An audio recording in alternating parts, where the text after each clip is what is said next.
Hey there, and welcome to the Max Not Binary. I'm Max. We are back in some Oxygen Not Included, where I need to change some modes because I've made it so the sound doesn't work if I'm not clicked into it. So we'll fix that in a second. Hello Neo, hello Russia, Nematrek, Kaylee, KJ, Punk. It's lovely to see you all. I hope you are well. Having a good Monday.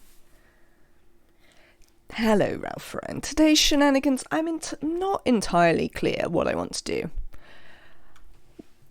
I want to farm. We did the thing with the critters. I quite want to make sealed compartments and grow all the stuff.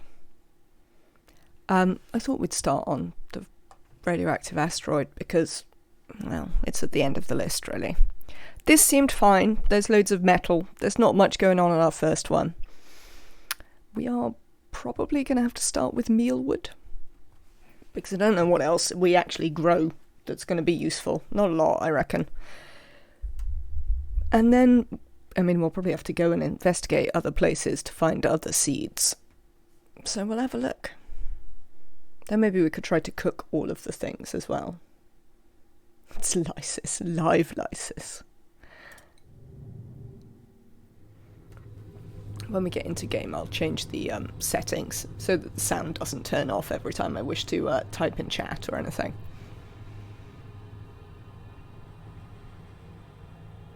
Oh, I know what I haven't done. I have a bunch of mods on, but I haven't configured them properly, so that'll be aggravating for me. But yes, I hope you are all excited to see me at my new time, which obviously for me is exactly the same time as it always was. Thank you, Nematrek. I'm really stiff today for no apparent reason. Yes, new time. For me, exactly the same as the old time, but for some of you it will be a different time. Due to the excitement of clocks changing, which is obviously something that makes absolutely no sense whatsoever, but there we go. Daylight savings was a pog. Who do you want, Neo? I don't know what we're going to have, to be honest. So I don't know what I've got to offer you yet. We're obviously going to have a digger. Maybe one that can do other things. They're small asteroids. We don't have to dig that quickly. No. We want one that's actually good at digging, though. I'd like more than a 2 in the first slot, if at all possible. There you go. This will do. We'll have one that's got 2. And it's Abe. I really like Abe. What are we going to set you up to do? Digging and suit wearing?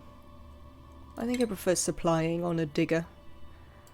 Let's give you some mole hands.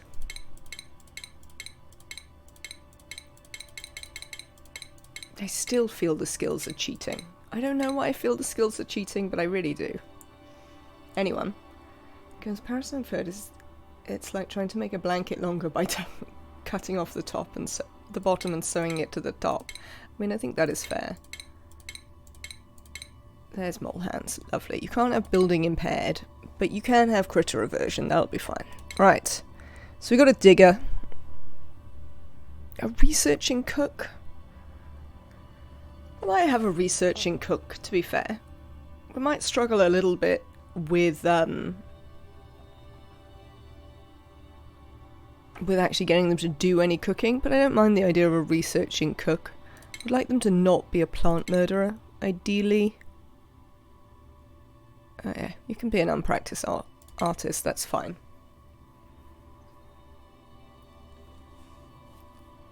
You got rid of it in Brazil, had problems with electrical supply. I think that is one of the reasons that people keep it, certainly Alpharan.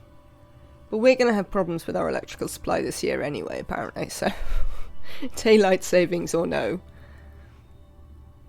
I like daylight savings because my motivation to commute to work in the morning when it's dark is pretty much 0.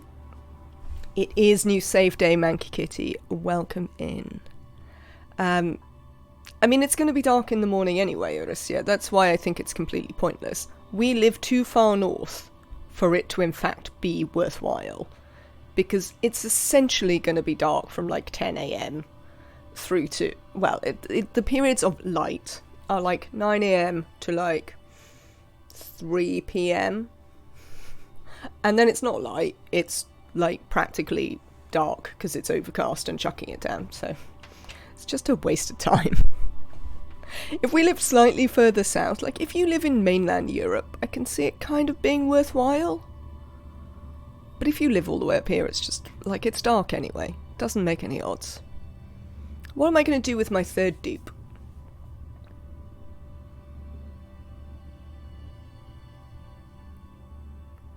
Maybe we'll have an operator. Should we have an operator? I like to start with an operator.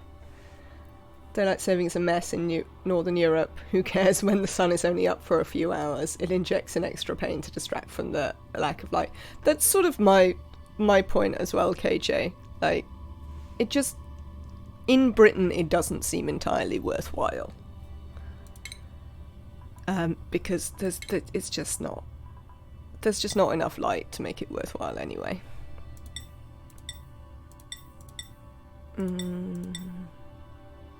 That do. Right. We are going to make this one.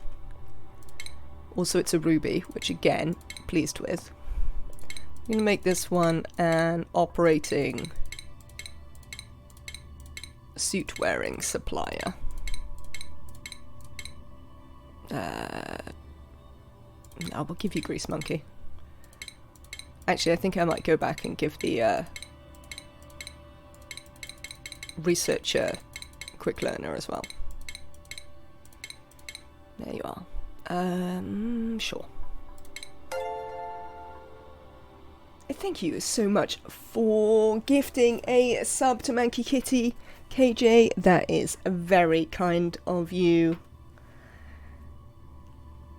Thank you so much for your continued support of the channel. It is very much appreciated. And welcome in, Manky Kitty. Enjoy your emotes.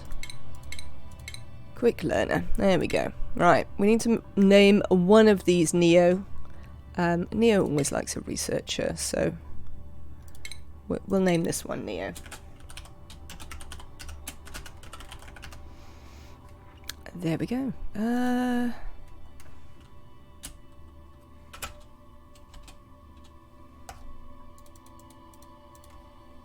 going to try and be vegetarian.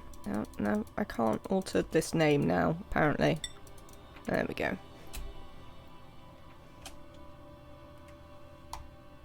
Alright, game. Stop being a pain. Alright, there we go. Lovely. Let us embark. Since I always eat critters, and I eat so many critters, I thought it would be exciting to try to not eat any critters. So that is what we're going to try and do. No eating the critters. Wow. The ocean is very close. What's the temperature like?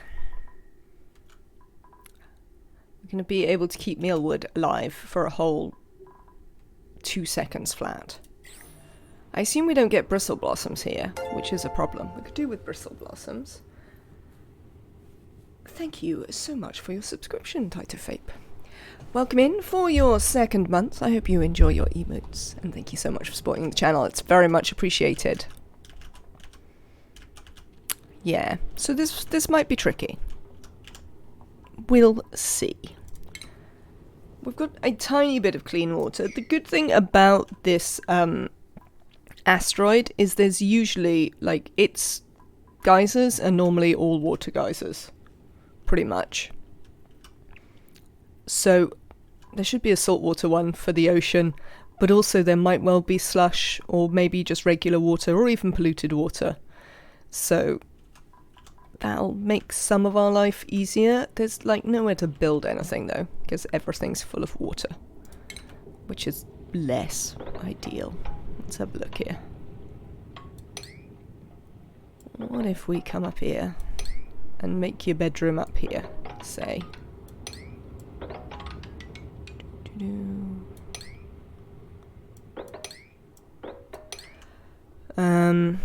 How are we going to get into that? It's not that tall. We could just dig out this bit. Yeah, that's fine. We'll dig out that bit for some water access. How big do their toilets need to be? 1, 2, 3. Yeah. could only give them one toilet, theoretically, in here. That might work to begin with. We might just dig out enough that they can have one toilet in there. Bedroom, toilets. We'll go from there. Alright. Priorities. You need to do this first, so that we can put in a pitch pump. No, we haven't got any materials, I'm not allowed. No, haven't I got plan built? Oh, yeah. I still can't plan it if I don't know about any materials. Let me do a thing. Is the UI the right, what's it? Options. Yeah, that should be right then. Let's go full screen. Yes, done. And the other thing I'd like to do is audio. We don't need to mute it when unfocused. Cool. Excellent. What bit have I changed the priority on this to 6? Are you lot not paying attention to? There we go. Is the game really loud for anyone else, or is it just really loud for me?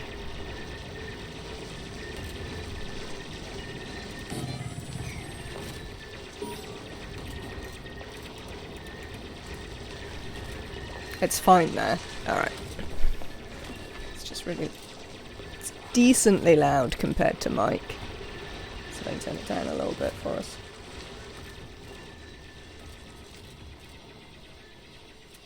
I don't know. How is that?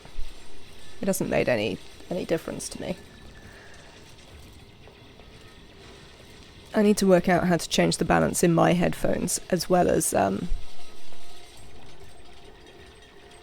the balance for you. I think I sort of beat you to it, Dukes, and I'd already done my posture check. Hello.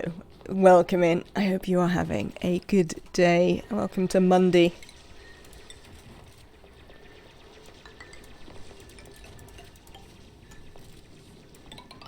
Oh, nuts.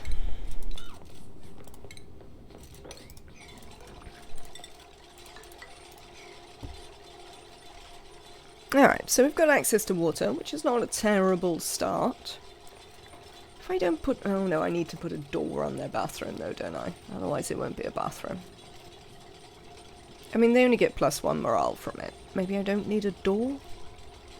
2, 3... If I don't put a door, we could put 2 toilets and 2 sinks in. Is that worth it?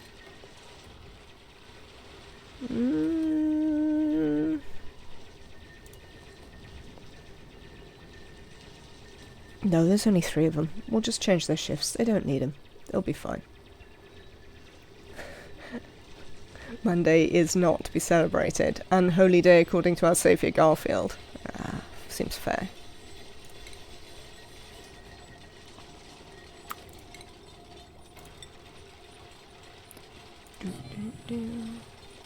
Tell you what we will do though, is we will set up a sink. And we'll set up the table back here, the thing back here. And probably that water will move fairly quickly, and then we can build the rest out, and it'll be fine. Alright then, you lot. You need to be able to come in here, so you can have a bedroom. We'll set you up some beds. This Monday is a good Monday. We have 1 less fascist in power. I mean, you also have the least important fascist, the most important fascist no longer in power, Ralph Lauren. So that is good news, certainly.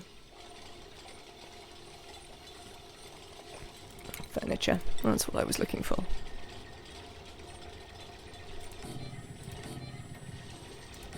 There we go, that'll do.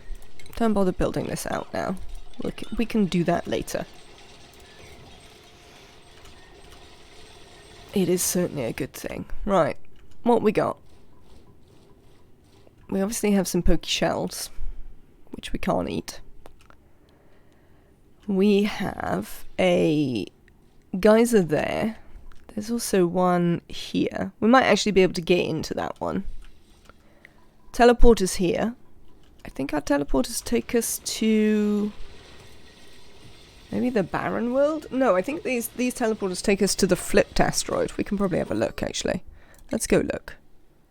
No, desolate asteroid. Oh no, flipped asteroid. They look the same.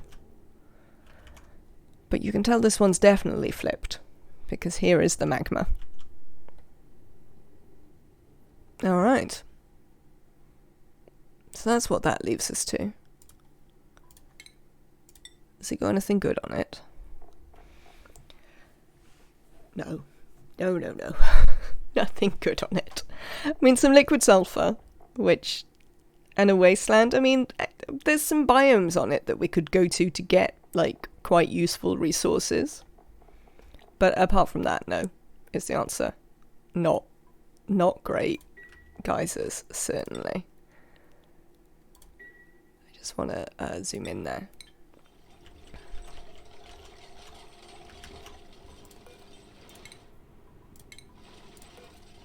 It's weird that you can just, like, magically inspect them without the dupes being able to get there.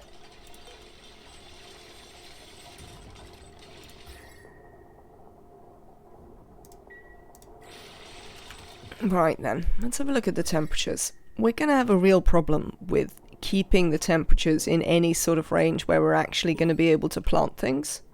Because, it's way too warm here.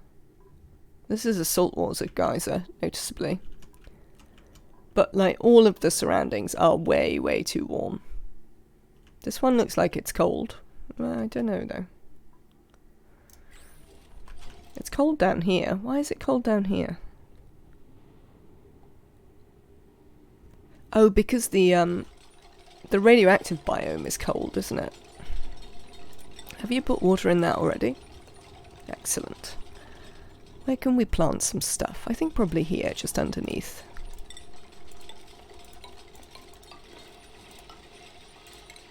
So let's get on with that. Planting is the first priority. Frankly.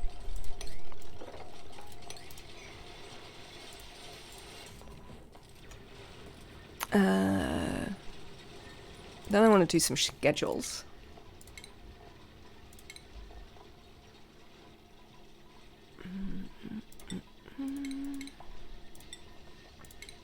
So that we can not run into any problems with having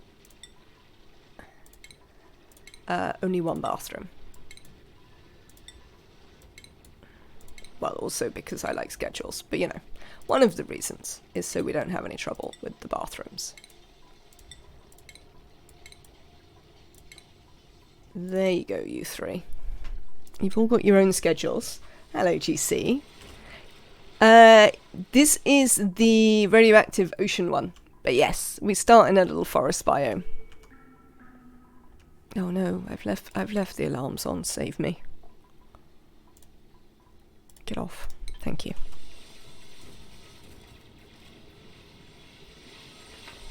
We need to do some research, I think, or I can't grow anything.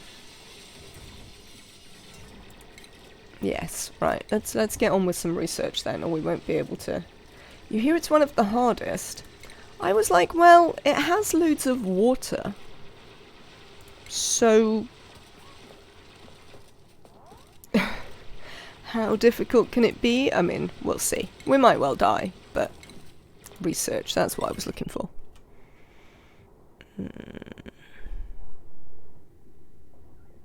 Yeah, that's fine. We can build it there for now.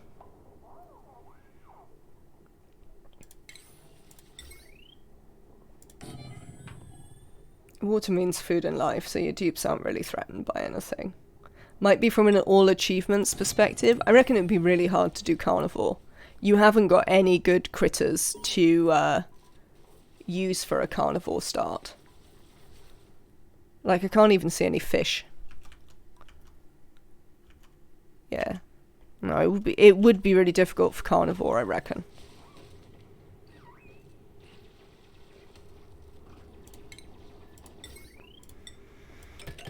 It's probably relatively... I imagine all of the small asteroids are pretty... Yeah, well, also, with the fact that you don't have loads of critters to eat, that makes it more difficult to do locavore as well. Which doesn't help.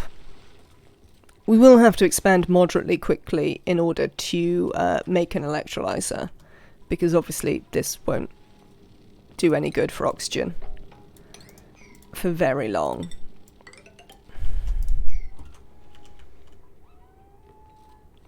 Can we get these built? I'd like to get these built, thanks.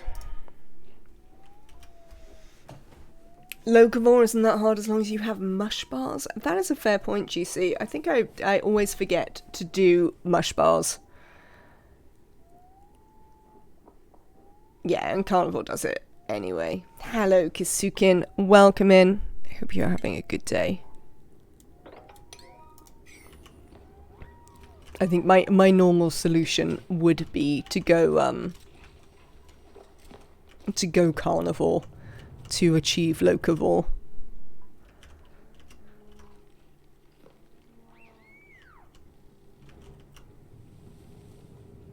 We want to get down here. As soon as we've got, as soon as we can dig through the granite, we're going to get down and see what this is, because we'll be able to break in enough to see what it is here. So this is the radioactive biome already, so it's pretty chilly down here.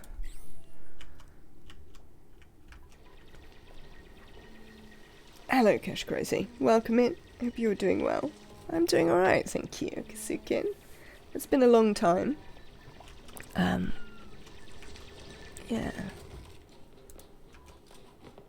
Let's get them to build a tile there before they get trapped in their bedrooms, which no doubt they will shortly get trapped in their bedrooms when this disintegrates, but I'm sort of used to that happening.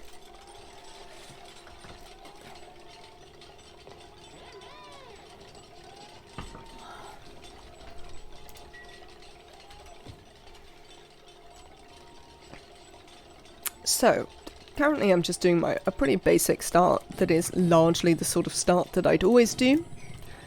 Got a bathroom. This bathroom's smaller than usual. I'd usually have 2 sinks and 2 toilets, but we're waiting to use some of this water up first, because otherwise it's going to be in the way. Bedroom, pretty standard. Research next, so we can do food.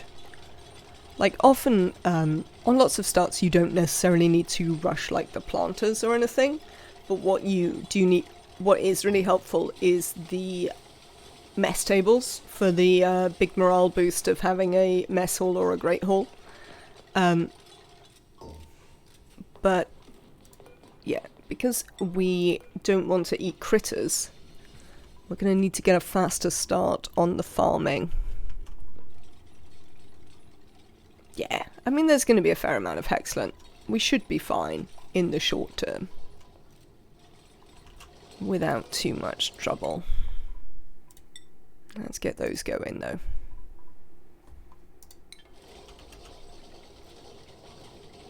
Rush lettuce and skip meal lice? Do you know, I don't think I've ever grown lettuce, is the answer. That was one of the reasons why I sort of wanted to do this run where we grow all the stuff, because I think there's plenty of things that I've never really bothered to grow. I mean, if you domesticate it, it needs bleach stone, which is kind of annoying. You've never done burgers. I have done burgers. I wonder if I grew lettuce then. I suppose I must have. It's so long ago that I've sort of forgotten about it. I'm doing an 800 lettuce wild farm on my run. Wouldn't recommend it. I mean, I think that seems fair, GC.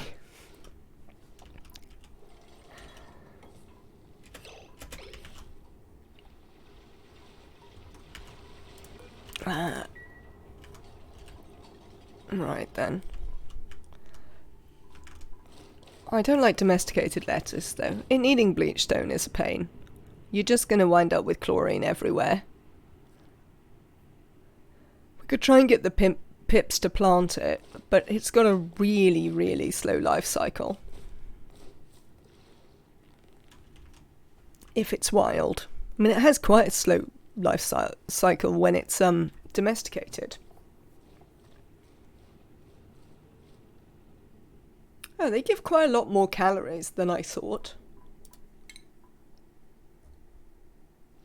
They're not a very good food, though.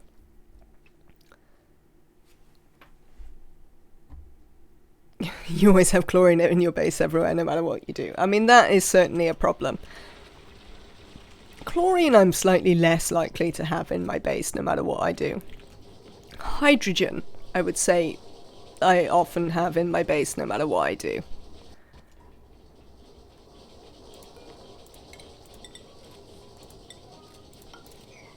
I think I would like to build a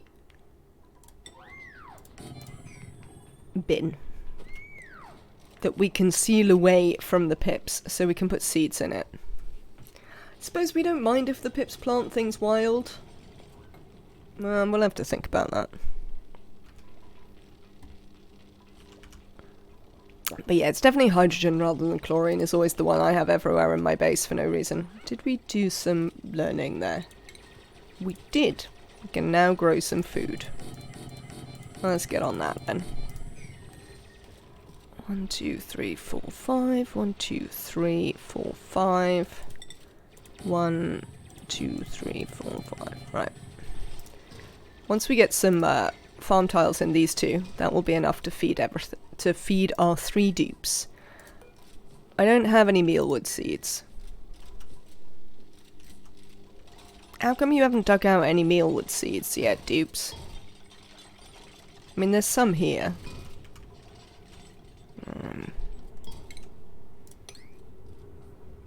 Might have to do some investigating to see if we can get some. 1, 2, 3. Right, have a dig back there. You can also build this when you've got a minute. Hydrogen goes up, so it has that advantage to make it go away. That is true. I usually do a box base, though. So, I often have a roof on my base. And it's just the thing that I'm more likely to spill. And we have 1 hatch. I wonder if I can put it somewhere so it doesn't eat all the stuff, but we could keep it alive forever.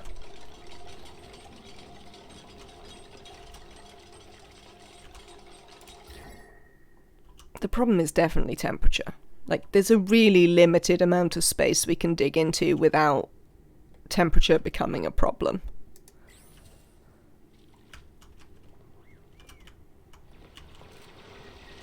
So we'll have to see about that.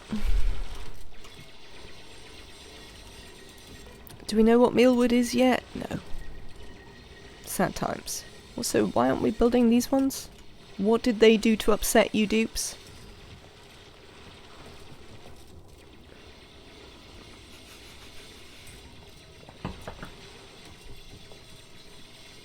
Nice, Aricia. How many dupes are you both at, since you're both doing large volume dupe challenges?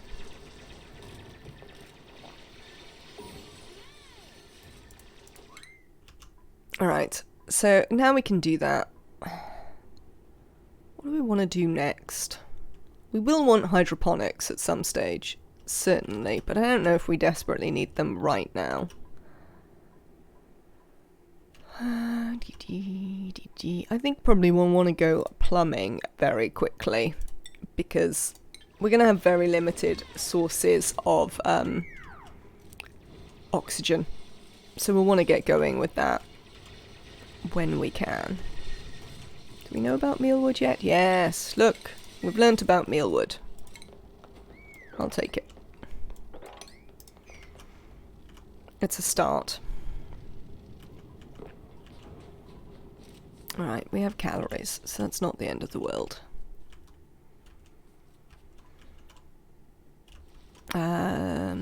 Abe. No, I don't want you running on this. Why are you running on that? I want you digging stuff, mate. And building. Generally getting, skill points. That's what I wanted. Do you not show your skill points on here? No, apparently not. Alright. Oh, you need loads of skill. Right. You're at 4 dupes. Have you started doing something else, Aricia? Trying to turn the 3rd boiler on so we can be making 20 kilos a second of natural gas.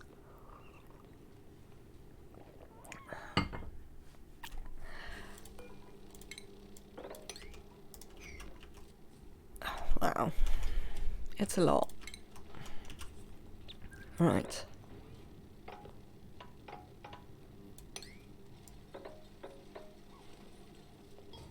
Oh no, that's not right. Hang on there. Hang on there. It's this one. There we go. I don't think we can get in here. No. We do not have the technology.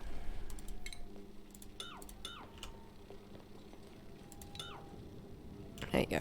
Dig the rest of them out. It's a side quest time for me at the moment. Trying to do 1 dupe per planet. Ah! Then I guess the question is, how many planets are you onto?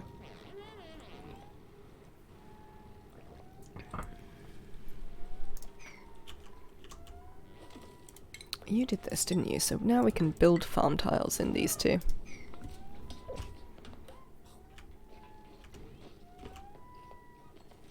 Where would I like to put a little container for pips? We're going to put it like here. We're going to build doors here. And I'm going to make a bin. So that I can hide my seeds and control my pips. Please don't do that. Thank you. Not required. Cheers. Hello, Secret Elixir. Welcome in. I hope you're having a good day. I have the tech to build a dining room. Where am I going to build a dining room? I guess up here? Yeah, I guess so.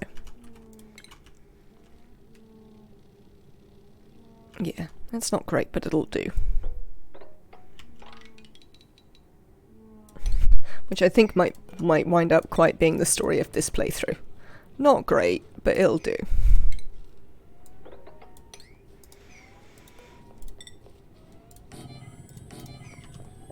Right then. Can I tell you the name of the mod that makes your tiles so colourful? I absolutely can, Dodar.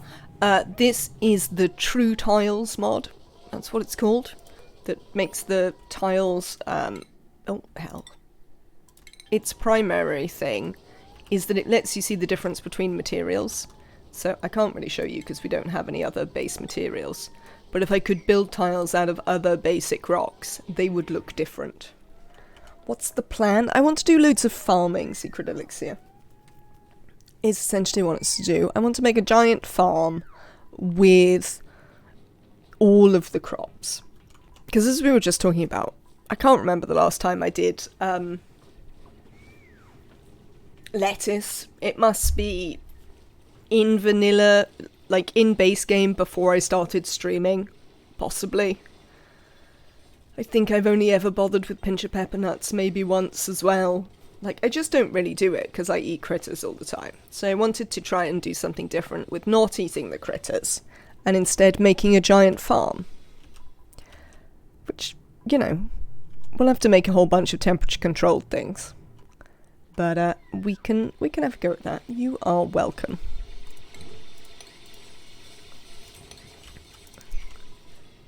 No, I haven't got anyone. Ah, I know what I haven't done. Right, Abe. No, nobody cares about that. Everybody does toggling. On the whole, nobody does researching, apart from Neo, who does the researching. Ruby, this is you. Neo, this is you.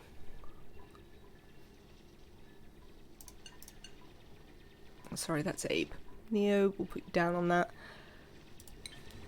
I think we might have to take the research at a reasonable speed so that we can also get some farming and such lot done. Grow a lettuce before cycle 45 to win. Are you going to use pips and stuff? I think I might well use pips and do some wild planting. But I'm also interested in, like, actually farming things and using the, like, spending the resources. We might not do that immediately, but I am sort of interested in what that looks like. I mean, do these lettuce count, Erisia? I mean, we've got some lettuce growing up here.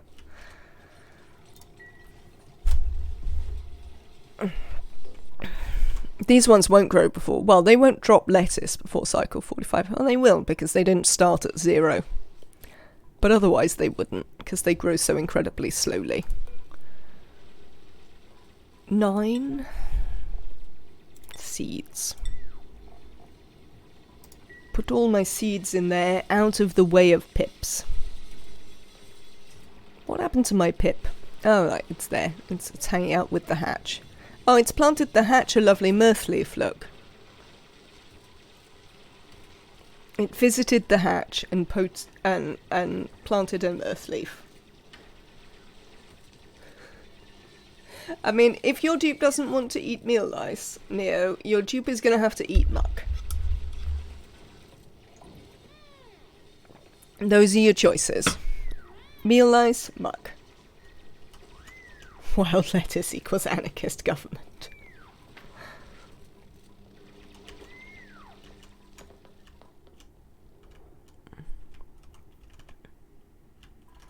So, I mean, I suppose you can choose between those two things, but yes. Right, let's leave you alone so you can at least plant some meal lice. Maybe. Oh no, currently you're picking up all the seeds and putting them in the bin. That's fine as well. I'd definitely like you to put the food in there. I mean, it's not very useful, but we'll get going with that. It's gonna actually go to a 6. Printables. Hello, printables. Oh look, game's taunting me. Game's like, are you sure you don't want to eat the hatches? Can you be the ration box? Arisia, so you know, I do tend to demolish that ration box particularly quickly. Your dupe would rather eat mush bars until lettuce is available. Then I have to make bloody mush bars, and they're a pain in the neck.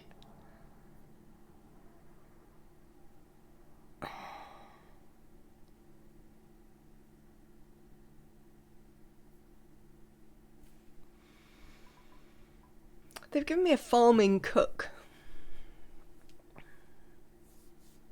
which we could kind of do with. Those points are for mush bars. I'll take a refrigerator, that's fine. I'll leave you till you can have a refrigerator. Oh, don't make me make mush bars, Neo, you're such a pain. Should I take this farming cook? I mean, if we have to make mush bars, we might have to take a farming cook, just so we've got enough, labour to make mush bars.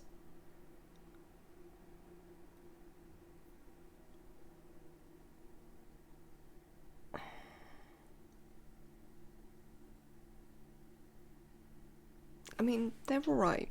I think we might take nails. Also, it's a nails. They're giving me all the good dupes today. We've got an Abe, we've got a Ruby, and now we've got a nails. They're definitely giving me all my preferred dupes. Alright then, nails. In you come. You've earned a skill point. That skill, I think, is going to be cooking. You're going to go directly into cooking. Because you can do farming anyway. Vegetarian challenge or not, gotta go all in. I mean, I don't know which bit of a meal lice you think is meat, but they're definitely not.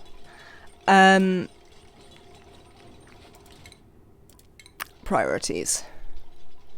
Nails, you are our cook and our farmer. There you go. So, be getting on with that stuff. They're alive. They are not alive. They're not actually lice. Otherwise they would, like, move around and stuff. I mean, that would be kind of cool. But it just isn't true. Of course they're alive. Dupes don't eat the plant. They eat the little lice that move on it. They do move around what to play. Really? I feel that you guys are all having me on, because I have never noticed this. We've got some wild ones somewhere, hang on. Well, this one hasn't grown at all. Have we got any that's vaguely grown? This doesn't have any lice. We'll have to wait until they grow a bit, and then we can have a look. We're not trolling, it's real. Also, hi, Just Jack. And to you, what to play. The joy of always more to learn in ONI. Oh, we could make some mush bars. I hate mush bars. They're so inefficient. There's such a massive waste of dirt and water and general resources. Yeah, we're going to keep an eye on them.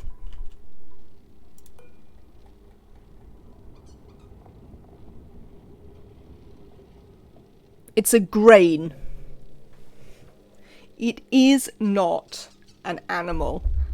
An oddly wriggly grain. Definitely vegetarian. My vampire colony did not destroy each other, but I thought we would come back to ONI. They are still alive. I might well carry on the playthrough and put it up on YouTube.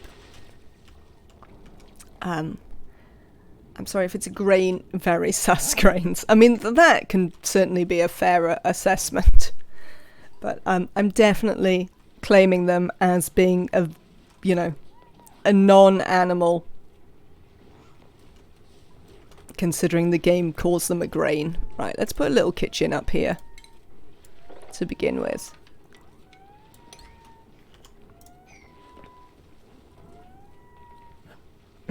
You're on board with them being veggies. That's excellent. What to play.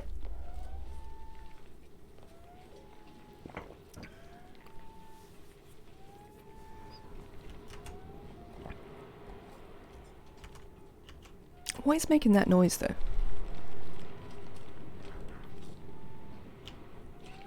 Oh, of course, it's probably the hatch. The answer to what is making that noise is often the hatch. Right. You need some tables up here, mates. I've been very slow in offering you tables.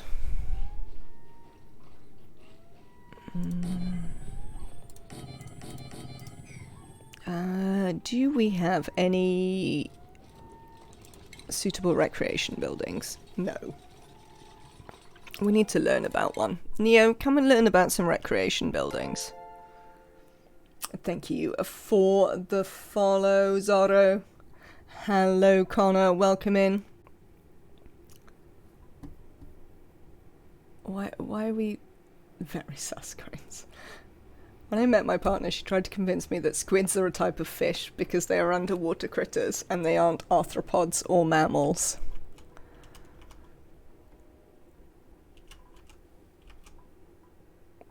Okay. I mean, there's an argument there. I can see how you could come to that conclusion. What is it that I want to build?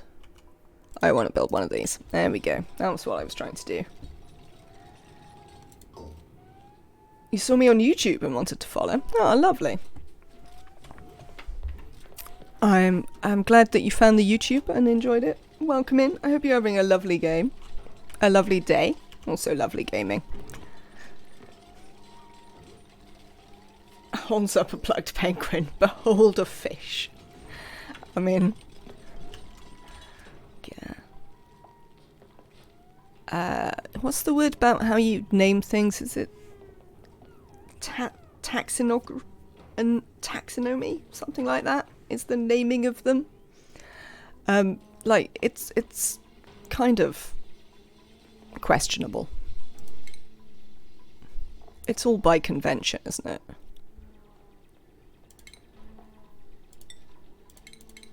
Well, in fact, it's all by social contract. But there you go. Nails, I'm sorry that you haven't previously had your own actual schedule, but now you can. Yeah, I think taxonomy is it. Thank you very much, guys. Penguins are very specifically swimming birds. Which makes me wonder about ducks, which both swim and fly. Hello, Happy Nora, welcome in. Would they be a swimming bird or a flying bird? Yes, there are really strict rules, absolutely. But the rules themselves are a convention. You know, it's like the way that marsupials became mammals. Even though some, like platypuses, lay eggs. Which resulted in us deciding that whether you laid... ducks are flying fish. That whether you laid eggs wasn't necessarily important for whether you were a mammal. That other things were more important. So, yeah, the conventions move in an interesting way. Which wouldn't necessarily in any way lead me to argue that platypuses are not in fact mammals. Or that that there's a better way to do it. Just that there is an extent to which these things are whatever we choose them to be. Alright, I'm going to give you a grill. And I'm going to build it just for Neo. I'm a mollusk. I mean, you're remarkably ambulatory for a mollusk is what I'd say.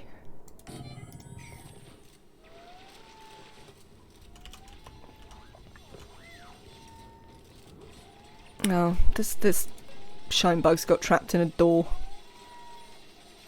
I mean, I kind of don't want to let you out of the door, because if I let you out of the door, you might come this way.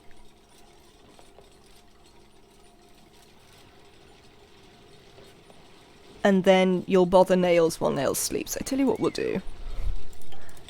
I'm gonna brick this in and then open the door so it can get out. I thought you were saying you were a monarch. I mean... possibly of like a fiefdom, but no. Unfortunately not. Let's open this door and let the shine bug out for a second. So it can be not cramped. Go on. Go and not be cramped. Well done. I'm a meat popsicle.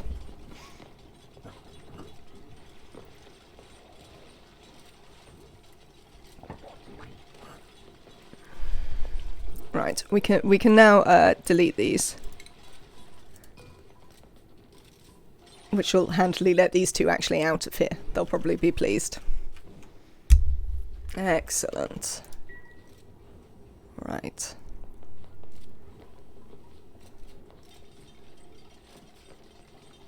I wonder if we could... I think I'd like to deconstruct this tile and put a tile here so that I can have the extra toilet.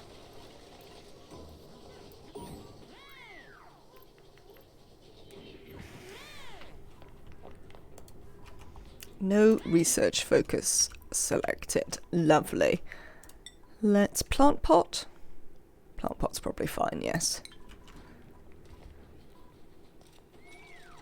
We have mirth leaf, which is relatively stable. So, furniture, water cooler.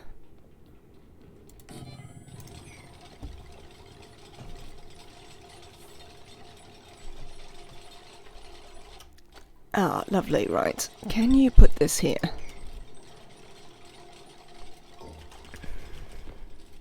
Oh, we have a whole 2 meal lice. Is this one grown yet? Come on, you. I wish to see the wriggling. Frankly. Excellent, very well done. You can build that back now. And we're going to put in this and that. Apparently it's a bit of a myth about platypus defying definition, except that early examples were often corrupt or incomplete, so it took a while before taxonomists learned that they have mammary glands, which is what was required.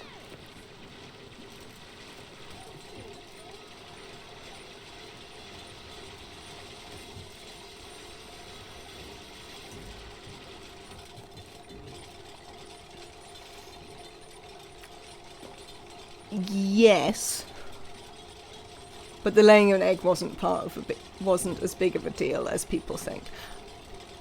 No, indeed, but previous to the platypus, one would have said that mammals didn't lay eggs. It's like the there's a philosophy thing. Also, hey Rect, I hope you're having a good day. There's a philosophy thing that comes up quite a lot, which is the fallacy of all swans are white. So, in Western philosophy,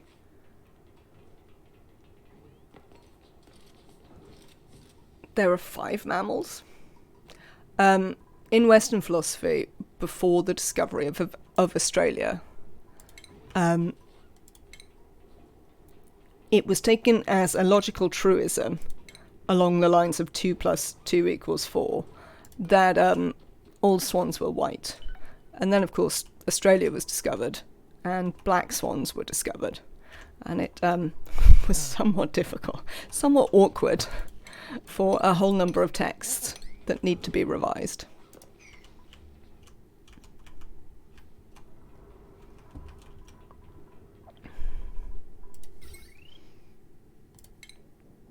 Right. Should we go coal? We don't have any coal. We can't go coal. Well, that sorts that problem out. We can't go coal. There's no coal. Yep, that definitely answers that problem.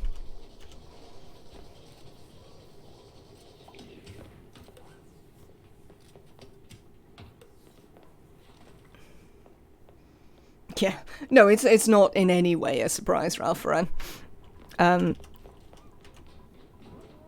But was nonetheless entertaining.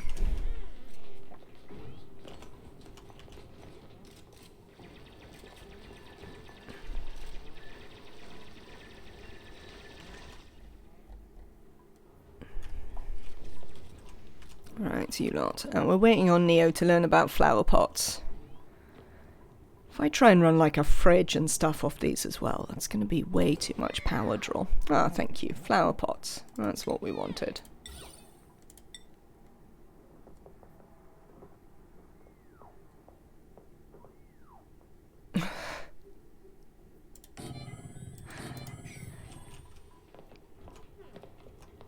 I mean, yeah. I'm right then. So what are we going to do about power in that case? How much do you draw? Oh, hell.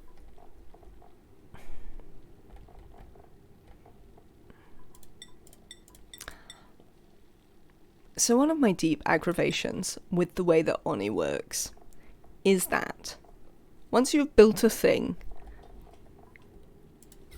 that's how you do it. Yeah. I wish it told me here how much power they used.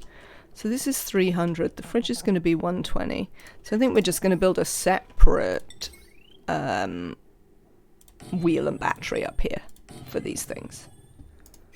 But what about monotremes? The 5 species of living monotremes include the duckbill platypus, the short-beaked echidna in Australia and New Guinea, the 3 species of long-beaked echidna found only in New Guinea. Echidnas are also known as spiny anteaters. Oh, I've seen them. Yes, I've seen pictures of them.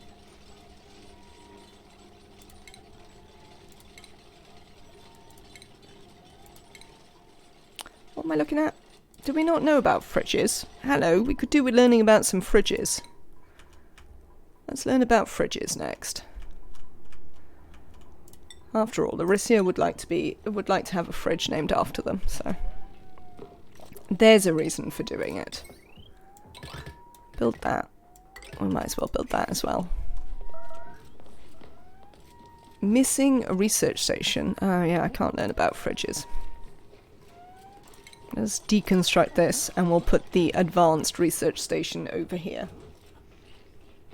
Have you heard about the sacred word of the fridges? Can you name fridges? It appears Aricia seems to believe so, and since Aricia has done quite a deep dive in random things that you can name in the game, I assume that they are right.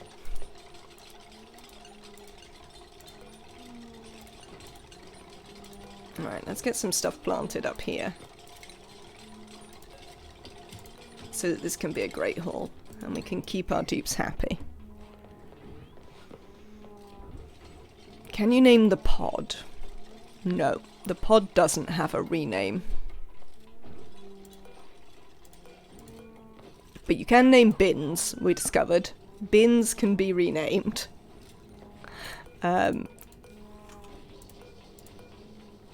Maybe it's only storage receptacles. The ration box could be renamed as well.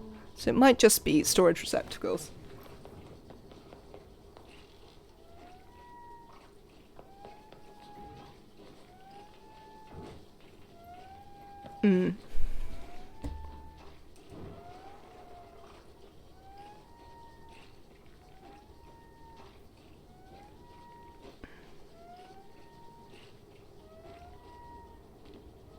What am I looking for?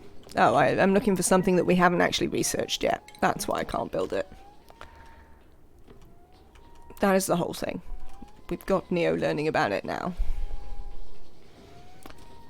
We already have very, very lack of oxygen. Have we learned how to... Has anyone got their skill points yet? We need to get our skill points so we can get in here. Indeed, all mammals do have eggs. That is certainly true.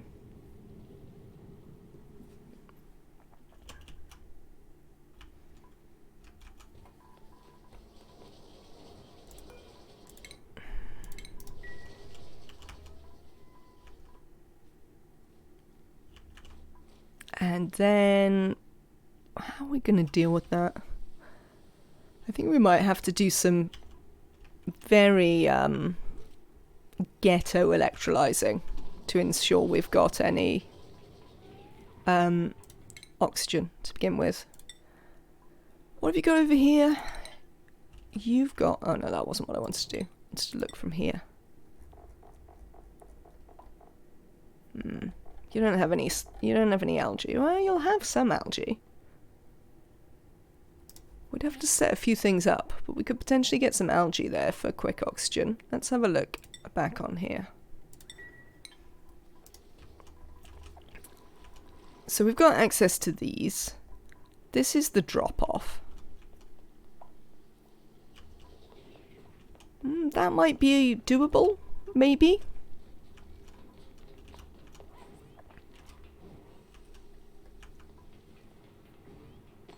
I mean, there's an extent to which I don't really want to dig below here. Because, these, whatsits are all actually in use in a handy way. Oh, there's a bunch of oxalite in here. Let's dig through here and, get into that. There you go, you lot. Try this for a minute. This will provide you with a little bit of oxygen in the meanwhile.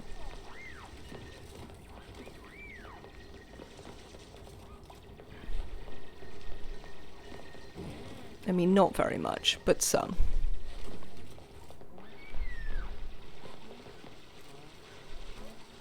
Oh, we can probably dig those out as well. So it's a bit less of a step up.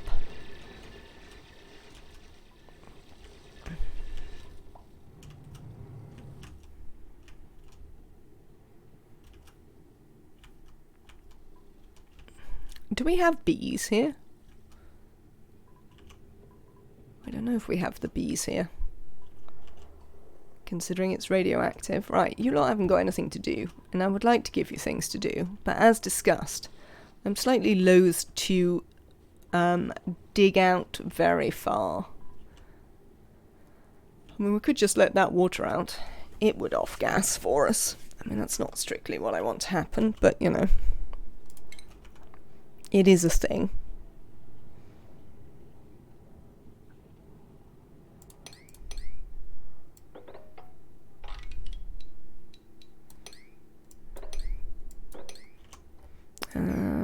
Yes, that one's fine. So, we'll want that to happen once we can actually dig through that stuff. There's some oxygen in here, but do we want to let that out? I don't know if we really do. You're inert still? No, it's just because there's plenty over here. Neo has a skill point. There we go. We're getting into the second skill point bit, which will mean that shortly we can dig and find some water from which to make oxygen, which would be good. I mean, there is this, but that's a bit warm. Ideally, if we can not use that, that would be better. Oh, it's the gravitas monument. Hello. Also a the videotape.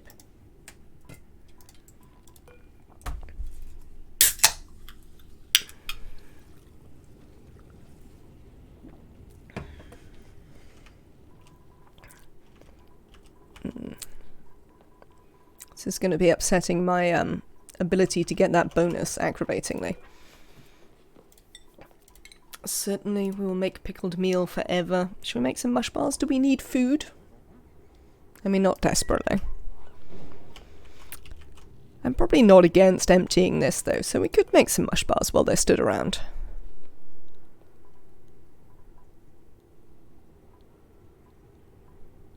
What is the point of lice loaf as a point of interest? It is a way to up your meal lice calories. There we go, I see.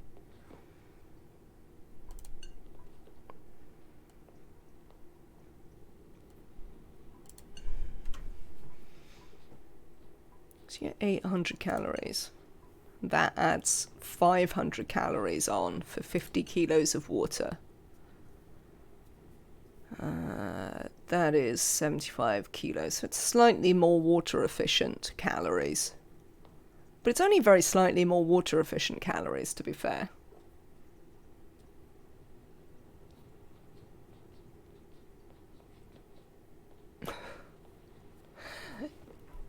I am confused, Alicia, but I'll believe you. I think I don't know what a monotreme is. It's interesting because, like, this uses 50 kilos of water to produce 500 calories. Whereas this uses 75 kilos of water to produce 800. Like, this is very slightly more efficient on water to calories, but it also uses 75 kilos of dirt.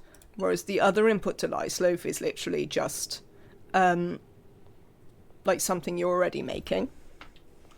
Oh, a platypus is a monotreme. Thank you very much. Oh, well, enjoy playing Stellaris, and I hope your headache gets better, Jess Jack. I have sympathy. Hang on, we need to build you a new thing. I've just got people standing around here. Did you not learn about the thing? Oh, nuts. I didn't actually get you to learn about the thing.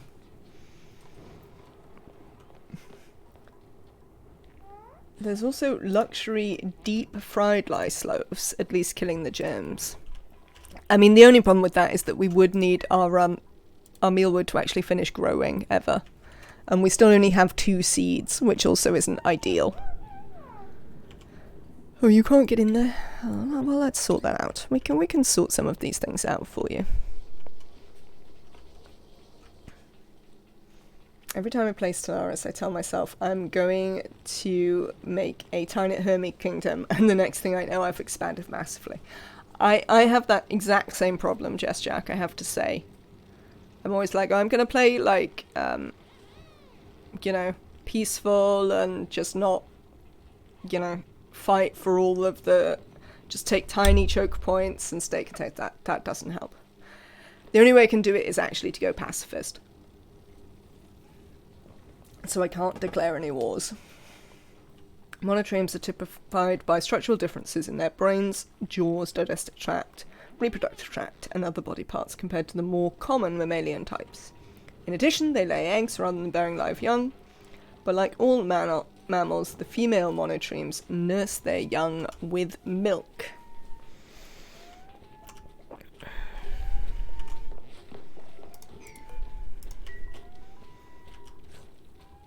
Oh, good. We have made it somewhat more breathable. Neo, what are you doing? Oh, you're on break. That's why you're not researching. I suppose I'll accept it. Is this igneous? I thought this was all sedimentary. Oh, there you go. You learn new things. But yes, definitely sympathy with that problem, Jack. I certainly have it.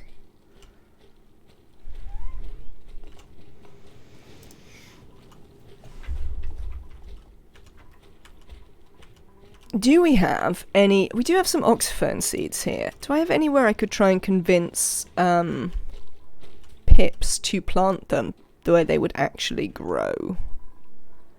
I think they're going to find way too many plants down here. Well, it's a bit too...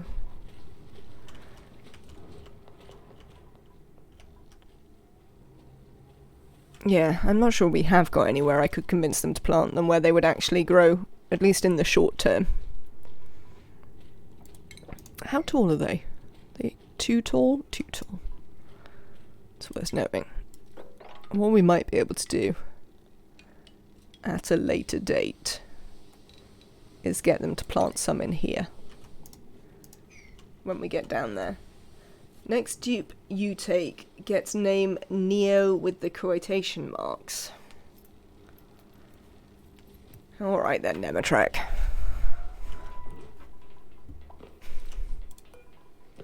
It's gonna make my life complicated for no reason.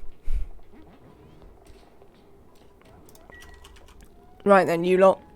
How are we doing for food? We're still doing fine. I'm not gonna make any mush bars until we need them.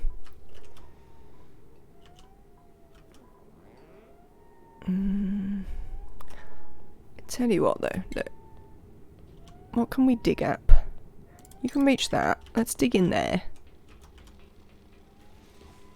My population is upset at the unchecked spread of brain slugs, but as the brain slug, as an uninfluenced leader of the society, I say we should embrace the new species as friends. I mean, you definitely should, because brain slugs are awesome. The brain slugs are definitely worth having. Tell your population that they just don't understand. Excellent, that's what we want. So we've learnt about advanced research. Abe has their hard digging hat, which means we can go and look at the water. Let's give you a tinkering hat, Ruby.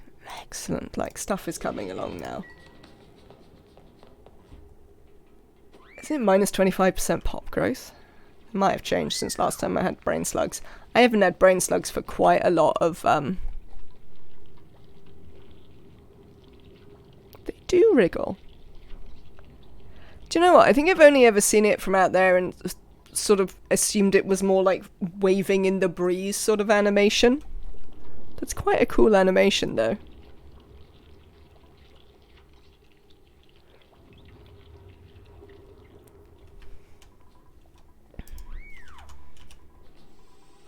Yeah, it's certainly been a long time since I had brain slugs.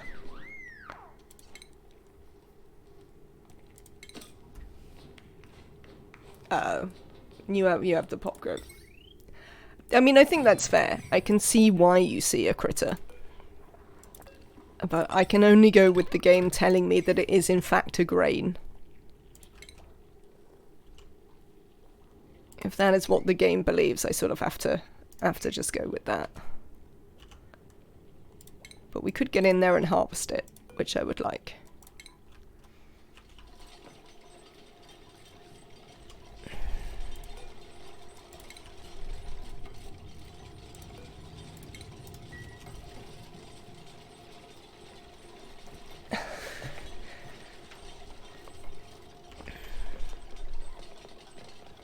Right, what should we learn about now? I wanted to learn about fridges, didn't I? Let's learn about fridges. That would be great.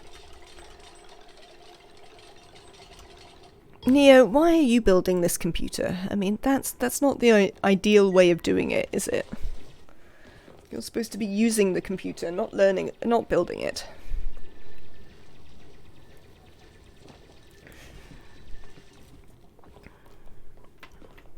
Good job, Nails. Right, now we can get down here. Let's get down here.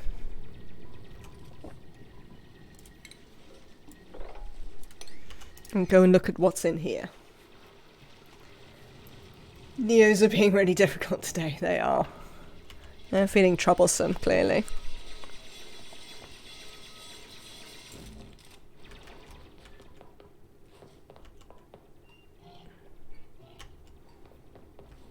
I mean, you have got the best oxygenated spot though, Neo. It must be said. I mean, for now at least. I can't sensibly take a dupe, I would say. I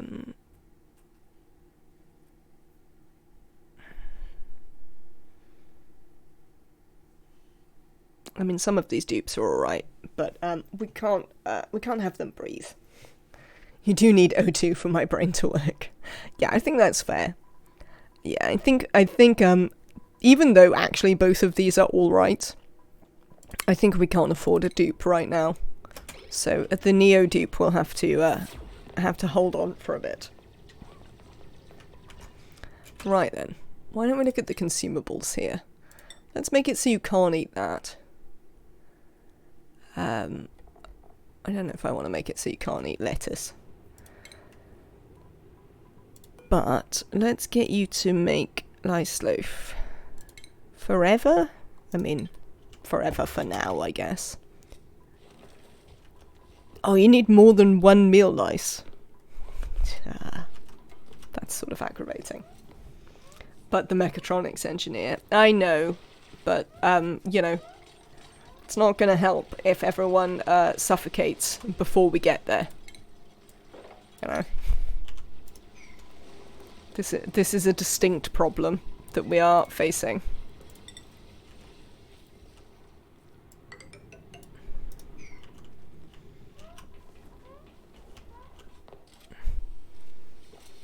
I'm trying to be more sensible than normal. When I just go, it doesn't matter. We'll feed them somehow. Because feeding them somehow is one thing. Oxygenating them somehow is often a little bit more tricky. This is going to need some ladders, or they're not going to be able to walk across there. Is that... No, it's salt. That's right then, it's not bleach stone.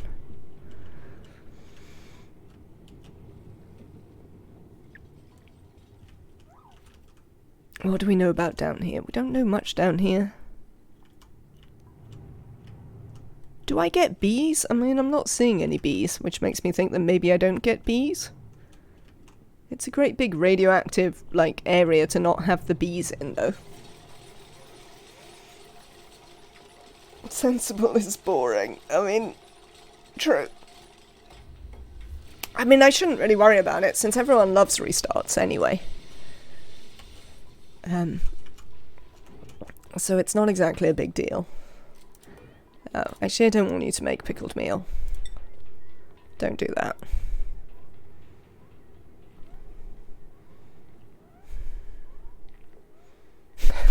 Meal life regrettably preserved in vinegar.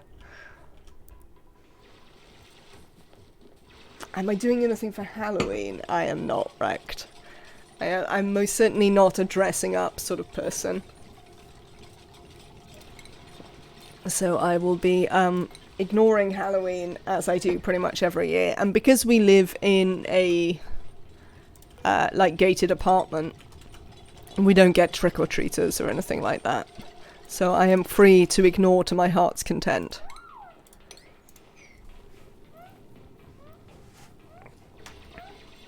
We were, I went out last night. Well, I went out more yesterday in the daytime. That turned into evening. With some friends. And there were plenty of people dressed up in town. So I think it's essentially been Halloween since Friday here. Judging by the costumes I have seen. I'm not going to hollow out a turnip, stick in a candle and go around begging for money. No. None of those things. I mean, last year we grew our own pumpkins, but that wasn't really for Halloween. That was just because we grew them.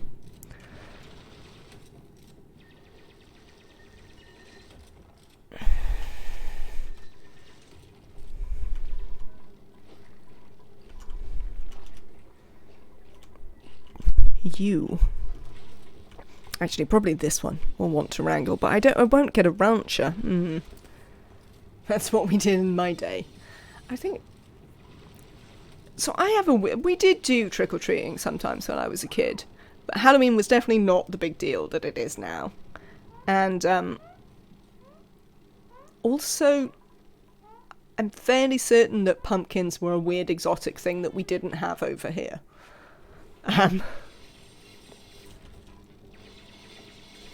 Now that you're in Canada, you enjoy pumpkin pie and peanut butter?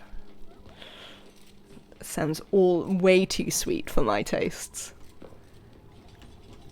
We did used to do sticking our head in a bucket of water to try and catch apples with our teeth, which is a traditional British thing to do on Halloween. Which seems weird, but there you go.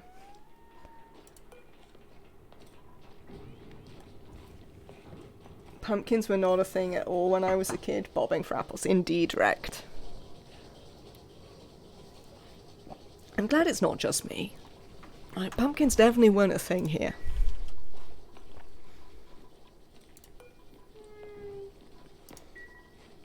I think as I got a bit older, you used to be able to, like, buy the plastic ones. But the idea that you might have their own... Like, my nephew did, apparently, some pumpkin carving on Sunday and stuff. Born and raised in England, came to Canada when you were 17. Yeah, we didn't have them. Yeah, now we do. And yeah, as I say, my nephew was doing some why can't I fry my lice loaf?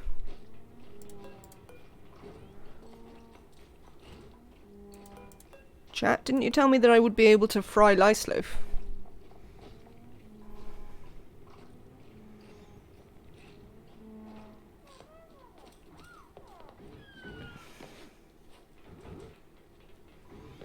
Ah, Nematrack. That's unhelpful. Do you have germs on you? No. It doesn't have germs on it, at least. Pickled meal doesn't give it any, it doesn't improve the calories, though. Hello, Aki. Welcome in. Don't see the appeal of bobbing for apples? It seems like a really efficient way to spread diseases. I mean... It seems a really efficient way to accidentally drown your kids, if you ask me, but, you know. Such is the randomness of public holidays. I mean, to be fair, here in England, we're having the drown your kids holiday just before we have the set fire to your kids holiday. Since Guy Fawkes is coming up. Not that either of them are holidays. Celebration, I guess. But yeah. Shortly it will be the set fire to everyone. Halloween is not a thing here at all, but I love witches and bats and spooky music anyway. Where is here, Aki? Yes, I know. I usually make pickled meal, to be honest. Hungry. I see.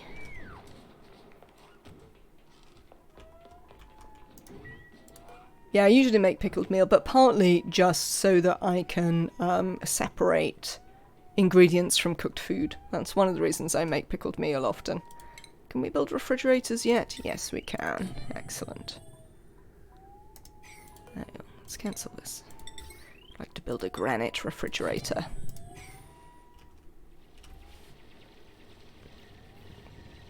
You were robbed at gunpoint about 8 years ago on the 5th of November by a guy wearing a Guy Fawkes mask.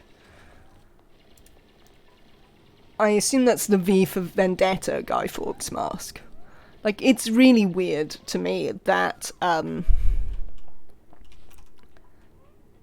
sort of, the associations now with Guy Fawkes. Also, I'm glad that you're okay. And, you know, that you are here now to tell this story as a fun fact. But it's really weird to me that the, like, the V for Vendetta associations with,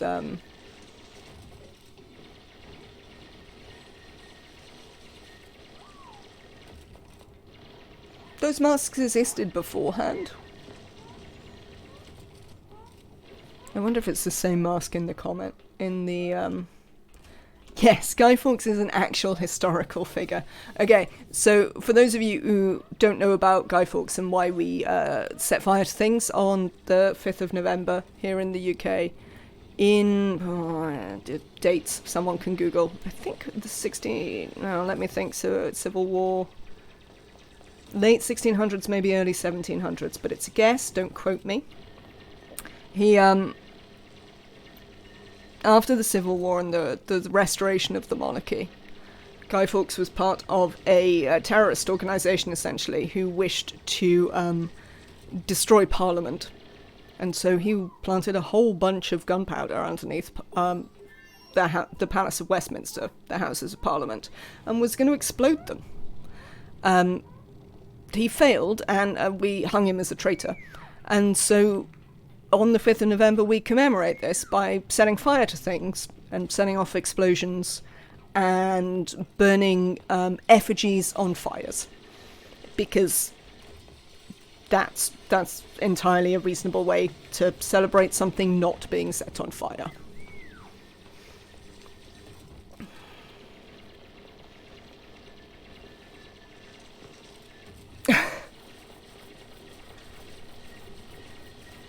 Yes, he did. He was part of a cell. It wasn't like he did it all by himself. Yes, that is indeed the rhyme, Nora.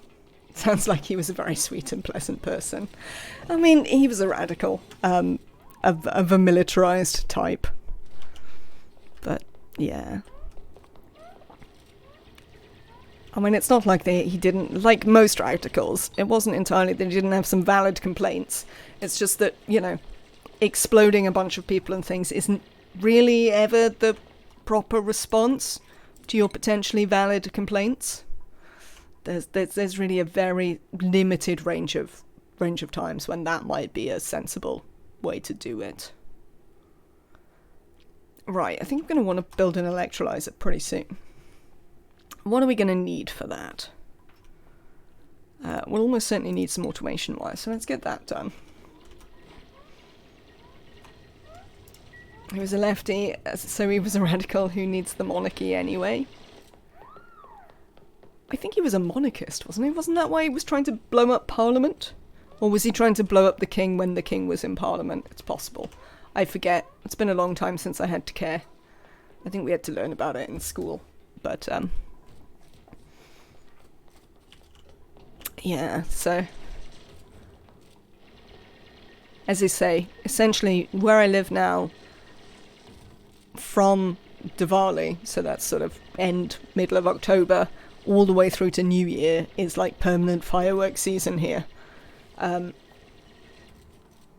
Because we have Diwali, and then we have Halloween, which, you know, is an excuse to set off fireworks, because everything is. Thank you very much for the follow, Just Satan. And then we have Guy Fawkes Night, which, you know, historically we do set off fireworks for. And then it's Christmas season, which is obviously the time to set off fireworks at all times. Thank you for the follow, Aki. Welcome in. Cool. Right. I'm tempted to say we should consider going to the other planet. Oh, there's a friend in here. It was a Catholic. Oh, well done, Jack. Thank you. It was a religion thing. I mean, sectarianism is a pretty common reason people are trying to blow stuff up over here. Should we send someone over? Who should we send over?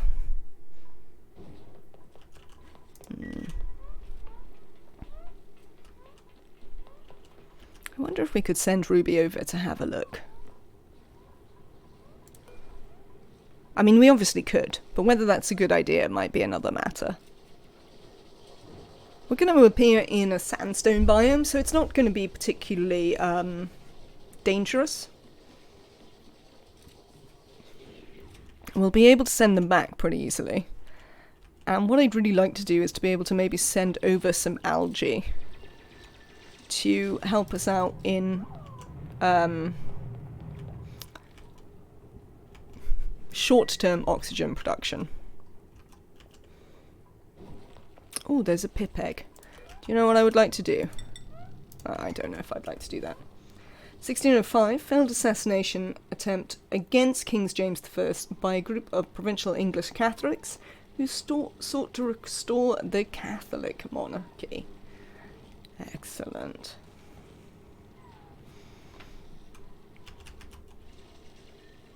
Oh, this is why it's okay to hate on him then, because, you know, we didn't in fact return to Catholicism. So obviously that's okay. Which is clearly the way these things work. In the end, we weren't Catholic, therefore it's alright to be mad at the people who are.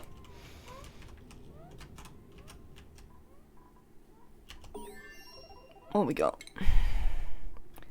Done this. I would like to know about... We're going to need these? I mean, we could delete the carbon dioxide, but it doesn't really do any good for us. Let's go that way. Insulated pipes are a thing we might certainly want.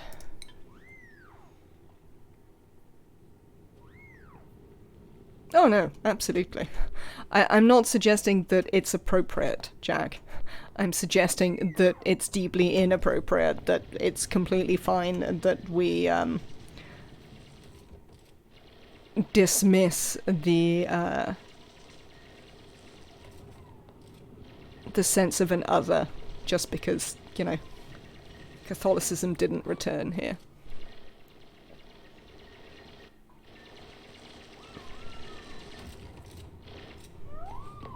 Thanks, Abe. So this is definitely a geyser of some sort, we can tell, because this hasn't revealed what it is. That might be aggravating. I wonder if this one will. And we can't even dig it out properly because we don't have the obsidian. I think after we do this, we might send Abe over to see about sending us some algae. The problem will be that to do that permanently, we'll have to keep... we would have to keep power going on the other side because this requires power. We'd also need someone over there to actually put it in the stuff. We'll see. Right, all. How are we doing for food? We're doing alright.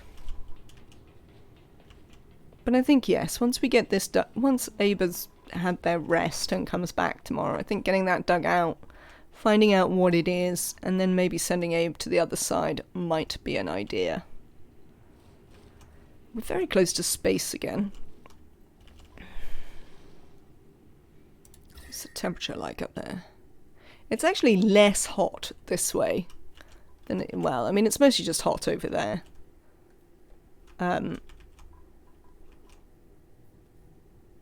Well, it's quite hot this side. But up here it's less hot. Probably because space. So it might be a bit more usable up there. So instead of buying this, I bought a new MMO. And you're still kicking yourself. Which new MMO did you buy?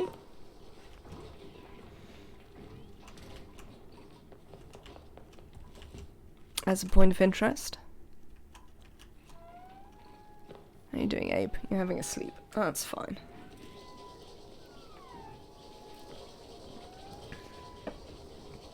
Embers adrift. I know nothing. But then, as discussed, I don't like other people. And I definitely don't like them in my games. So MMOs are certainly not my bag. 1, 2, 3, 4, 5.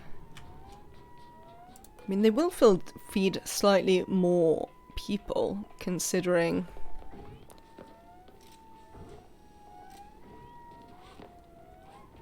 we are increasing their calorie output by, what is it, 40% maybe?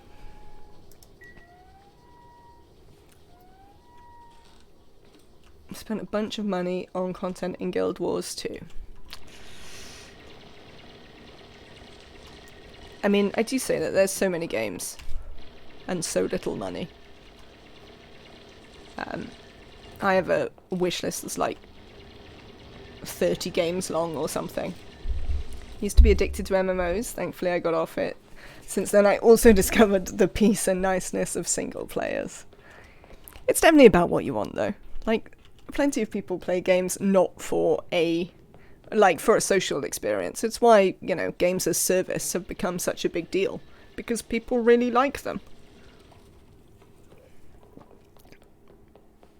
I mean, good water, bad 95 degrees.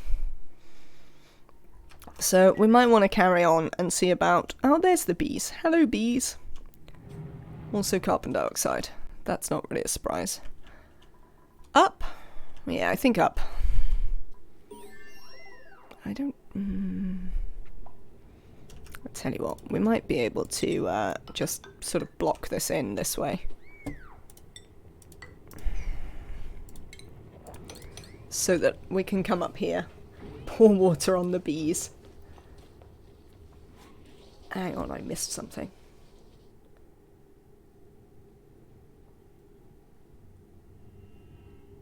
Bought a bunch of subs to some streamers. I mean, I firmly approve of that. Certainly.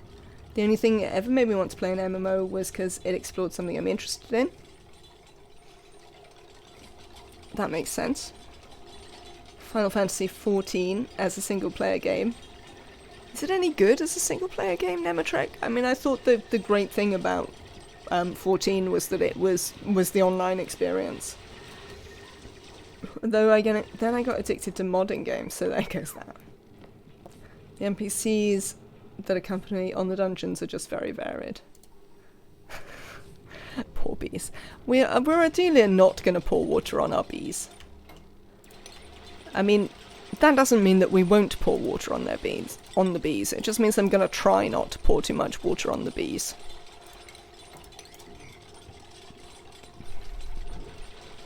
Yeah, cool. It's not too pressurized up here, so we should be able to block this in without, Well, I'm looking at this bit and thinking that that's probably going to get... No, we haven't done down to the bees. It's going to get poured somewhere, though. For sure. So, let's go up here.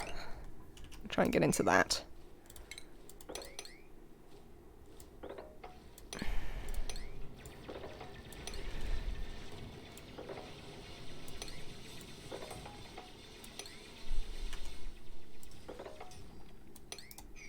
Salt.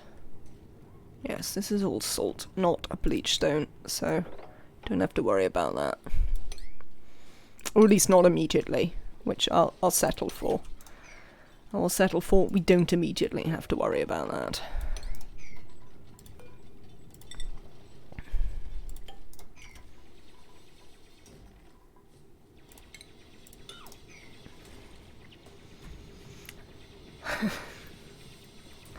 I figured out the problem. The archaeological sites are far away, and I must have them before other civs get them. Oh, this is why your empire must expand.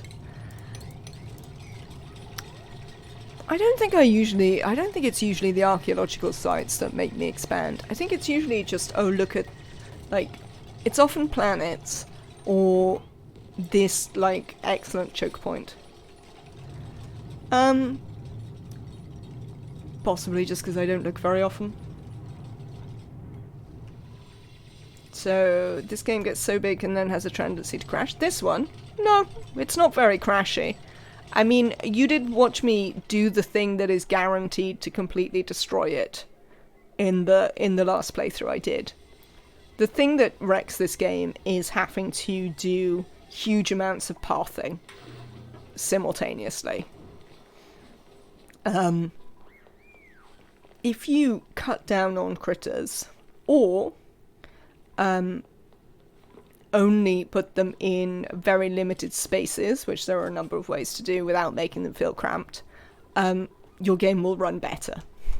But actually it's not very crashy, it's reasonably stable. I was just doing something quite extreme with it.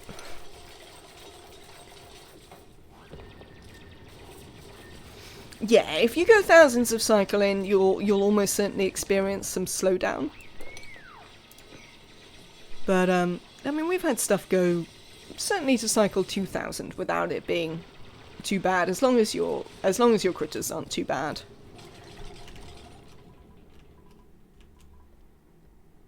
I did find it a little bit unstable in the one we were just doing, and I don't know if that was the patch or just the critters. It felt more unstable than I remembered it being.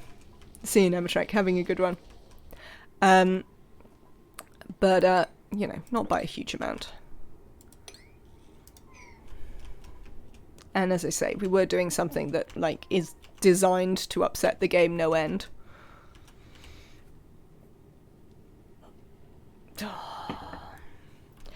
Exclamation mark specs rect will help you out with that one. Because I can never remember, so I did a command for it.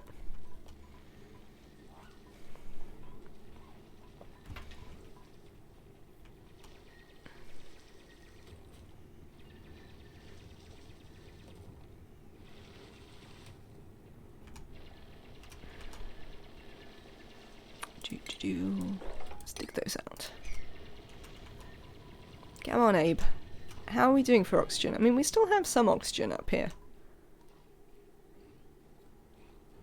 You're not emitting oxygen currently because this bit's really oxygenated. Well, I mean, that's not the end of the world. I've come to a realization. The printing pod is a 35°C duplicate geyser with an eruption period of 3 cycles. And a permanent activity period.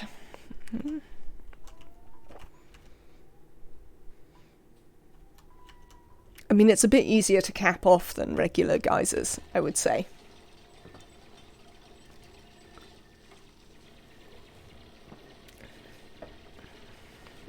You don't have to brick it in to prevent the duplicants spawning out en masse. I wonder how many geysers I've got. So it's this one, that. This is probably all of them, to be fair. I wouldn't be surprised if this is literally all of them. Between these two, those two, and whatever's in here. So we should be able to find out what that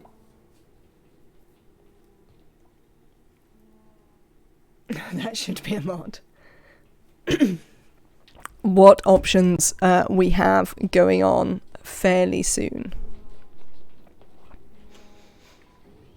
in terms of our ability to, like, support dupes.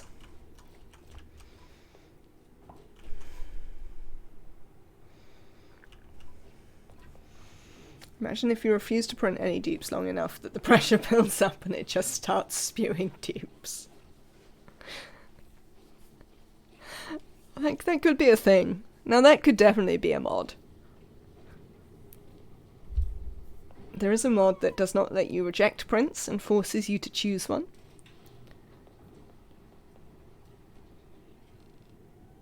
I mean, do you need a mod for that? I just do that myself sometimes. You know, if I want to do that challenge, I just don't reject any.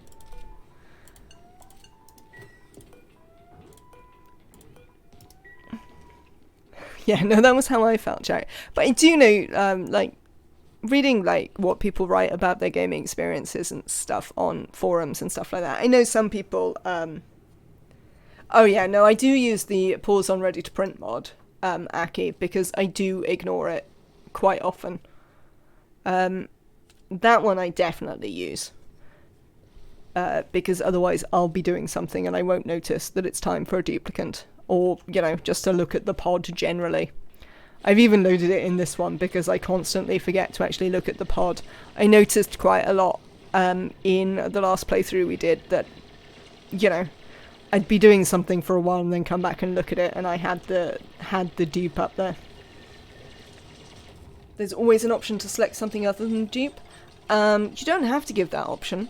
That is an option in the setup menu to turn off care packages observer. Yeah, that's literally just an option in the game. Hello, Doc Ducky, welcome in. I hope you're having a lovely day. And no mods required for that one. Do I need this? We might not. Let's just do temperature modulation.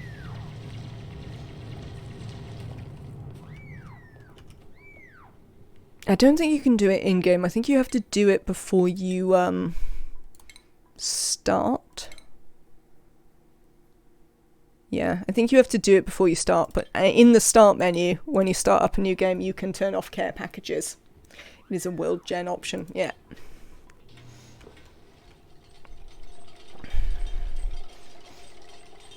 which I often think that I should do. There are some interesting questions about whether turning off care packages makes your take all dupes challenges harder or easier. I think it probably makes them harder as long as you actually take all the dupes, because it gives you less dupe options. Today is your name day. Happy name day.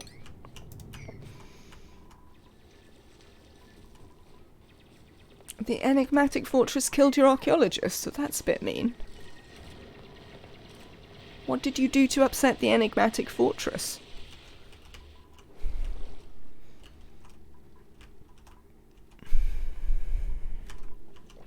Right, come on you lot. Let's see what we've got in here. Oh, you can't get through that one, can you? That's fine, you can come up here.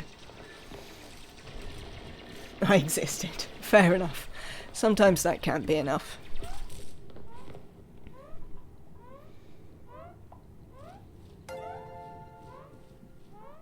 Thank you very much for the follow, Toasty. Welcome in.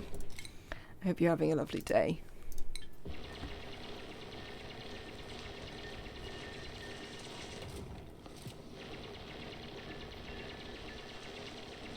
Oh, lovely.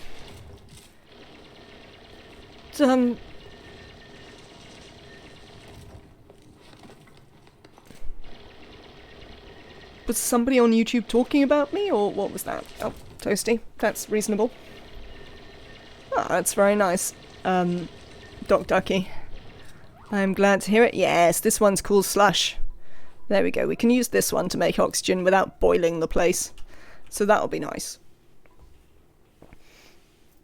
Oh, man. You saw the title mod on the Twitch thumbnail. Ah, no, that seems fair. Certainly there's not always that many people at any one time doing ONI streams. And to be fair, most of the a fair number of the other people who do ONI streaming are here in the chat, so I can tell they're not currently streaming.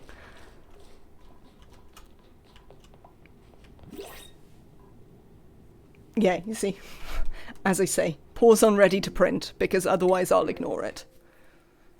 Ah, don't offer me ranchers, just because I said I wasn't going to eat the critters. Unreasonable. I don't need any of these. None of you.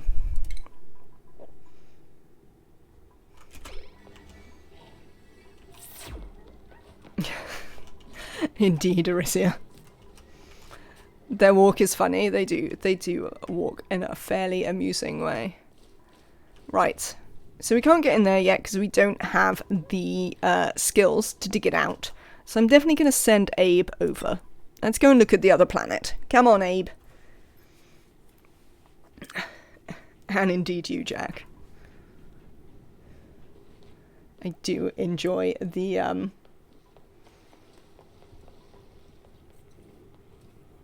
party Gossman. Oh, I'm so terrible at knowing who the dupes are by looking at them. Gossman? May. Ah, every time. Hang on. Teleport. Come on, Abe. It's going to take you to the other world.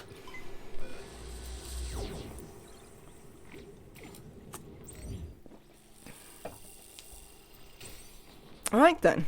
Hello, what have we got over here? Well, that's the output. So we don't know where the input is yet, so we'd have to go investigating for the input.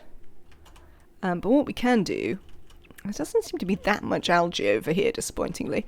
There is coal that we could utilise. We've got a little bit of food over here. Alright, let's consider leaving Abe here for a minute. Dig that out, Abe. And then this way, I guess. Let's come out this way a bit, because that's way cold. That way cold. Wow, that's a sentence construction. So, we'll try over here. This way apparently is cold as well. Somewhere. Somewhere there's going to be the input. Oh, here's an anti-entropy thermonullifier. Everyone was doing squelchy, and now you are not, and I'm sad. It's because I did my squelchy last time. To look at the new plug slugs. But we made all the plug slugs.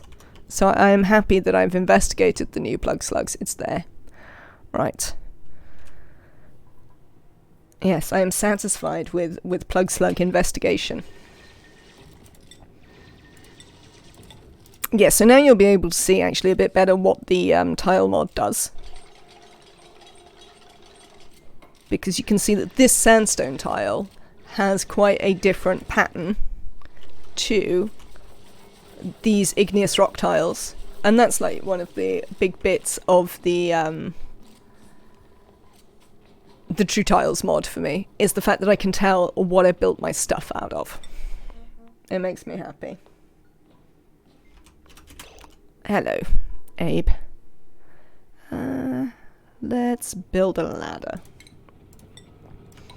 Because we want to go up, and look at this. You can't get through that. That's abyssalite. Well, that's mean. Oh no, there's some other ways in. Build this ladder. I'm not sure I've seen it where they've put the things behind abyssalite before. But possibly I've never bothered to go to the second planet early enough to find out. I think we might be able to go through the ice anyway. Well, maybe not. Don't know if we can climb across the anti-entropy thermonullifier here. Probably in the short term, before the, I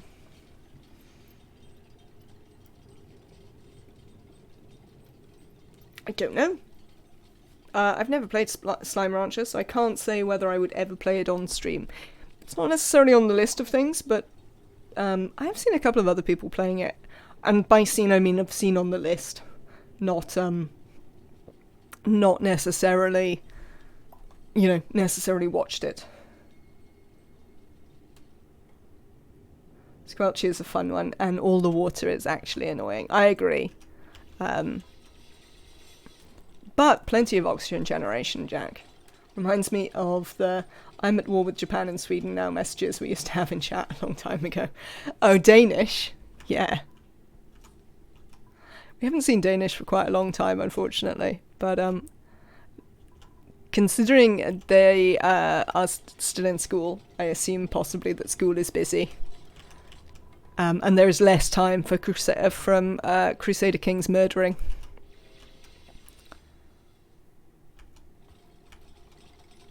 Which would be fair. What do we got up here? Yeah, I think we can get in the back. Even though we can't go around this way.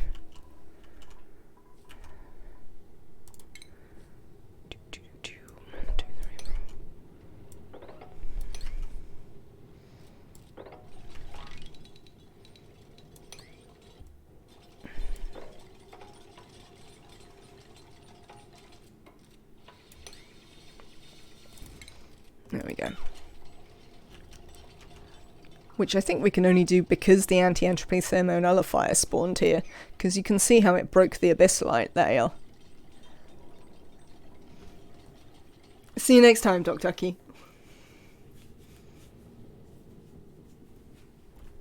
Have a lovely rest of your day. Oh, Abe.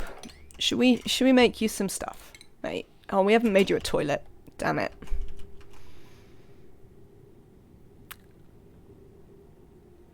Nuts. That's going to end badly.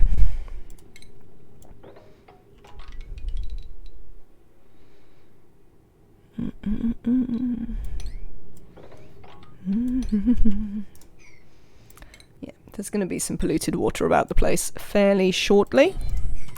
But we'll deal with that as it happens.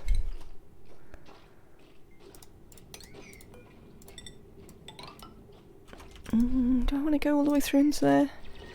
Probably not immediately, because Abe is going to have an accident fairly soon. So I think we probably want to wait until after that has happened to dig through into the water. Sorry, Abe, my fault. I should have gone on building you a toilet sooner.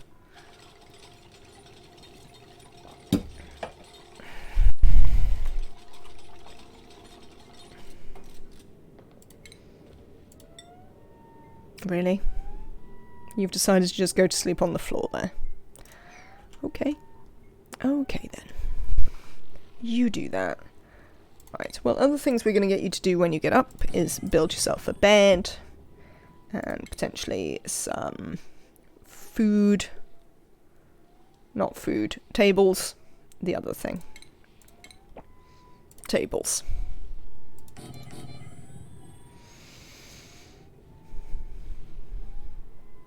Could do. Do we reckon we can have a plant? We can probably have a plant. Yeah, we could have a bluff briar. It's reasonably temperatured in here to have a bluff briar in a pot.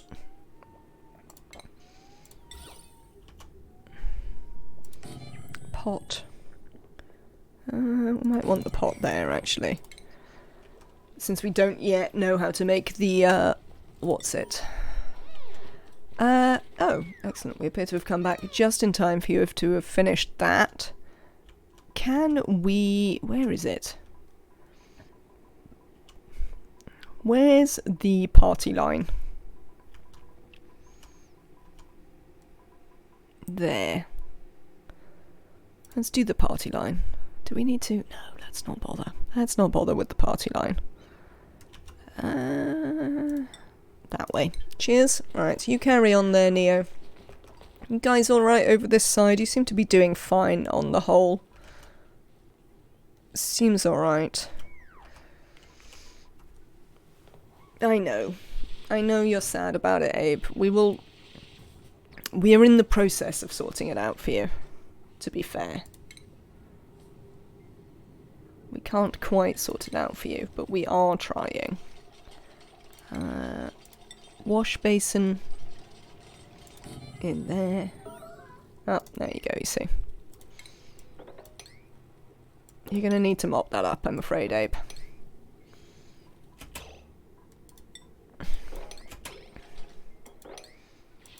Yeah, you're not going to do that, are you? Let's check your priorities. How do I make you mop? Which of these is mop? Storing?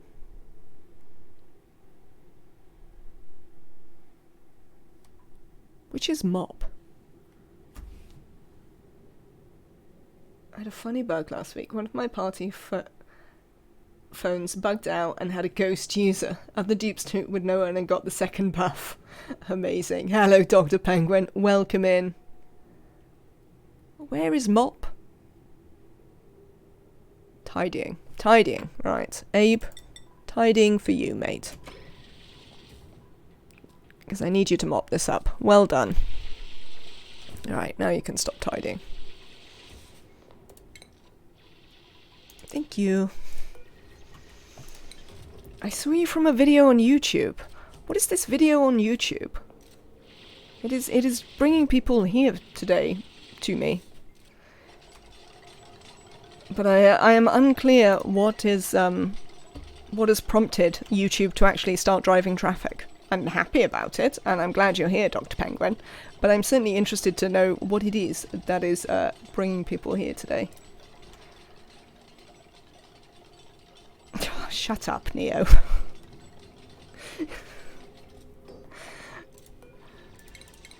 I mean, it seems much more likely that, you know, the people who are... Oh, right, no. So, it's the same thing. That's not me, Dr. Penguin, is the answer. That is, can someone do the TikTok command? Neo, no, thank you, Happy Nora. I am not Zebrapig. Zebrapig hosts me on her channel. And, as such, that is what has directed you here to me. But I'm Max. This is the Max, not binary. We play a lot of base builder strategy games.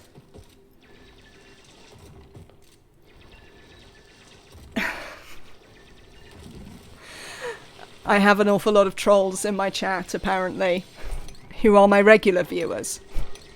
So, there we go. But yes, it's lovely that you are still coming here. I would absolutely recommend Zebrapig. Her streams are lovely. She is on usually much later on in the evening than I am. So you'll find her... she usually starts... Where are we? Probably not for 6 hours or so, and she's only on a few days a week, but definitely worthwhile checking her stuff out. If you're looking for things like what her reaction to the TikTok video and all of that is, if you check back in her VODs, you will find all of that stuff. And it's all worthwhile, I would say. Hello, Blinkster. Welcome in. It's good to see you. I'm also sure she'll be excited that, like, it's now spreading to YouTube and her fame continues to rise.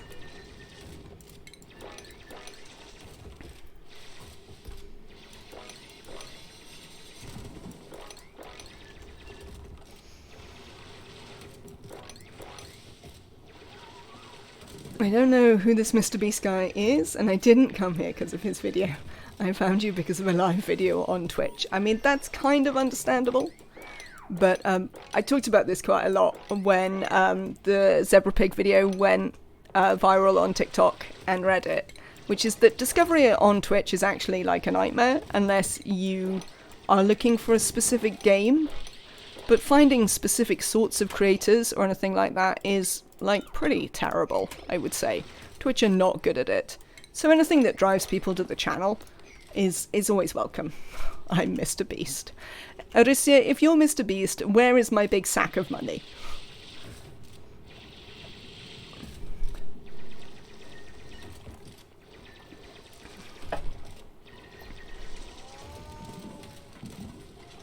Which I think is pretty much all I know about Mr. Beast. I'm not sure I've ever watched any of his videos. But, I do sometimes get them recommended to me. In my view, most services which allow searching are totally rubbish at it at the moment. Certainly, nobody seems to have a great algorithm for finding you the things you want. But Twitch is... Does MySpace still exist? I'm pretty sure it is still up. Whether anybody use it. He did the... Thank you so much for my sack of money, Arisia. The 10 bits are greatly appreciated. MySpace exists, how about yours? Good grief. He did the Team Trees thing? I don't know. All I know about him is that, like, he often likes to surprise people on small channels and things like that, and is generally seems like quite a nice guy. I mean, I don't know. You know, he's certainly not one of those creators that you hear a little bit about and immediately think, oh my god, this person seems terrible. Mr. Beast always, like, seems alright with stuff I hear about him, which is definitely a bonus, I'd say.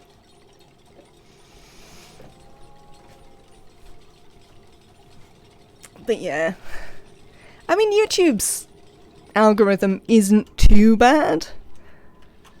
At least, like, if you like a game, it will point you to other creators of the game, which is, like, a bit better than Twitch's is in some ways, since you actually have to literally search for the game and all of that on Twitch. But yeah, discoverability's hard, so let's just be happy with what we can get. That's largely how I feel about it. We still need to build a toilet, and I'm distracted. Otherwise we're going to have the same problem again for poor Abe. You searched for 2D Unity tutorials last week and got 0 returns related to my search. I've gained 1 viewer because of YouTube, which is cool, but also I've gotten lazy and stopped uploading. I sort of paused my uploading during, essentially during Zebra Pig's virality, because so much of my stream was spent saying, I am not Zebra Pig, I'm Max, this is the Max not binary, you're very welcome to the channel. That I thought that wouldn't make a very exciting YouTube video. So I gave up for a little bit in posting my stuff.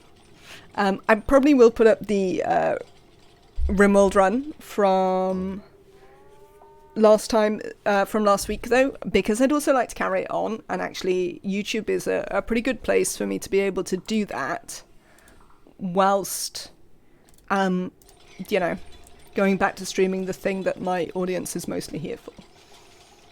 I'm sick of Google. If I search for info on any problem having to do with some hardware, all I get now is ads for said hardware.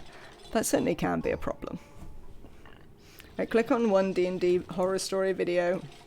Here is every single D&D horror story video related for the next 2 months of your life and nothing else. That certainly can be a problem. I think in general I have very much the opposite problem, which is, like, I just don't get anything related to the things that I actually watch quite often on YouTube. So I follow quite a few, I'm subscribed to quite a few channels for various gaming people.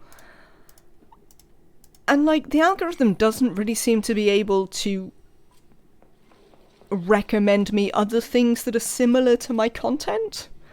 Which, like, I know some of them are out there as well.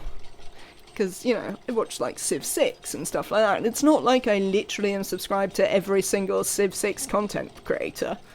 So it sort of surprises me that I don't get more ads for, the other people who do Civ 6 stuff. Or, like, more algorithm recommendations. But apparently I just don't. It's a bit weird. Who's idle? Ruby, you've got nothing to do. I mean, that's not ideal, is it? Can we give you any skills? No. What can we give you to do? I don't know. What do we want you to do? I mean, one thing we want to do is to get in here. So we might work on getting that done. I don't think we've got the suitable people who are going to be able to dig through here. But while Abe is asleep, we might have a little try. Yeah, you see, we're gonna struggle a little bit to get in there. But oh, this is chlorine. Oh, well, it's right at the bottom, so it should be all right. It should just stay down there. I've noticed most of my YouTube traffic comes from completely unrelated videos about gaming. I made a new YouTube account a few years ago, and after a few weeks, the recommendations got a lot better than my ancient account. Yeah, I don't know. I mean, I'm sort of with Jack, though. I don't put a lot of effort into my YouTube, so I can't in any way complain about not getting traffic there. Because, it would be completely unreasonable for someone who doesn't really put any work in it.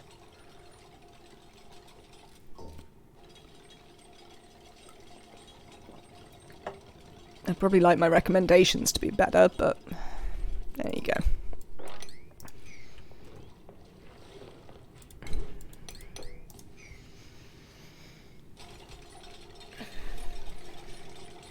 I have one video with 90 views on my YouTube, which is 95 views more than I expected, so I'm doing really well. To be fair, it's a lot more views than any of mine have got, Aki, so you are definitely doing well. But in a roundabout if you're having problems with traffic. I mean, not if you're playing City Skylines, I would say. Their roundabouts don't work properly. Do my brain slug hosts join the galactic community, or do we ignore those fools? I mean, what are the civics of your brain slug hosts? Will they be happy in the galactic community? Or will they actually not care about it?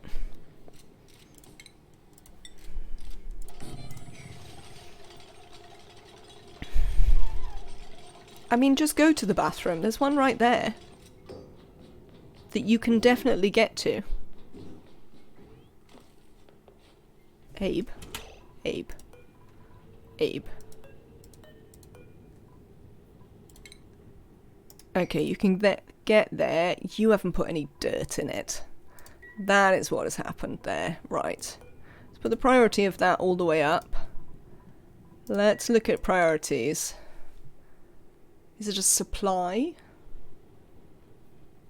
Oh, I hate this. I don't know. Is it supply? Is it tidying? Clean outhouse. Repair supply. Repair. It's got to be supply, hasn't it? pretty sure it's supply. It seems like supply. We must have dirt, mustn't we? Let's have a quick check. Oh, actually, it's gonna do the thing. No, we've definitely dug through some dirt. There's some there. Right, come here, Abe. Stop what you're doing and think about something else. Let's see if you retarget. You have. Excellent. Good retargeting, Abe. You filled the toilet. There you go, see? Now you can use the toilet. Isn't that better?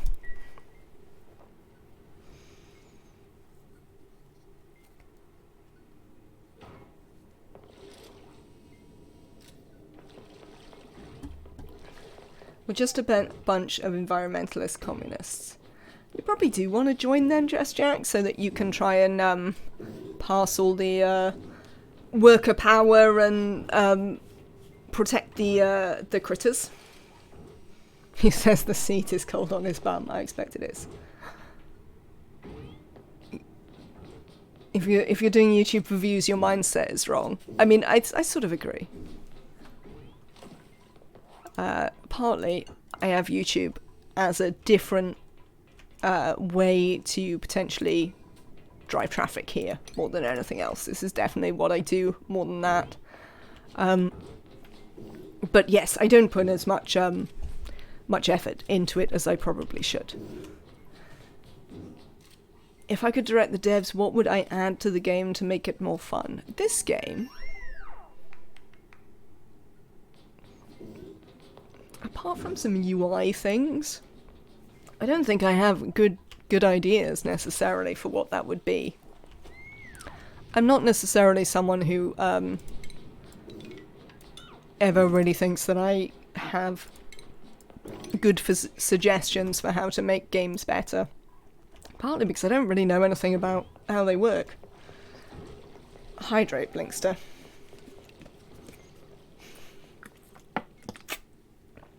That is true, Jack. It depends whether you want to roleplay or just, you know, min-max. What would I change about the UI? What would I change about the UI? I would... There's all sorts of things with what the UI tells you and where you have to look that sort of just bug me.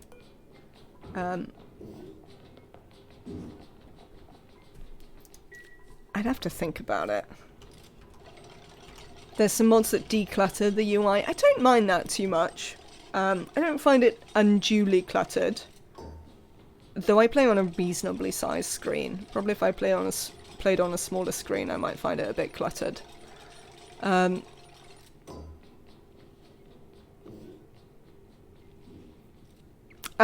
UI thing that I definitely would change is that when they introduced this, when they introduced multiple asteroids and they changed the resources to this, are you not doing it now? You're actually not doing it now, aren't you? So sometimes it shows me the resources for both of my planets, and sometimes it doesn't, and I don't understand what does that. Because this is different than it's been on other occasions, and I don't understand what the difference is. Build menu search function? Ooh, are they? Only way change to a UI I would make is draggable and or pinnable windows. It's an interesting one. Nope. Nope. Nope. Stop that. Thank you. Alright. So, you're free to carry on doing that for a little bit. Yes, you can't actually get through here. And I'm not really going to upgrade you to be able to get through here, which will be a slight problem. We're making some food, which is nice. Ceiling collapse. That's fine. We haven't trapped Abe. It's okay. There are so many times I've tried to drag a window. I can understand why. I do sometimes find things to be slightly on top of each other, but not too badly.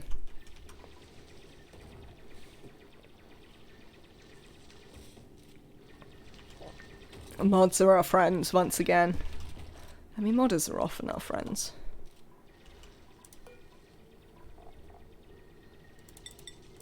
Let's put all the edibles in here. Oh, hang on. Do we have to change your priorities? Yeah, we do. We don't actually want you to do supplying at a massive increase now. We actually want you to focus on your building and digging. Ah. Fair enough. I'm pretty relaxed about mods. I mean, I have loads of them. But equally, I always feel that, like, if I'm streaming this game, then I'm doing it to create content, you know. And there are certainly mods that that enable you to just sort of do certain things a bit easier and sort of whiz through your content a bit better, I would say. But all mods are a preference thing. Breathability is still a problem. I mean, that's just going to carry on, really. Is your egg still here?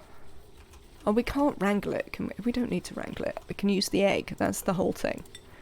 Come on, brain. You can do this. I want to build one of those and one of this. And I'm going to move that pip egg and these oxyphone seeds into here. And we'll see if we can use them to trap a bunch of carbon dioxide down here. Which should be nice. Oh.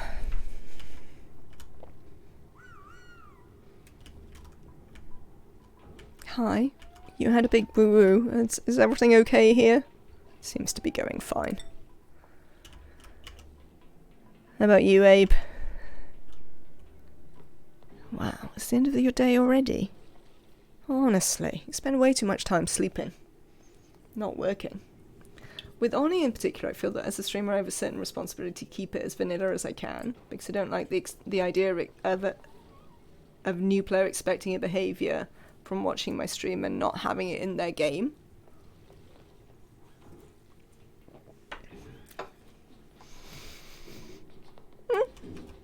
I think it's a reasonable take.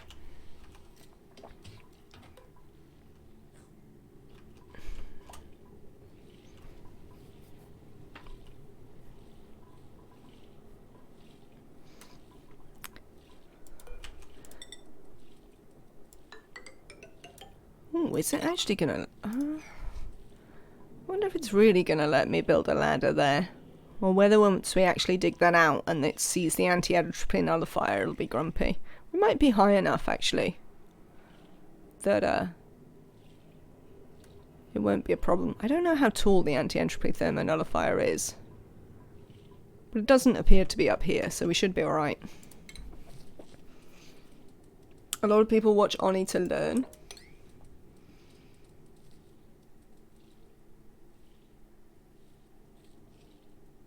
I am certainly not the #1 streamer of ONI, wrecked. And no, I don't think the Clay devs watch. If a game is not fun to play vanilla, then why did I pay for it? I mean, I think you're confused about what mods do there. Like, I don't think mods necessarily only exist for games that aren't fun in vanilla. That's a slightly odd way of looking at it, I would suggest.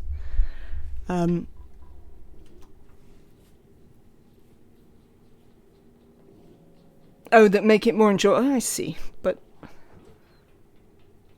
yeah.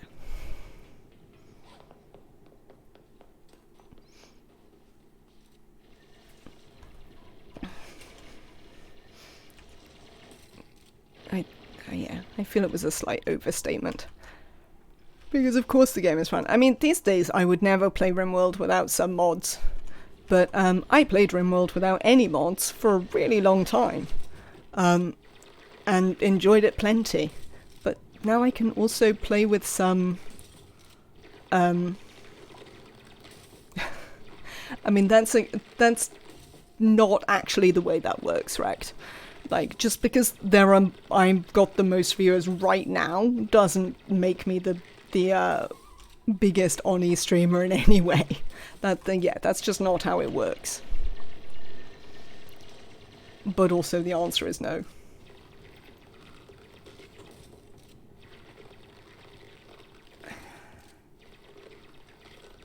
Many games are moddable because the devs like free labour. I mean, there's some truth in that, certainly. But I honestly think that the community has to take some responsibility. It's not just the devs who did this. The way that games are produced and maintained now is as much the fault of the community as it is the devs. I think I've talked before that I'm, in principle, kind of opposed to devs offering continued support for a game. It's really weird that we expect to pay for a game once and have it maintained into the future. Because you don't pay enough money for a game for that to be something that you should be doing. Even AAA, console games that are, 60 quid or something. It's still not really reasonable to expect that much labour going forward. That includes modders. It's really weird that, think about the way that every time a new update comes out for maybe RimWorld or even ONI to an extent, there's always the grumping of, every time they update the game, they break the mods. It's like, well, yes. Why should they care? It's voluntary labour, which, I actually think you should probably, be discouraged because people should pay for labour. It's a bit weird. I never played Elder Scrolls, but I do hear it's buggy as hell. I'd say that's kind of different, though. I know when I talked about this before, someone brought up Cyberpunk and what a mess it was when it was released, or, for instance, No Man's Sky. I think it's a slightly different issue having your game... Oh, printables. I was like, have we crashed? No, there's just printables. Having your game not really do any of the things that it said it was going to do versus expecting ongoing support for new features, if you see what I mean. I would separate those things out because otherwise the argument doesn't really work. I'd quite like a digger, but I don't think I can afford it.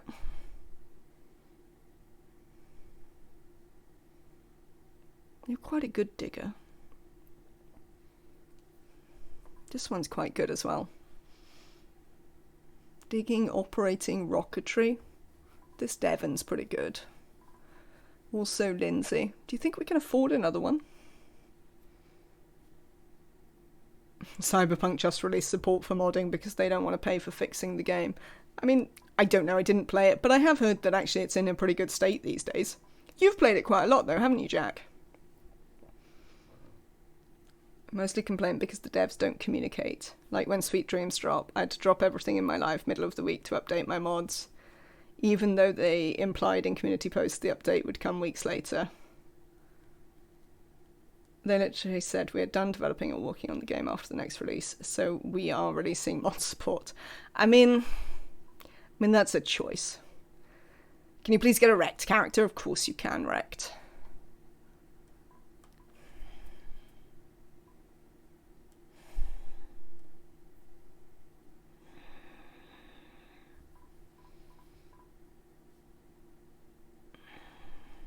I don't know about this.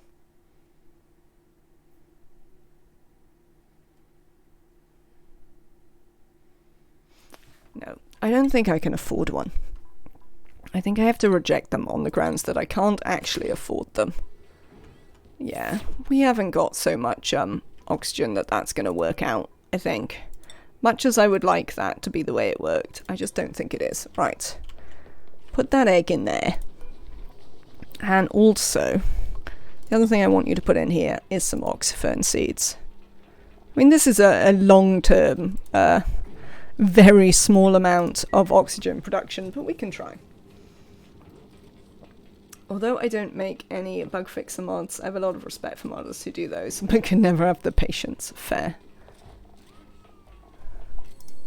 Who would you like, wrecked? Let's have a look at our skills. You could have...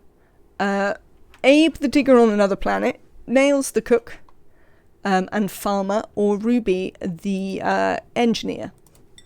Let me know and you can have one. Neo, I think we'll give you field researching. We're going to want to be able to... Oh, I haven't got Neo. Oh no, I never took one after Nemetrek paid for Neo. That's fine. We'll do that in a bit. The cook, absolutely. Nails. Where are you, Nails? There you are. Correct.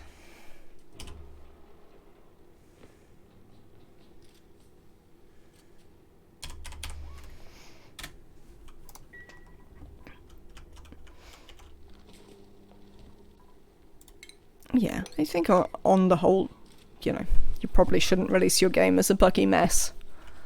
And I think one of the problems with continuous development is not only that, like, is not only the problem of whether we get stuff without paying for it and, like, how much we value devs' labor or not. It's that it also enables, you know, less scrupulous developers to release a buggy mess and go, oh, it's fine, we'll support it going on, which then apparently they can opt out of anytime they feel like, which, you know, I don't think it leads to a very healthy or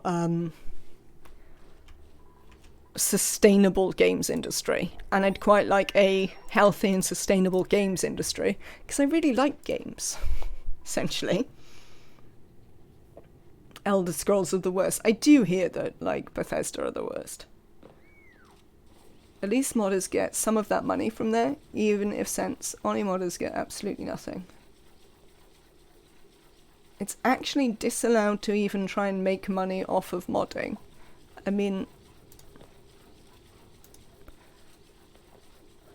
on the grounds that you're only modifying somebody else's IP. Is that why, Aki? I think if you want to be precious about your IP, you probably shouldn't let anyone mod it. Which feeds back into Jack's thing that, you know, some modding is just an excuse to get free labor, which is not great. How are we doing? Have you got over there yet? You have. Amazing. You can't turn this on, can you? Because you're not a scientist. Yeah, that's less helpful, isn't it? We're going to have to send Neo over at some point. And the other thing we'd like to do is... Hello there, Bowman. Welcome in. I hope you are having a good day. The mods I make use my own art, for example. It belongs to me. So it's a really weird grey zone. Morally and legally.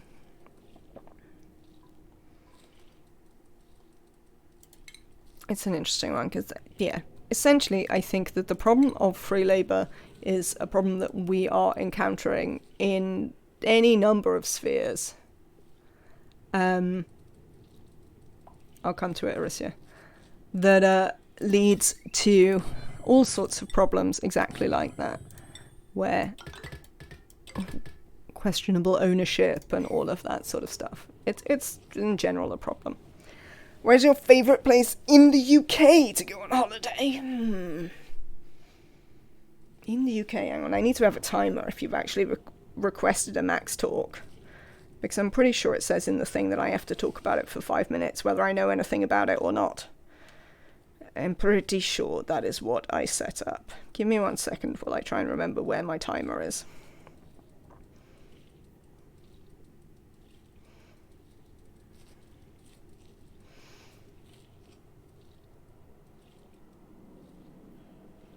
Alright, favourite place to go on a holiday in the UK?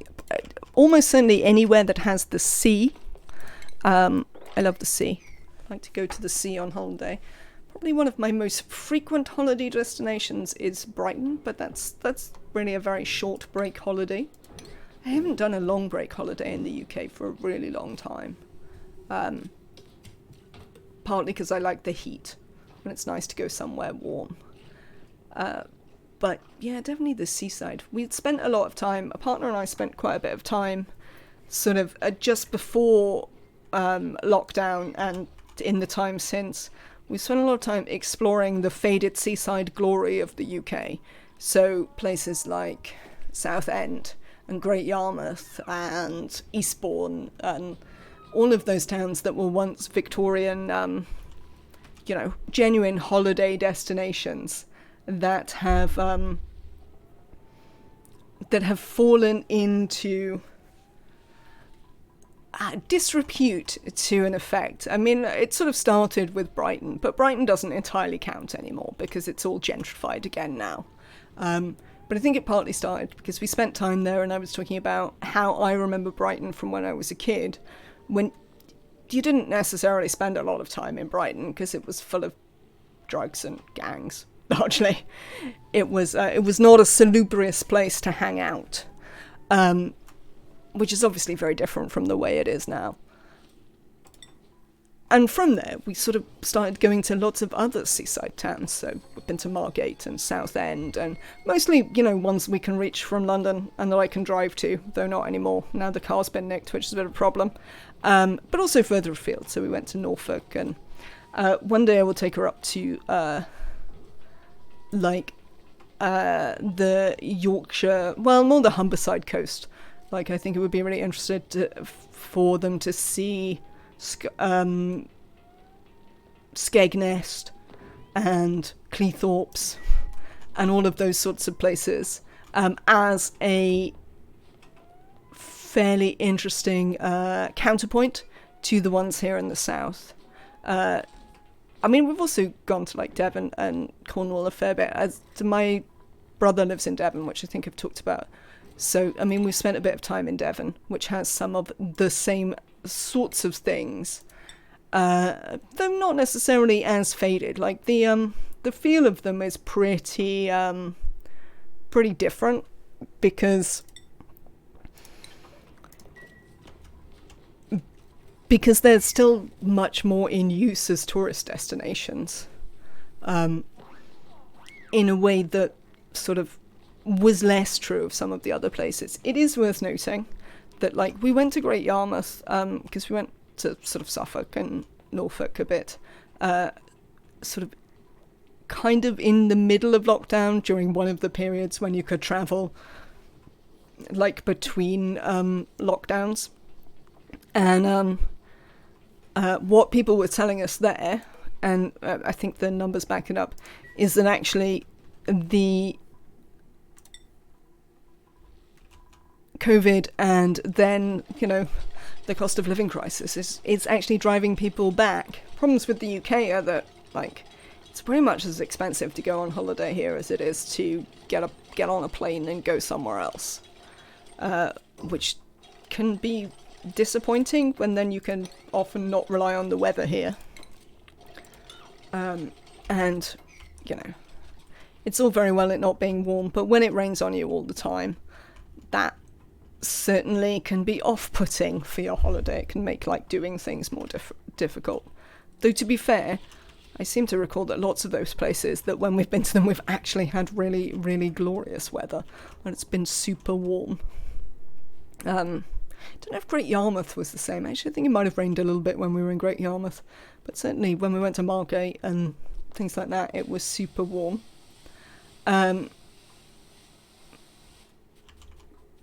So, yes, I see Rex mentioning going to Liverpool.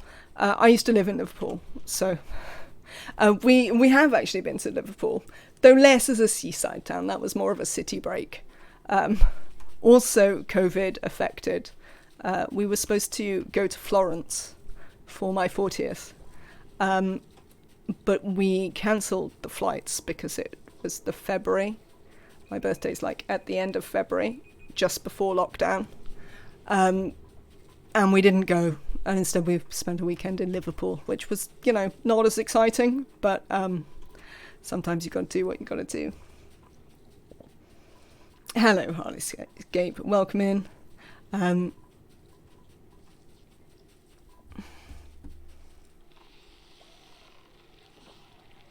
I've gone to some closer places, but for site visits rather than holidays. There we go. Cool. Sorry. I have some problems with... when I spin the wheel on my other screen, it zooms in and out here. Hope you're having a lovely day, Harley. I hope that was vaguely interesting for you, Arisia. But yeah, I like the UK for holidays. My main problem with it is that it's expensive. And sometimes more expensive than is reasonable. You've enjoyed Liverpool a lot. We're going again next month. But like next month as in the month that starts tomorrow. But that is because between the two of us, we don't know who actually has responsibility for this mistake. We booked a gig that we believe to be here, but it's actually in Liverpool. So I have to go to Liverpool to attend the gig. So our choice, was to give up the gig tickets or just go to Liverpool for a couple of days. So we're going to do that instead because we also enjoyed it. I liked living there for a couple of years. It's a bit of a small town. So after a couple of years, I was a bit done with it. But I am someone who's lived in London now for 20 plus years, so that tells you how I feel about the sorts of places I would like to live. So for me to say it's got a bit of a small town feel in no way means that other people would feel the same about it. I have to say it is not necessarily reasonable to take my experience as universal there, I have to say. Right, I think what we're going to need to do is bring Abe back and bring Neo over. I don't want Neo to live here permanently, though. There actually isn't there's not really enough algae, I think, to warrant this whole thing that I've thought about. There's not really enough algae here. I think we just bring Abe back. But, we've set up a little bit. We've got a bedroom, we've got a toilet, we've got, basic infrastructure for as and when we might come back here, which I think is not too bad. I think you can stop mopping, Abe, and just come home, frankly. Cheers. Don't do that. Just get in the thing. Go on, go and get in the thing. Hello, Ifnola. Welcome in. Hope you're having a lovely day. Let me teleport Abe back. And we'll carry on ignoring this for a bit.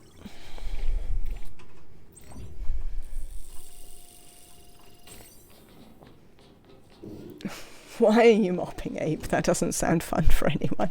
No, that is a fair question. Abe will be alright. Abe will be okay.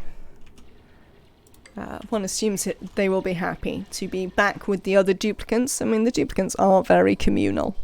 I once, speaking of you playing Stellaris,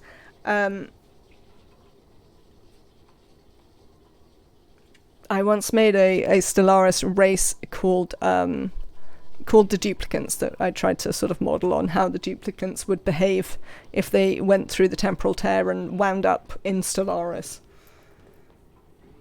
Can you imagine someone just rubbing a wet, dirty mop in your face? It seems bad.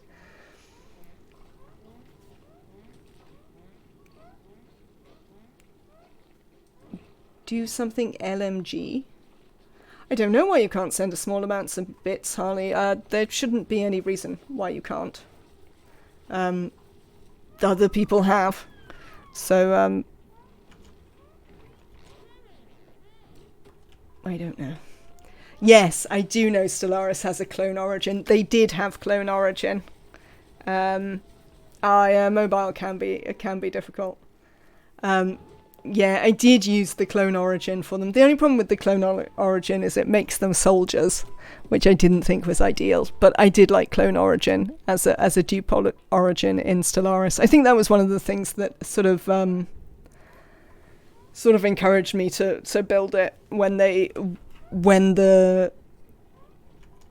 was it DLC or is it just patch that brought that in? When the origin released, anyway, whichever one it was. I think that was when I was like, oh, let's do this. It sounds like it might be funny. Who are we murdering, Arisia? And is there any good reason for it? Right. what are we going to do about oxygen, chat? I need to make a small electrolyzer. Maybe we'll make a half Rodriguez rather than a full one. We can always upgrade. I need to remember that we could just upgrade the electrolyzers. I don't need to set up my electrolyzers for the rest of the game.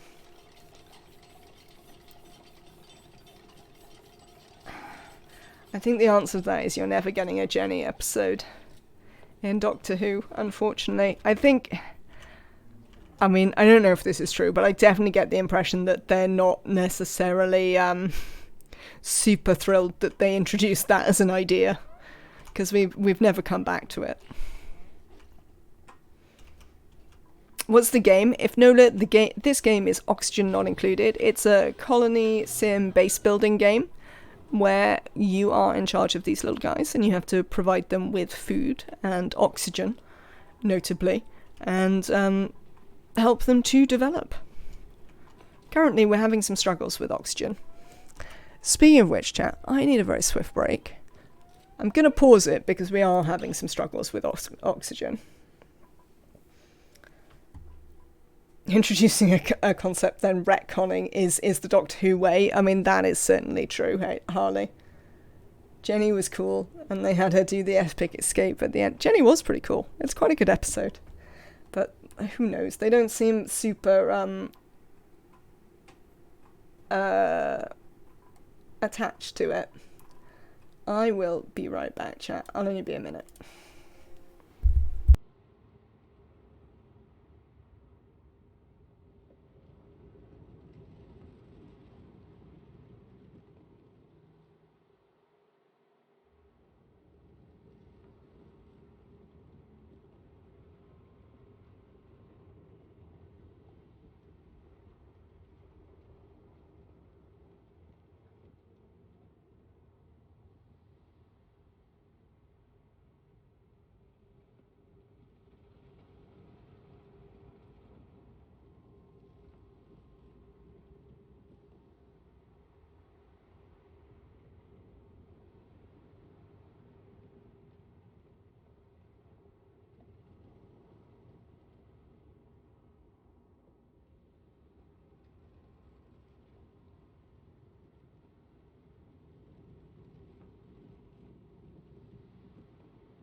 Right then, we're back with some attempts to make oxygen, hopefully. Right then, you. Let's get going. Hello. Thank you. There you go. Let's look at our skills. Abe, we need you to become more skilled. We desperately need you to get super duper digging. Oh, nuts. It's too big to be a mess hall. Right, we need to dig in the top of this and build a roof so that at least when the plants are stifled, it is actually a mess hall, so that they get at least some bonus. They might not get all the morale bonus, but we'd like them to get some bonus. So that's definitely something that we're going to do. But in general, we just need to skill Abe up so that we can actually use water to make oxygen. I mean, we could also use some of these, but then we'd just have to make a random electrolyzer. I mean, we probably could do. We could consider that. Since we are a bit short.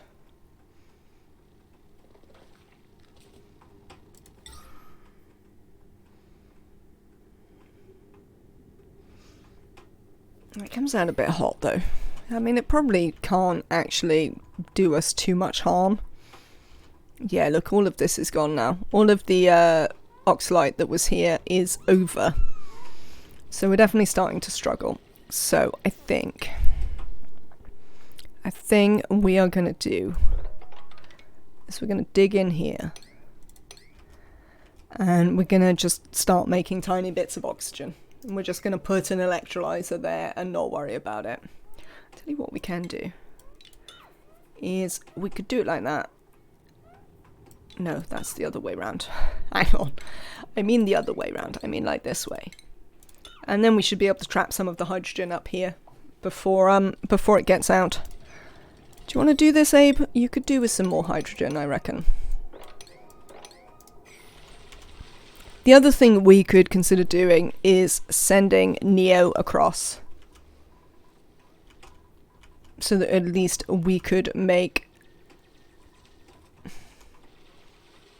Just as well we're making oxygen, it's not included after all. Absolutely. It is a moderate problem with the oxygen in this game.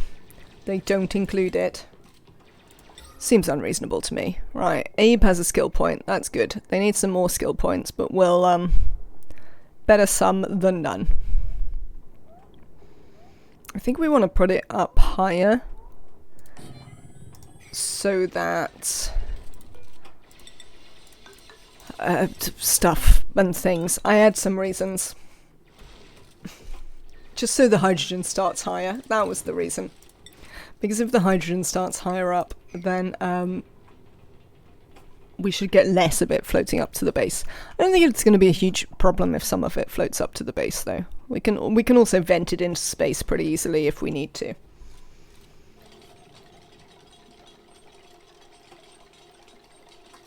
If Nola, maybe chill.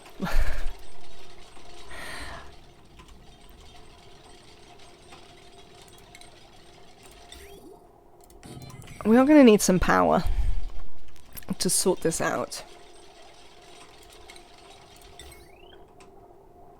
Ideally. Well, I say ideally. I mean, we just will. There's not really any options. We'll probably put it over here, because otherwise it'll be too hot.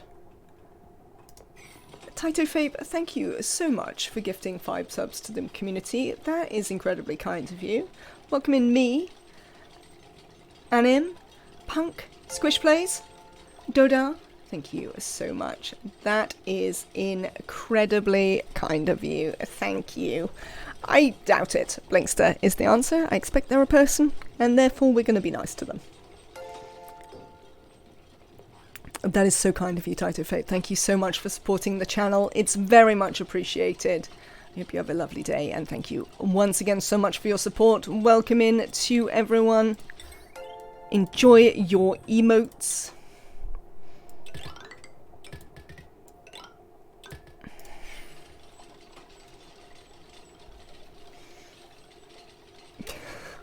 What in God's name are these emotes wrecked? Yes, much hype to you all.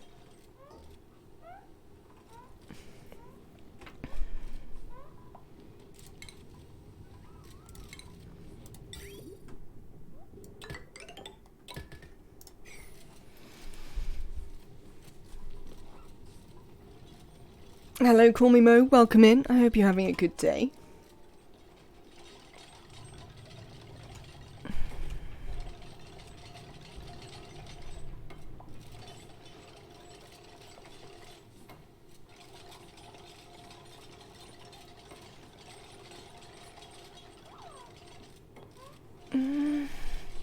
I think that might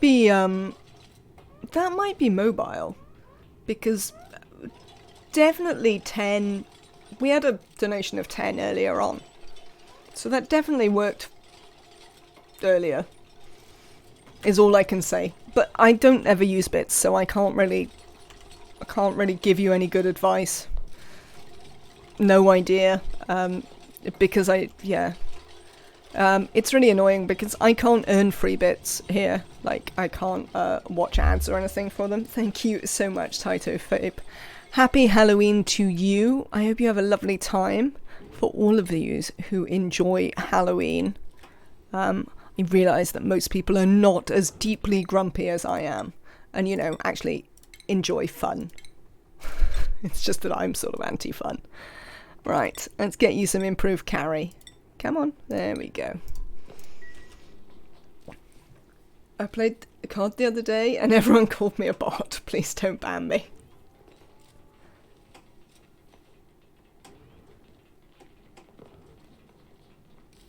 Yes, I do require 10 bits. Just because single bits can lead to a lot of spam. I was hoping you would be in costume. I will not. That is not a thing you're ever going to get here, Rect, I'm afraid to say. Well, I mean, I'm not afraid to say it, because, I don't enjoy it, so I ain't doing it. You don't celebrate, but your kids do? Ah, fair. My nephew is also out trick-or-treating this evening. I'm told he's now big enough that his mother is not trailing him. He is trusted to do it by himself. I think it definitely seems to be a thing that they're in costume cosplaying as themselves. I mean, that is kind of fair. Sometimes I do feel like I'm cosplaying as myself. Yeah, no, I think it seems to have definitely come back. I would say in terms of the pandemic thing and stuff coming back, it was really weird. Not, I think, this Christmas, but the Christmas before, maybe? I forget. There was one. I was in London, because I live in London, near the city, so I was in the centre, just before Christmas shopping, as one does, doing some Christmas shopping, and it was dead. It was the 23rd of December or something, and, it was dead. There was nobody there.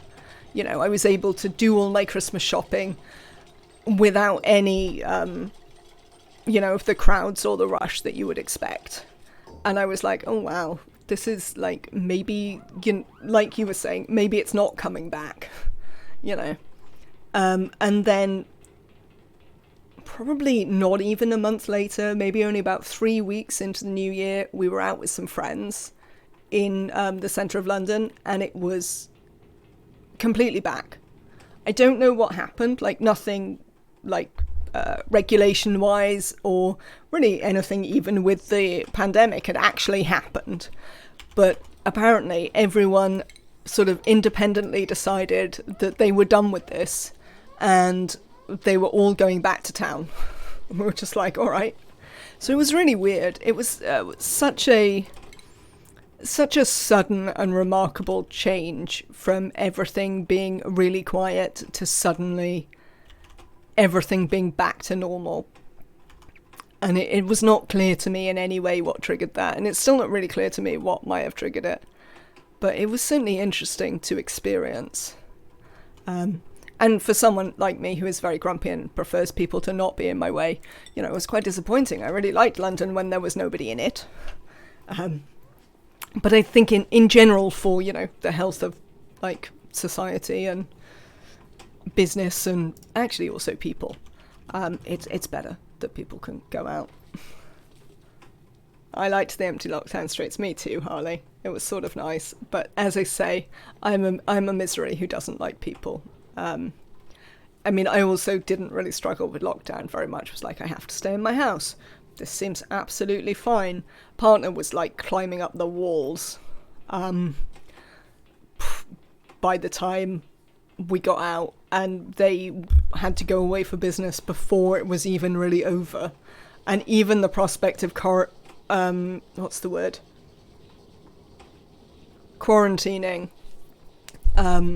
for a week somewhere else was just preferable because they wouldn't have to look at these walls anymore for a bit. So you know, for me it was fine, but for them it was just like, I must get out of here. I must do something else. So I certainly have sympathy for everyone who really struggled. Because, yeah, even though I didn't, certainly I lived with someone who did, who found it pretty terrible.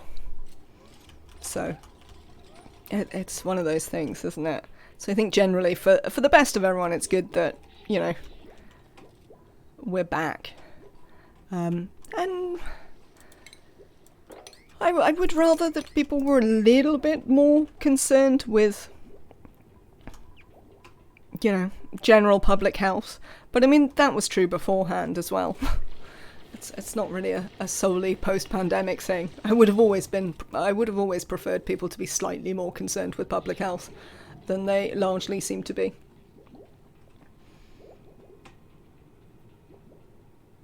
I would like to say, if you are new to this game and looking for tips, do not ever do this.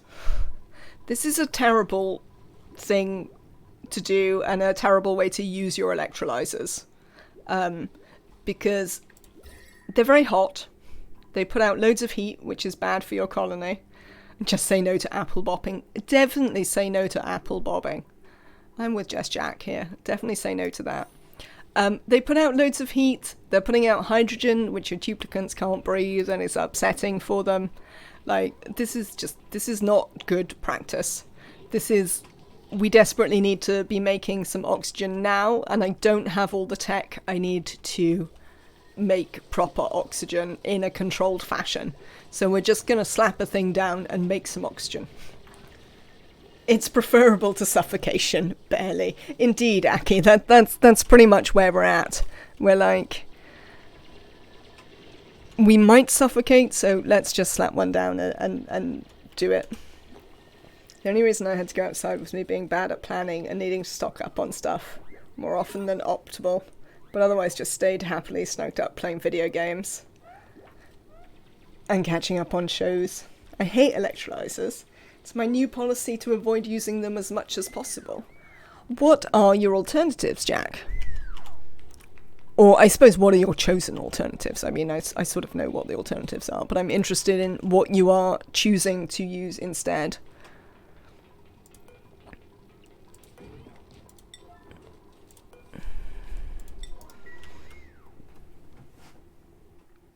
Oh, you're just using polluted water off-gassing? Fair. I mean, it's a lot better in terms of heat. Are you bothering to deodorize it? Or are you just having the polluted oxygen and not worrying about it?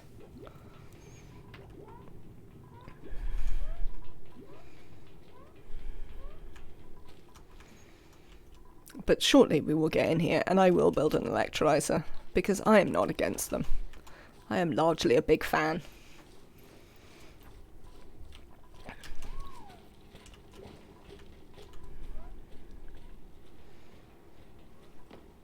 I mean, we could do that with this. It's cool slush, so, I mean, it's going to be polluted coming out. No, I was thinking, can we turn it clean? And then I'm like, yes, we have plenty of sand. Remember how we're in an ocean. Plenty of sand. Not a problem there. Do I want any of these? No, none of these are really worthwhile. We'll just take some brine. Current playthrough, I have lots of pea water that isn't germy, but if it is, I figured out a good way to clean the oxygen using weezeworts.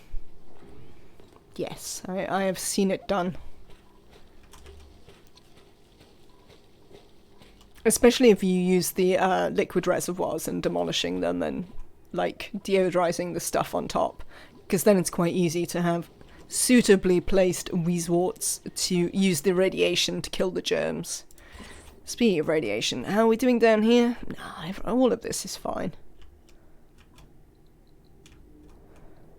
Because we are, of course, on the radioactive thing. Come on, brain. Ocean. I wonder if that's going to leach a bit too much heat into there in the end. I think not, isn't it? Am I right in thinking that heat can't actually transfer diagonally? I believe that's the way the game mechanics work, but I wouldn't swear to it. Liquid reservoir demolishing and the deodorizers through a layer of water to overpressure. And then let it go by some whizworts to kill germs. I mean, it's definitely a effective way to make a surprisingly large amount of oxygen. I'd say the only problem that I have with it is it involves, like, me having to micro something, where I have to remember to get the tanks demolished. But you can easily set up, like, notifiers and stuff so that that's not the end of the world. Right, this should be a room again now. No? Oh, are you kidding? Right, okay. Hang on. Let me demolish that so they can build this tile then. Lots of oxygen and no need to temperature control. The biggest downside is it requires manual operating. I mean, that's fair. I have to say that I was talking about it in the last playthrough. I think that spaced out massive proliferation of slush geysers means that electrolyzing oxygen, you never need to worry about the temperature anymore, because you can just cool it with your input. Like, it's kind of ridiculous how easy it is now to build whatever sort of electrolyzer you want, like a SPOM system, and just not worry about the temperature of the output because you can cool it with the incoming liquids. Which feels a little bit easy to me, I have to say. I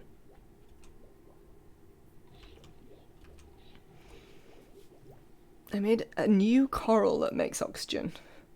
Or as Rect would say, I free-laboured myself a new coral. Yeah, you can use auto sweepers for a lot of the sort of fertilizing problems and things like that. Okay. Well, we've definitely sort of stabilized a little bit. You can see how our plants now aren't overpressurizing and underpressurizing rather than overpressurizing. Oh no, they're still doing it a little bit, but we're improving that situation. Certainly. 1, 2, 3, 4, 5, 6, 7, 8, 10, 11, 12, 13, 14, 15. We probably actually need some more.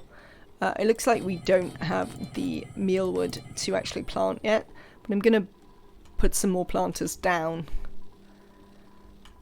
since we have 4 dupes.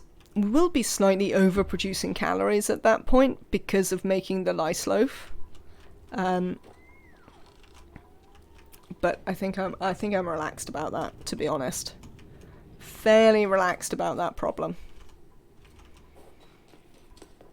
Yeah, you've overpressurized. I mean, this is the other reason that doing it this way is bad, is because you overpressurize.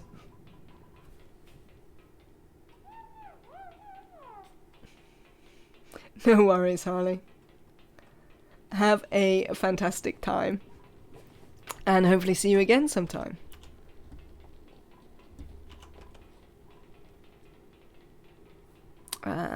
We might actually, something I might do is if we stick in a pump here and pump everything like right up to the top, then the hydrogen will build up here, but the oxygen will sink. So that should help us spread from 2 directions. Though to be fair, how much do you put out? Yeah, you put out 1 kilo. And how much does the gas pump holds 1 kilo, right? No, gas pump only does half a kilo. But then the pipe holds 1 kilo.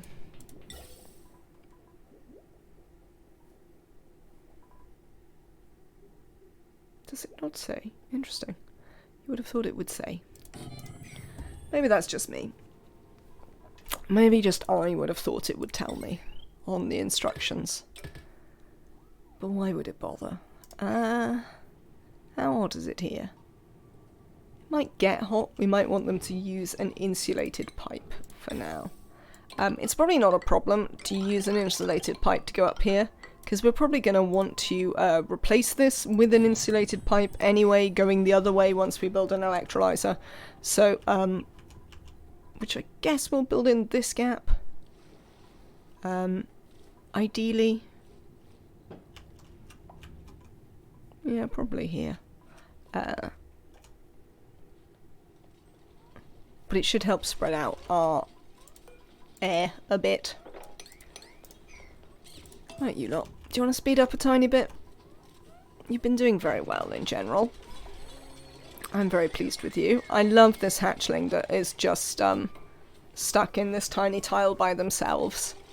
I also love that the Pip came and planted it a mirth leaf for decoration. This entertains me no end.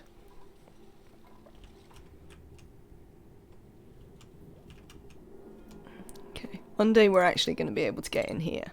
We'll set this to activate. Let's inspect this as well while we're at it. Hello Java, welcome in. I hope you're having a good day. Alright, that's all inspected. This is currently idle. So I can't dig it up anyway, that's the whole thing. We have to wait until we have the skills to dig up the thing. I think maybe I don't play enough early games anymore. Because, like, the idea that I actually have to wait to dig stuff up is sort of remarkable to me. Oh, it's only cycle 16. That's why. That is what the problem is, I see. There's me being like, why can't I dig stuff up? Because it's still only cycle 16. It's not unreasonable. Why is everyone doing this? Surely you should be operating in advance. Oh, am I building all this on a 6? Oh, that's not what I wanted to do.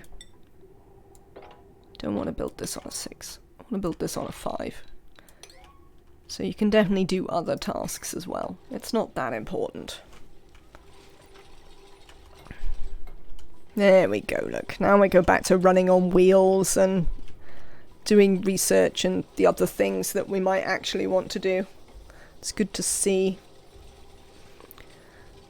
Farming, you know. General other ways of not dying. Right, I want to break in here actually. Now we're producing a tiny bit of oxygen because there's oxygen back here. There's probably no reason not to break through. Let this oxygen out into our dupes. Oh, is it a bit hot? Yeah, maybe that's the reason. Maybe it's a bit hot back there. Because of this. So we might not do that. I often use priority 3, 4. I don't see anyone else use those numbers, but they're actually nice. I used to use them a lot more, Aki, in the vanilla game. Like, the bigger the asteroid, the more likely I am to use low priorities, because I'm more likely to set up more commands and want them done later. Speaking of running on wheels, my next ONI playthrough I want to do Deep Power Plant. I've always wanted to do an evil run of ONI. Have you ever seen the dupe oxygen production?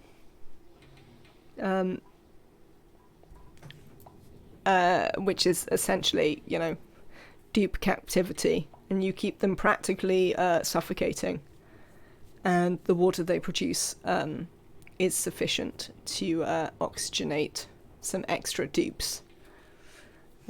It's not very kind, but it is possible. I don't know, I've never really been massively tempted to do those sorts of things. I feel I'm mean enough to my dupes anyway. Using cryos? No, actually just using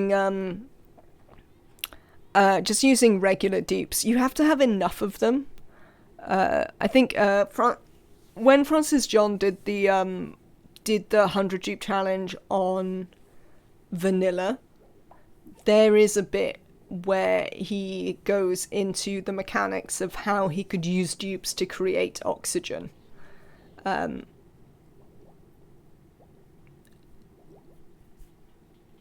And it works. It actually works best if your dupe is biohazardous, because then you keep giving them food poisoning. And they use the bathroom more, therefore they produce more water, therefore you get more oxygen. But you do have to keep them practically suffocating. So you put them in like tiny cells where only right at the top is there any oxygen for them to gasp. And then you have to give them something that they have to do in the carbon dioxide so that they don't stand there all the time breathing all the oxygen. It's pretty dark. It's pretty much RimWorld levels of dark. And that certainly feels worse when you do it to cute duplicants. Because obviously hard-coded to, biologically hard-coded to like cute things as we are. But yeah, it just uses the regular mechanics and them peeing. And you can do it with sufficient dupes who are not biohazardous, but it's more productive if you can give them food poisoning all the time. They do need a keeper. You need a jailer to provide them with food and stuff.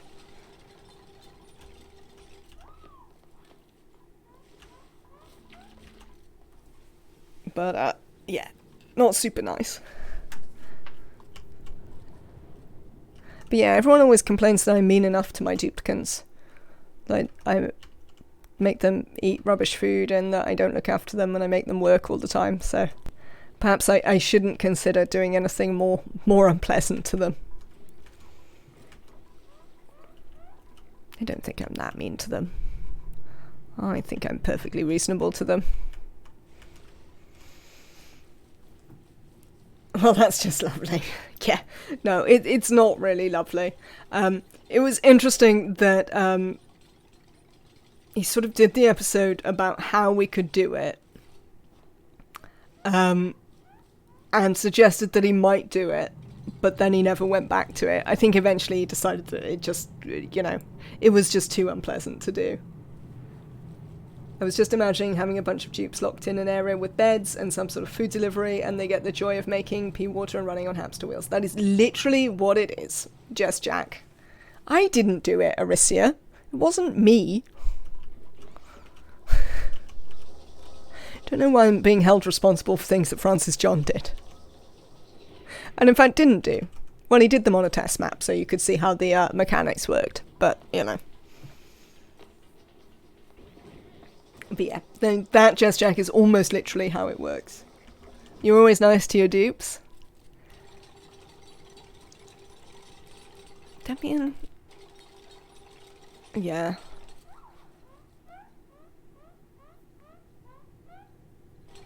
I never make them nice bedrooms and stuff like that. You often make them bedrooms, don't you? Like single bedrooms and stuff on your playthroughs? Because I nearly always just put them in random barracks. And never really fix that and stuff like that. Hang on.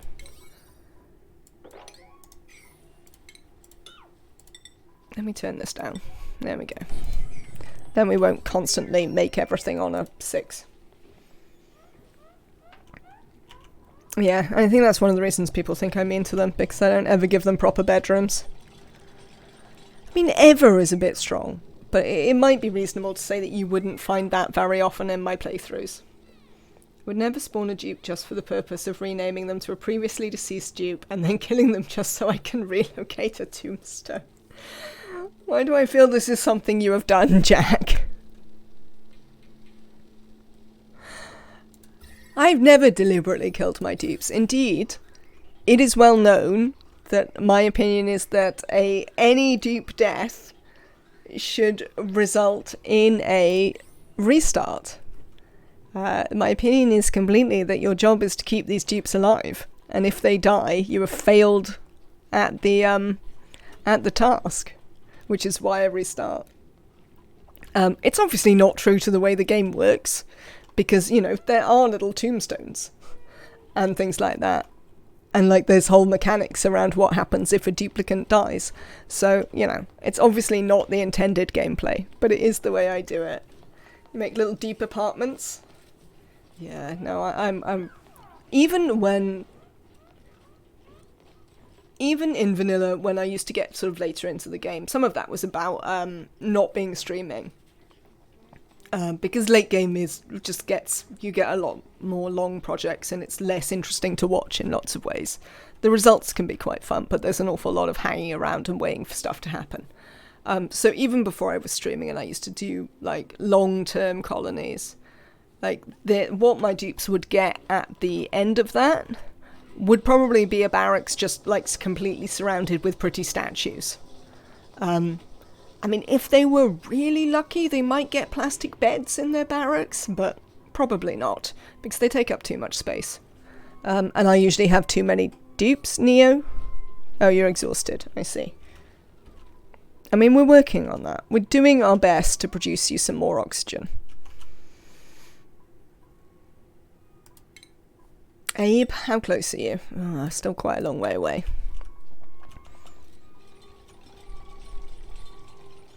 But we are trying to make things less terrible for you.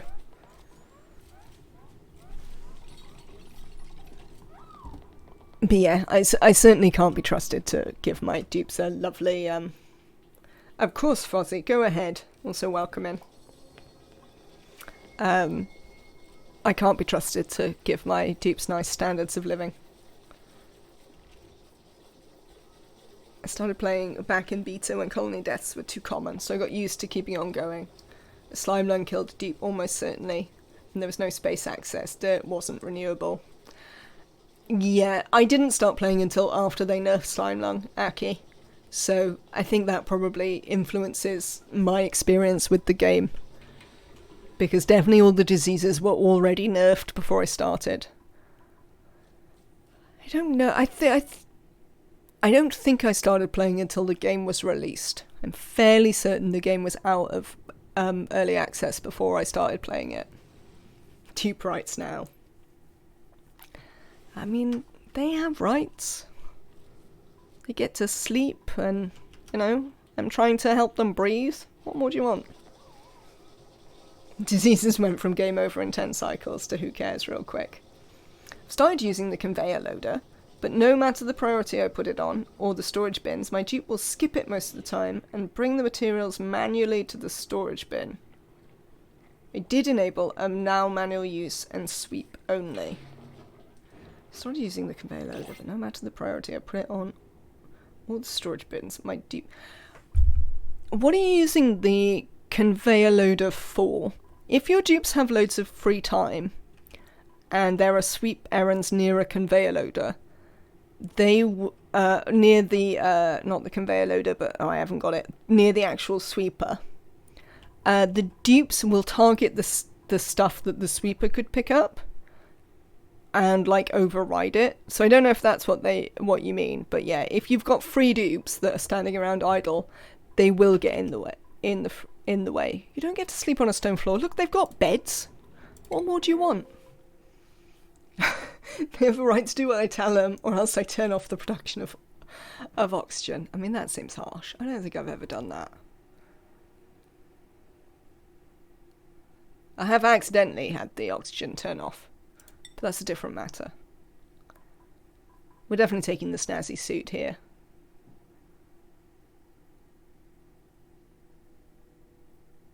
Yeah. Definitely snazzy suit. I'm transferring materials from a chlorine room to storage bins outside of it using rails. Maybe it's because they have too much free time. That could well be it. You can also, if you don't want them to do it, just turn off allow manual use on the loader. And then the dupes will still take it to the bins. You could try and make the bins inaccessible, maybe, to the dupes. Or you just give your dupes more things to do.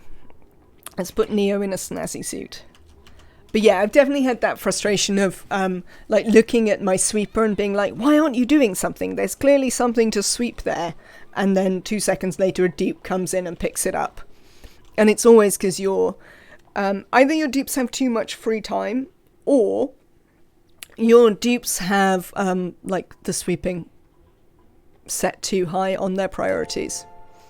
That could easily be the other reason. Thank you for the follow, Frozzy. Welcome in. Hope you're having a lovely day. Yeah, they might also just have the is it tidy that's got sweep in it? Yes, they might have tidy set too high up.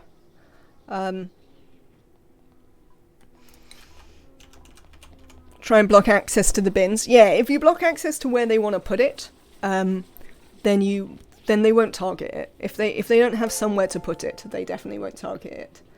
Harley, thank you so much for the 10 bits. I am glad you were able to figure it out. Thank you so much. That's really kind. Have a lovely rest of your day, and I hope to see you another time. Thank you so much.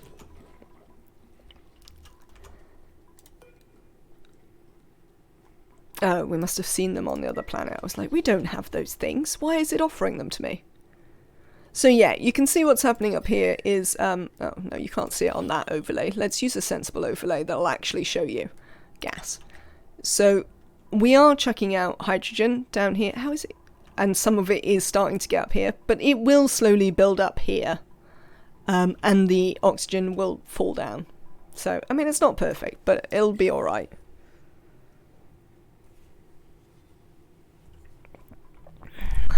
We're enjoying my specs again. Speaking of specs, I was I went to an exhibition yesterday, and I was reading like the information about the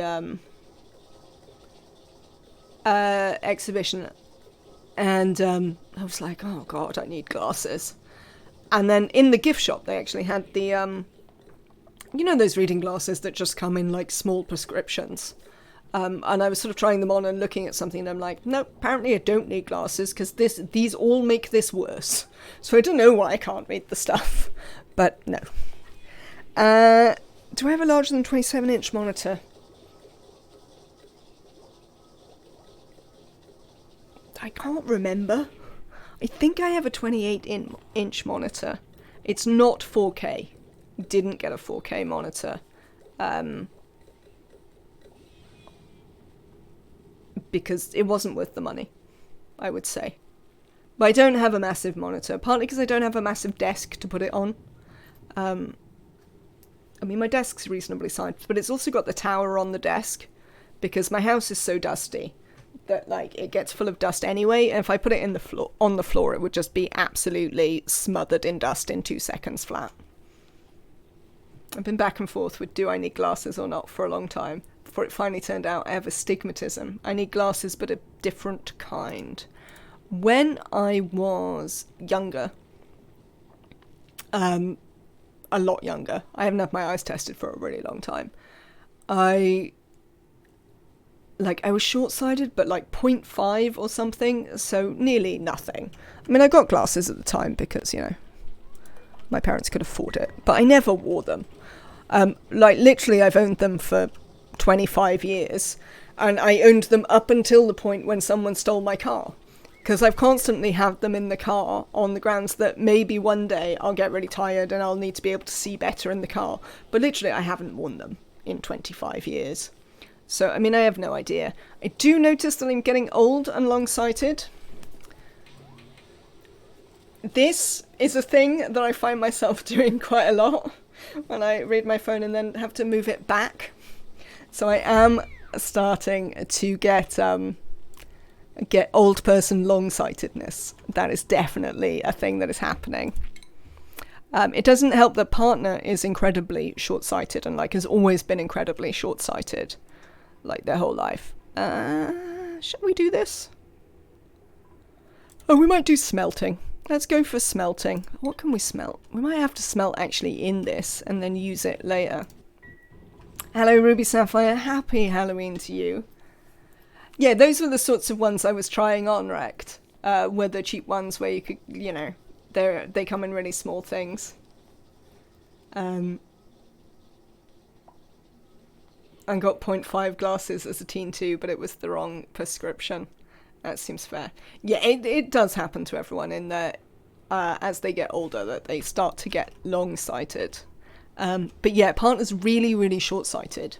So like in the mornings and things, and like when we're in bed, or just partner isn't wearing their glasses for some reason, they'll be like here to talk to me because this is where their focal point is. And I'm like, love, I can't see you. Move back. Completely random discussion with my flatmates where it turned out it's not normal for people to see huge vertical lines and halos over lights in the night. Oh, is that a sign of astigmatism? Do they have cataracts? No, they're just really short-sighted. Yeah, they're just really, really short-sighted. They also have something else. I can't remember. Essentially, their eyes are just kind of rubbish. That's the answer. Their eyes don't work good. And haven't since they were very small, you know. Thank you so much for the bits. The BBC should just lock Tennant in the BBC basement and they never have to worry about a badly received Doctor again. Everybody wins. Well, maybe not David. If I look at my LED clock, I see double. No, I don't have any of that. I think mostly what I have is that I sleep incredibly badly and I look at screens pretty much the entire time I'm awake. And those two things make my eyes really tired. And so sometimes it's difficult for me to like focus on things. But I suspect it's actually more of a brain problem than an eye problem. David. I have to admit, like, probably the seasons with David Tennant were my favourite of the Doctor Who seasons. Like, I fell off Doctor Who during the Matt Smith period. But I sort of really miss Christopher Eccleston as Doctor Who. Definitely think his Doctor was the most interesting Doctor of the revival. Incredibly angry, broken Doctor, I think was definitely my favourite. My favourite bits with David Tennant as well were the episodes like Time Lord Triumphant and The Waters of Mars and things like that. I think those were some of my favourite episodes when they go into like the incredible toll of being the Doctor. I enjoyed those a lot.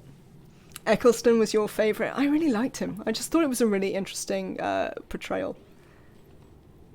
Put a light pointing at the wall behind your monitor. I absolutely have that. That is what lights me now. It's a light that looks at my wall and bounces the light onto me. I don't have an overhead light. Well, not for streaming. Unfortunately, my other job, I need very bright white lights.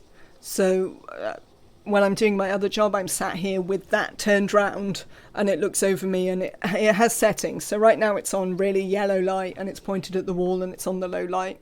When I do my other job, it's on high power, white light, pointing straight down. So I can do my other job. Tennant was your favourite? You like Matt Smith too? I don't know if it's a less popular take. I think it's a bit about when you came to the new Doctor Who. Because I do know quite a lot of people who love Matt Smith. But I would say that they tended to come to the new Doctor Who a bit later. So maybe that's a thing. There's certainly always an affection for your first Doctor, I would say. You came with Eccleston. You see, I'm old enough to remember the very end of the original runs. So, as I say, I've fallen off watching it, and I fell off during Matt Smith. But that wasn't entirely about Matt Smith, who was absolutely fine. It was much more about Moffat, who I wasn't a huge fan of.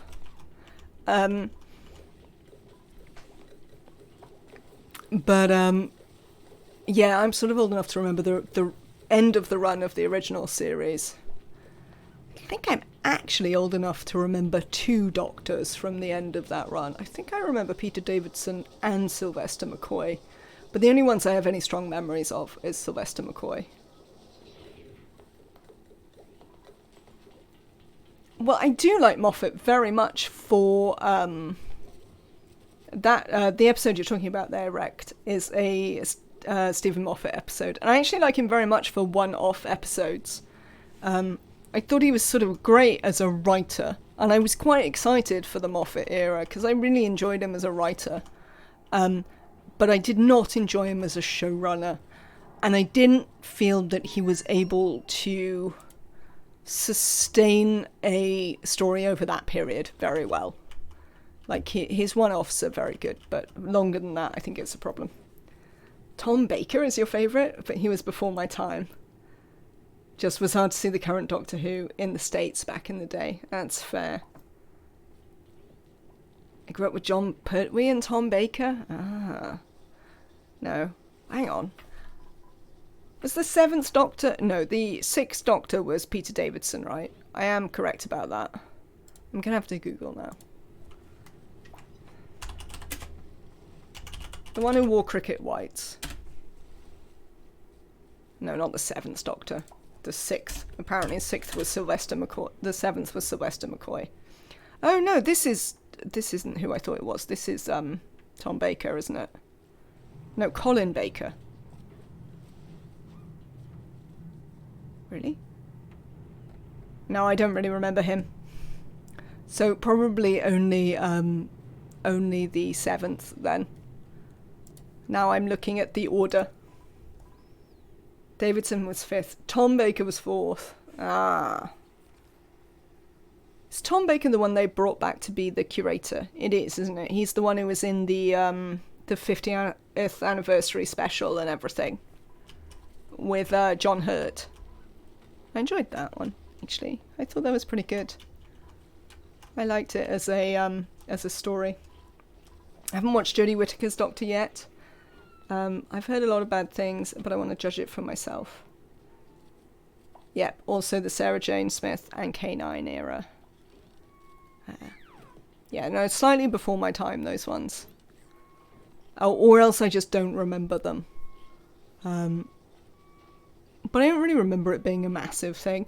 I just kind of remember being obsessed with Ace when I was a kid. But that's about, you know, my memories of it.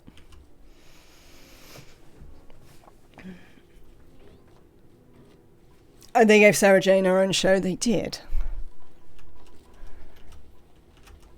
Her episode with Tennant was really good. The one where they brought her back. That was really good.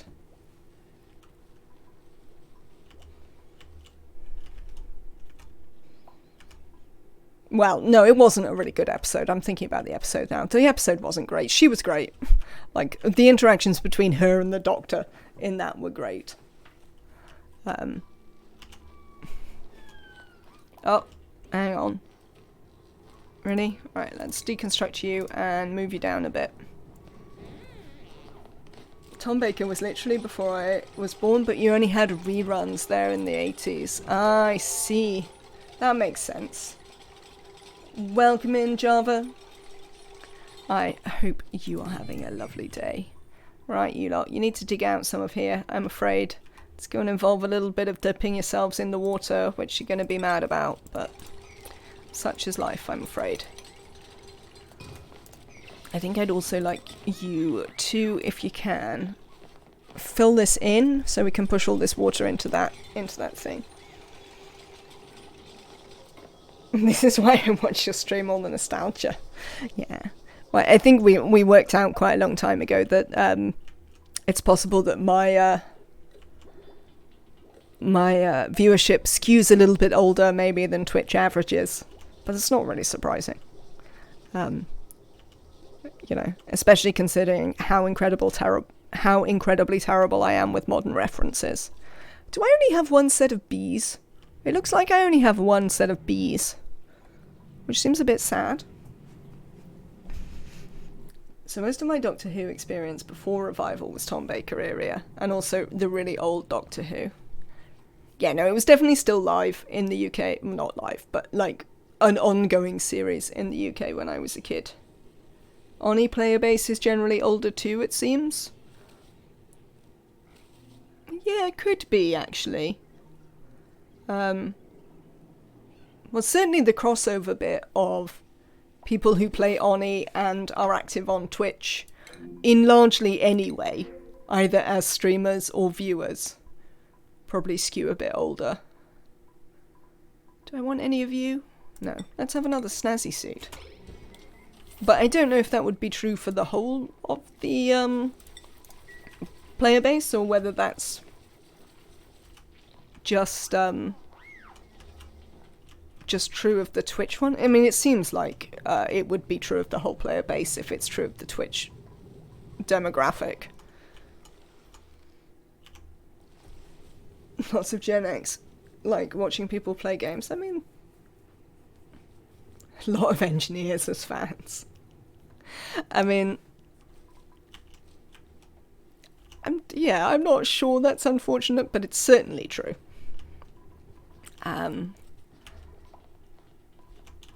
Certainly true.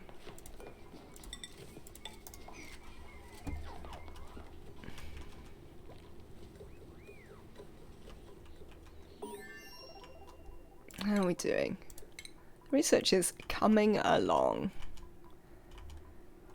Right, so now we can make refined metal if we need it for the electrolyzer, which we might well do. We don't need to make any of this yet. We might, if I can't think of anything, oh no, I've already done that.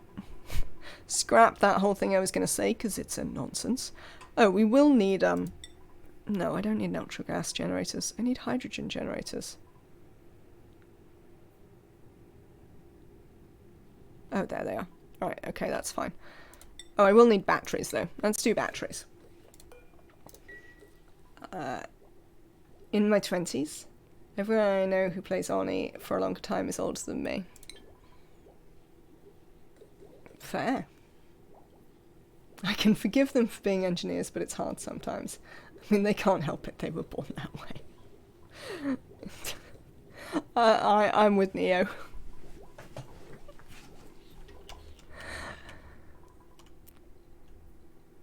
I think you can't be surprised that a game that partly sells itself as being a physics simulator is popular with engineers. One has to say that that can't be a surprise.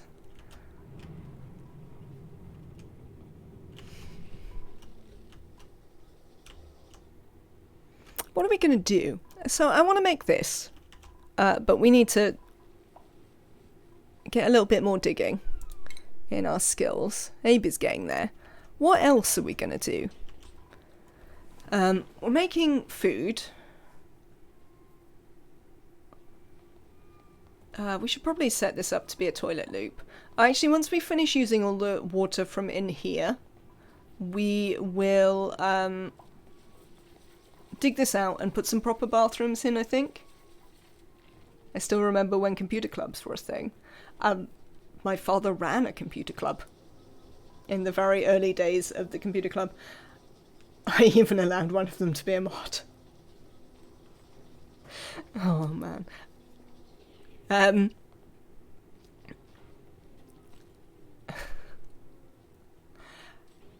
What was I gonna say? Yeah, no, I'm pretty sure nobody ever reads your about page on Twitch. Like, you agonize about what you're gonna put on it, and I'm pretty sure no one ever looks at it. But my intro noticeably says that I've been gaming since the Spectrum had rubber keys. And back in those days, my dad ran a computer club, which I was probably too small to attend, but he and my brother used to go to it. What computer? Yeah, we had Spectrums, but we also had PCs in the end. Well, in fact, not even really in the end. I remember having a desktop PC that was marketed as a 1512, and that was 1512K. And it was a reasonably powerful one of the time.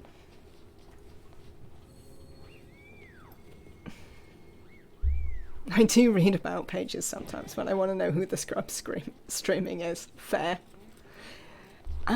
People do look at them. Interesting, because I look at them. But I also look at, like, stream titles and things like that.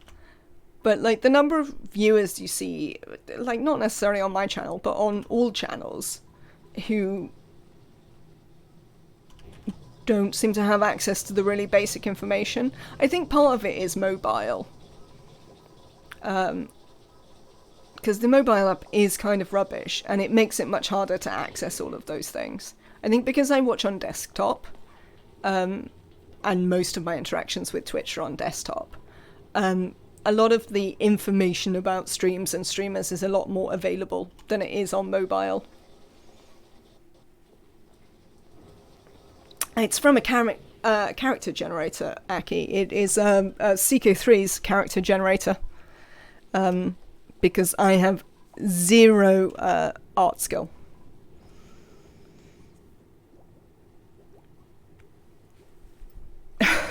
I'm pretty sure I hold the record as the first person in my town to dial up a BBS. Also, no one cared. You had an Atari 8-bit. We would go to the local club for homebrew programs. That sounds pretty cool. No, we never had an Atari, and I never had the Commodore 64. Some of the kids who lived nearby me had a Commodore 64, and that seemed to have much cooler games. I think one of the problems that I had is that actually my dad worked with computers from, like, that time, you know, when even your work computers didn't really have much more than 1512K processing power. So we always had, like, PCs, and we never had them. Apart after the Spectrum, we never really had computers that skewed for gaming. So it wasn't really until sort of later on, as PC gaming got more and more popular, that we had a lot of access to that.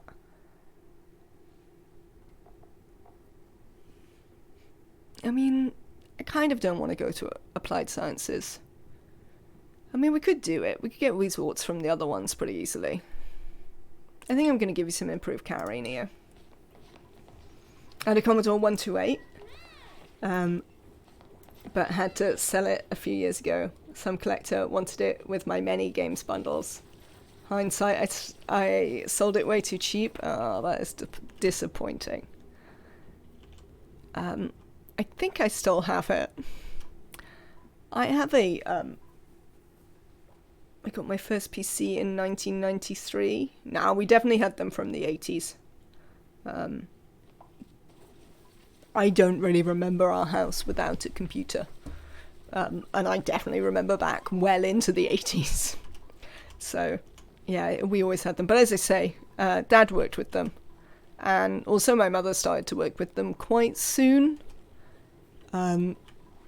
So we also had ones that came back from work for them to do stuff on. Except my mom, she was always yelling at me to get off the phone. God. Fortunately, my parents, like, don't talk to people. So the only reason they would yell at me to get off the phone is because of the phone bill. But yes, dial-up was a nightmare. When you would have to stop doing your internet stuff because someone wanted to ring someone. Outrageous. It was a 386, 40 megahertz. I had a 386 at one point. Probably about the same point. We had a 386. That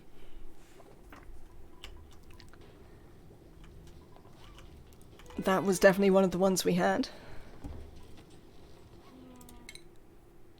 What are we researching? But, alright, I need to check whether there's anything I actually need. I might start heading towards material science. Let's actually learn about toilets.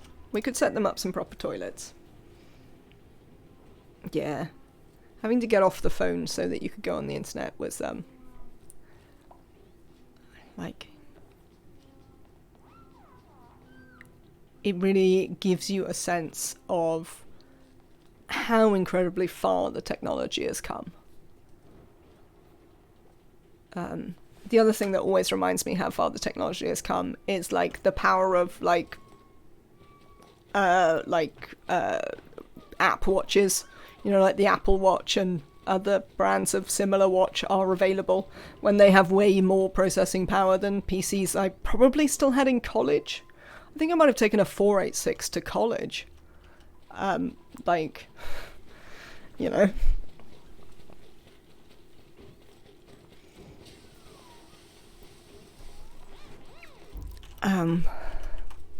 So yeah. It does sometimes give me pause. Like, not all the time, obviously, because most of the time you're just used to it and you just use them. But every now and again you actually think about it and are like, wow, that is actually quite a significant change in the way these things work. My first computer was an 8086 and I had no software or documentation for it. I remember turning it on and there was a menu across the bottom with commands like tron, troff, etc., etc. And we'd type them in random combinations and nothing ever happened. I sort of regret that I didn't learn anything about actual, like, programming or anything, considering my father ran a computer club. But I only sort of regret it, because I didn't learn anything about them because I wasn't interested. So the fact that now I sort of wish I had, because it would give me loads of, you know, advantages. I mean, I still wouldn't have been interested, so possibly I would never have learnt anything anyway. It's worth noting.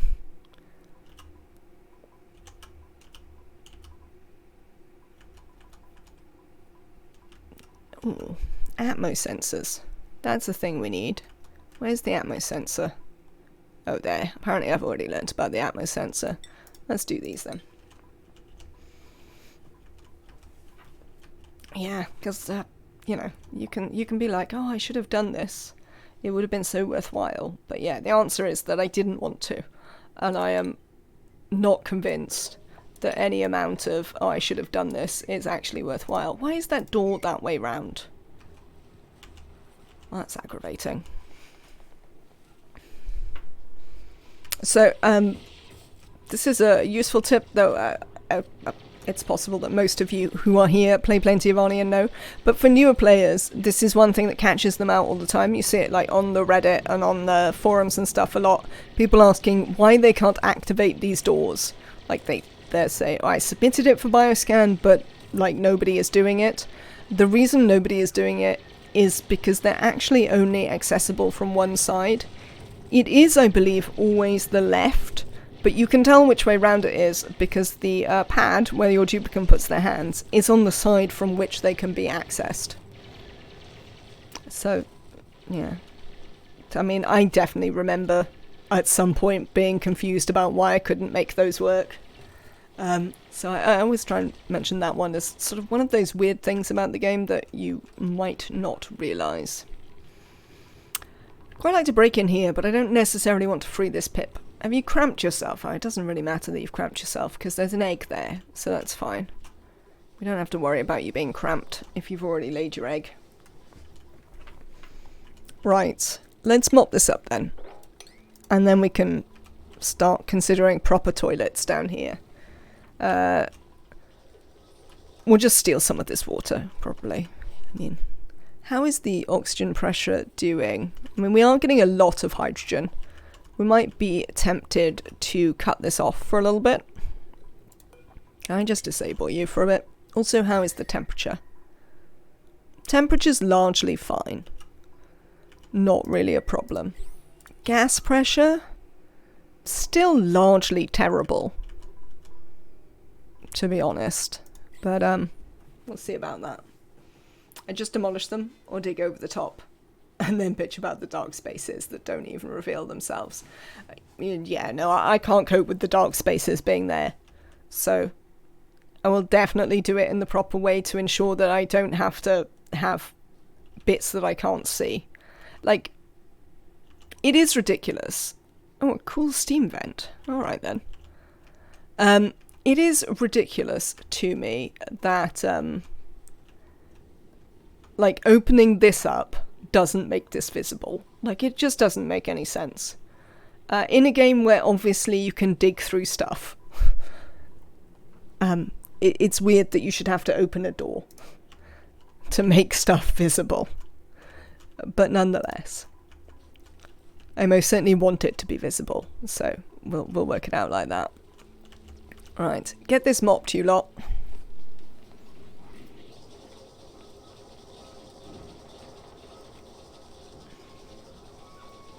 So that we can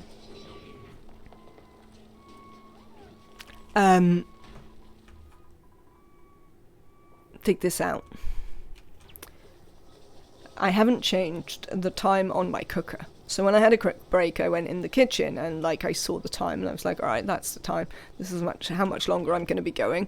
And then I just looked at my phone and it's like the same time as when I was in the kitchen, and then I'm like, oh yeah, no, sorry, I know what this is. This is my complete inability to well, it's not, it's just because I'm lazy. I can reset the clock on the oven, I just haven't. And daylight savings time has caught me out once again. I would like to point out that I most certainly did not make the most of the extra sleep during daylight savings time.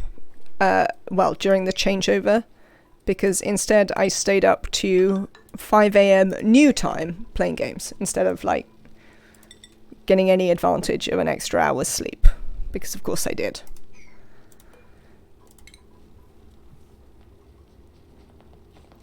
My first computer was a 1.79 megahertz 6502. Interesting. Welcome in, not in service. I hope you're having a lovely day. Motorola. Ah. Yeah, as I say, I don't think I knew enough about it at the time. I knew what we had, I knew what some of my friends had, but that was kind of it.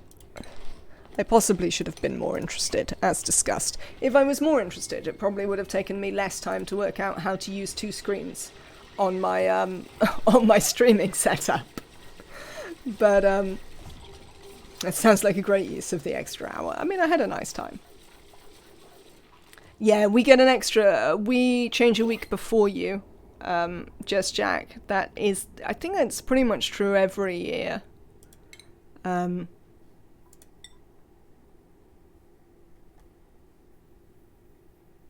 What are we going to give you? Oh, we're going to give you some farming. Why not? It's free. I also ran into the problem when I went somewhere last night and they were showing the American football, showing the NFL matches. And I was like, someone was saying, oh, we're about to start the second half. And I'm like, it's way too early to start the second half. But daylight savings time has changed here and not in the States. So, yeah. But apparently I did not attend to proper things with that. I just sort of stayed up. Next year, daylight saving times is permanent, at least federally, which means most states will adopt it. Oh, I didn't know that. That's interesting.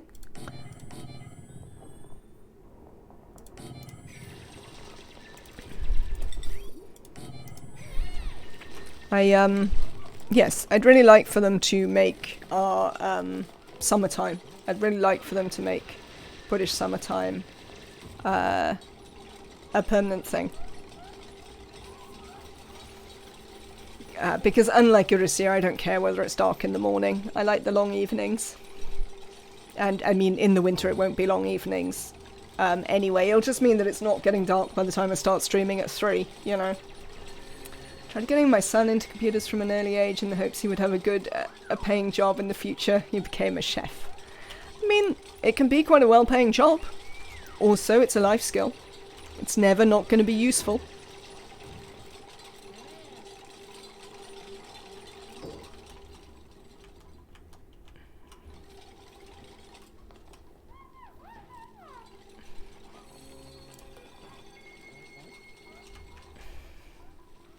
Alright, let's get ready with this water. Okay, so we're going to bring this water up. Like so. He doesn't like computers. Fair. I don't know whether it's really true, but parents seem to often tell me that the thing they tried to get their kid to like is like the thing the kid has decided they most certainly do not like. I don't know if that's really true or whether that's observation bias on the part of the parents, but it certainly seems to be a regularly said thing. Hello Emily, welcome in. Hope you're having a good day.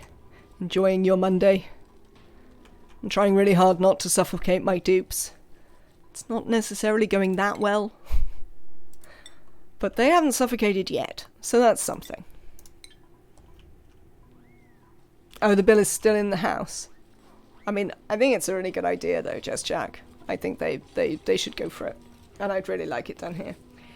No, you didn't miss a spectacular death. We just,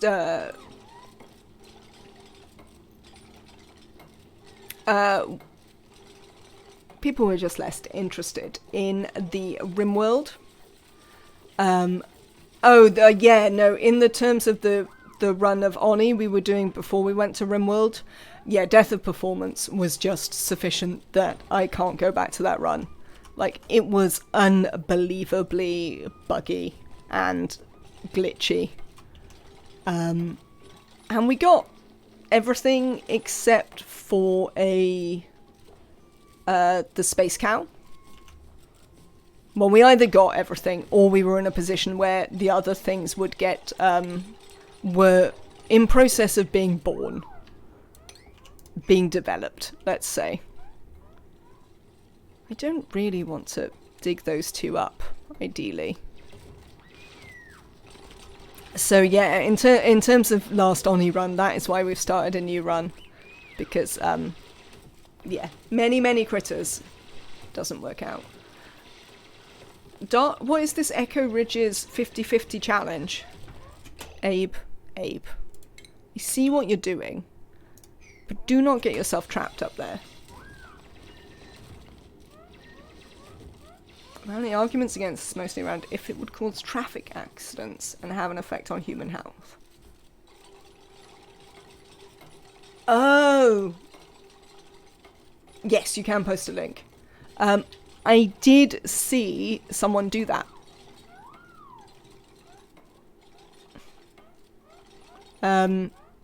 It might be Echo Ridges, but I definitely saw someone who completed that challenge. I saw a YouTube video of it and it was really cool.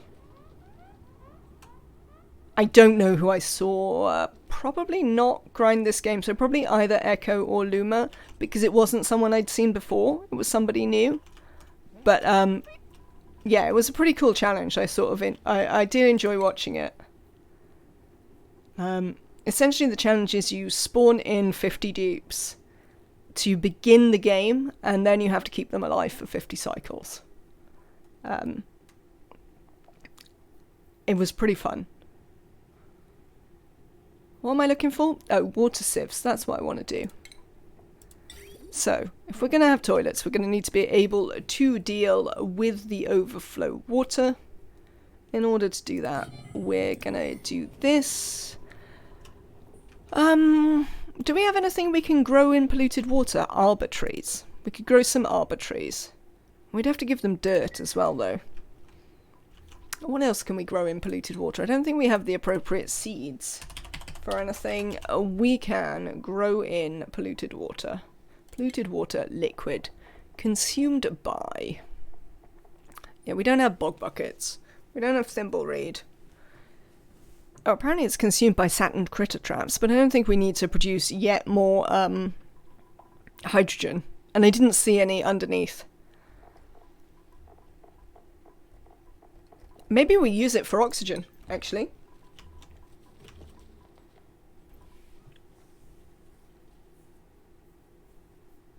Abe is... Oh, yeah, no. I knew that Abe was trying to get himself stuck up there.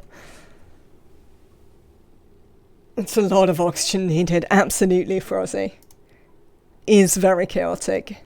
It did look quite fun, though. Considering I like high deep volume challenges, like, I did think it looked pretty fun. I think we're gonna... considering I don't have any plants that I particularly want to... hang on. Considering I don't have any plants that I particularly want to run this polluted water into, I think we might run it into tanks and deconstruct the tanks and see if we can off-gas the polluted water, the polluted oxygen.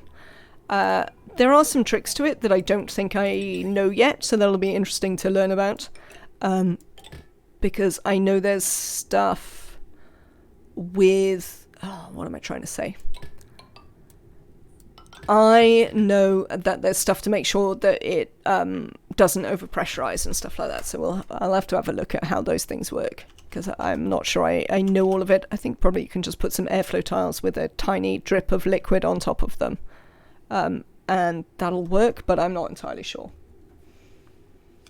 Why the deconstruction? Why not just vent it into a pit?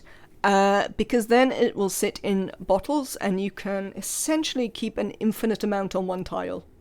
Aki. Whereas if you vent it into a pit, then you need a larger and larger pit all the time. Because of the rate at which it will turn into oxygen. Will not be quick enough. I don't think. Are they? There you go. Jess Jack, who actually uses this, has another reason. It's 3 p.m. your time now, and I usually stop my stream about now. Daylight savings time. Clocks changed, wrecked. So I am currently an hour different from you in North America. And that's North America, not the US. Which is why I'm going an hour later, and I was on an hour later. Because for me it's only 7 o'clock rather than 8. What if the vent goes over a tiny bit of gas trapped in? Canada. Well, that is North America. It's not the United States, but, like, it is North America. America being the continent. Despite what the Americans think, where they think it's only the country. Have a whole continent called America. I don't know when are your clocks changing soon as well, wrecked? Or have they changed before? Is that a thing that might have happened? Essentially just we're out of sync. That's what's going on. We are out of sync with other people right now. I know for American viewers, like those actually in the United States, next week I will go back to being at the times that I always was for them. I thought they changed at the same time, but I guess not. I don't know, wrecked. I don't know when yours are changing, but yeah. For USA viewers, I will be back to the normal time from next week for you guys. Otherwise, I don't know. It depends on when your clocks change. Essentially.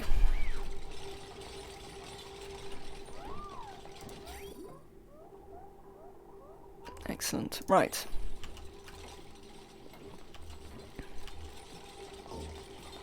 Oh.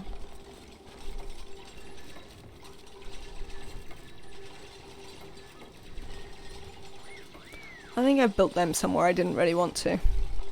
I think I actually want to move them over another one. Because I probably want to move this across one so I can put a bin for sand. Because I think what I'm going to want to do... No, I can do it later. Whatever. I'll talk about it. But I think what I'm going to want to do with this setup... and people who use this method can talk to me about whether this is a good idea. I think essentially we want to enclose these and then have them vent above so we can keep the polluted oxygen in one room and vent through deodorizers and stuff. The deodorizer trick is airflow tiles, mesh tiles with liquid, and then deodorizers on top of that. The deodorizers will work through the liquid layer, allowing them to work all the time and not over-pressurize. My mother is still not convinced that Mother's Day falls on another day in Canada. Partner's Italian family have the same problems. We used to change earlier in Ontario, Canada, but someone decided it was smarter to change when the US does. I see.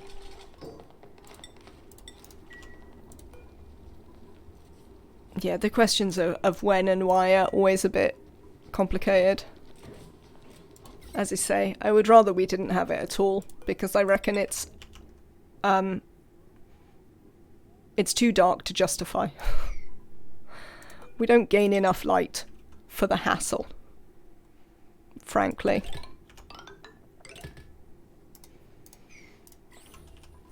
A politician, indeed. Alright, so airflow tiles, mesh tiles with liquid, and then deodorizers on top of that. So we'd put airflow tiles in, mesh tiles with some liquid in them, assumably, and then deodorizers on top of that. How does the gas pass through the mesh tiles? Well, how does the gas pass through mesh tiles with liquids on them? That challenges my understanding of how I thought that would work. It doesn't, that's the point. Well, now I don't. Do you have bonfire night? Why do you have bonfire night? Are you also celebrating the failed attempt of Catholics to blow up Parliament? Yeah. Oh, if you're English. Yeah, well, that's cheating, isn't it?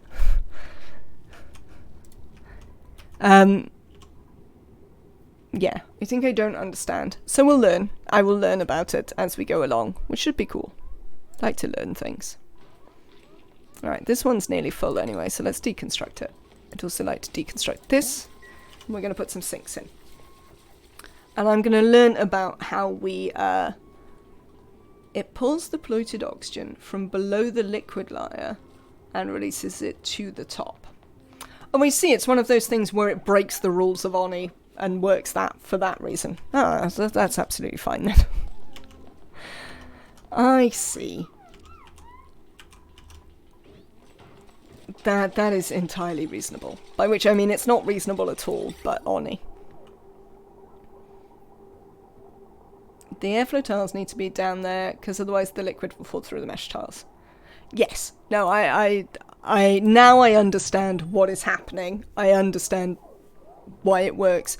My problem was that I sort of assumed that, as would normally happen, the gas couldn't travel through a liquid. But, obviously, ONI. I mean, I was thinking about exploits the other day. I was having on the RimWorld subreddit, someone did a poll about whether kill boxes were cheating. And this got me, like, going. So,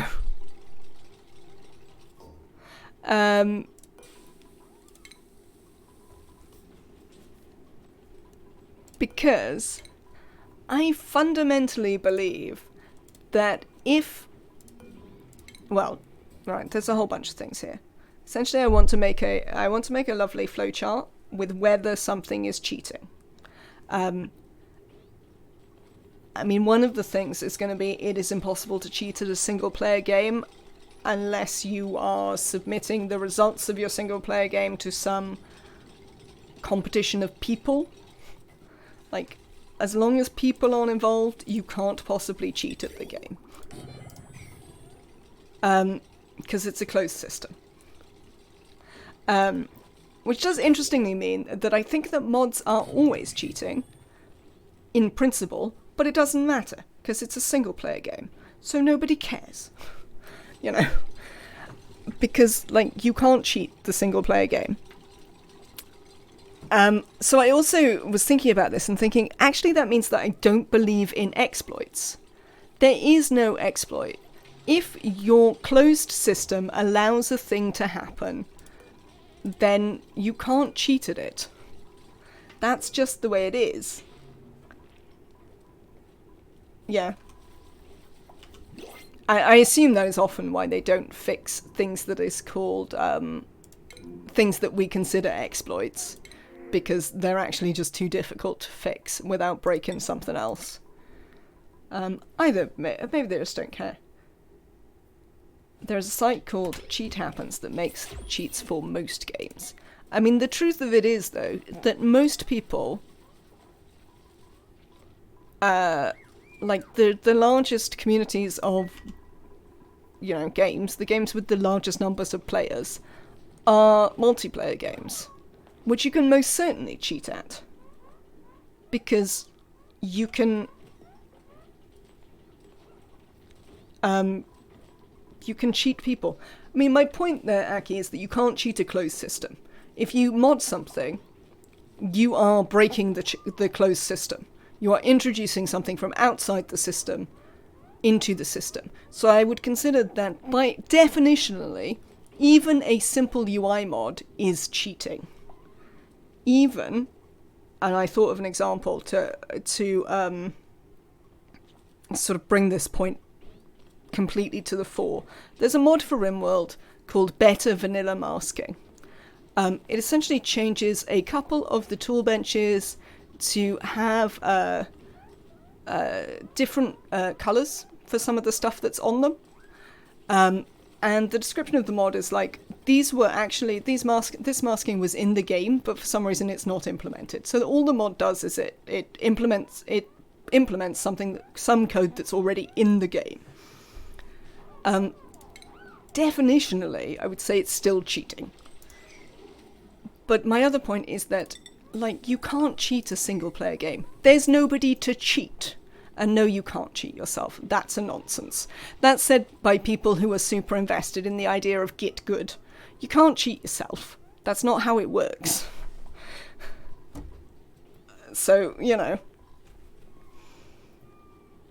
Yeah, no, you see, that is not what I think that cheating is. That's sort of not what the point is. Because, like, you can't have an unfair advantage over a single-playered game.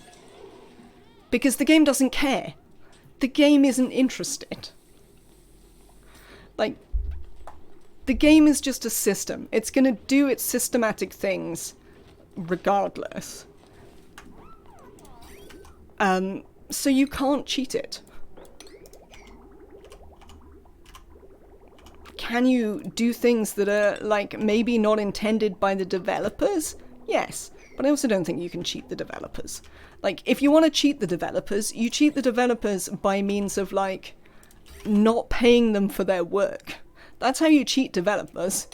Like, pirate the game, you're cheating the developers. Also, don't do that. I fundamentally disapprove.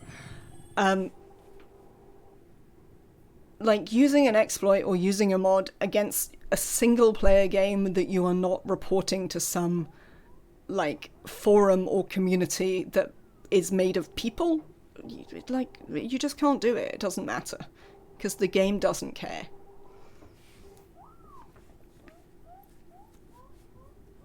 Oh, when they call your mods cheating, it makes you sad. I mean, yeah, no, I think of it really differently. Also, like, I don't think it should make you sad. I think it should make you say, like, who exactly are you cheating? Unless you can find out who they think you're cheating, you're not cheating anyone. I think exploit can be best defined as not how the devs intended it to work, but that's a problem. Nobody can tell for sure, so everyone has their own line. I think that's true, and I think that's why some people don't like to use exploits, because they believe that they really want to experience the game as the devs intended, rather than as the game exists. I think I would say that, like, that's not entirely possible. I think I would also say that it doesn't matter what the devs intended, and all that matters is what they made. It's what they made I paid money for. It's not what they intended. Like, I could intend to make a really great game that does all sorts of things, but nobody's going to pay me for my intentions entirely reasonably because I haven't produced a game. You know? We don't pay developers for their intentions. We pay them for the stuff that they make.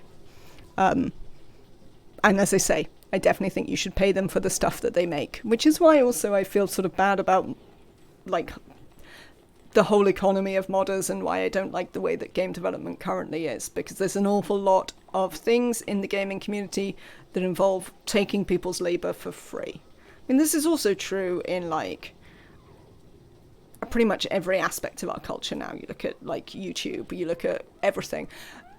Like, we kind of believe that people have to produce the content and you should be able to look at it for free and then maybe give it money afterwards, which is like a weird way round for me, but, you know, that's me. My monthly living cost is like $150. A game is $70. Really depends on what you live. I don't pirate, but I can't say I don't understand some people here who do.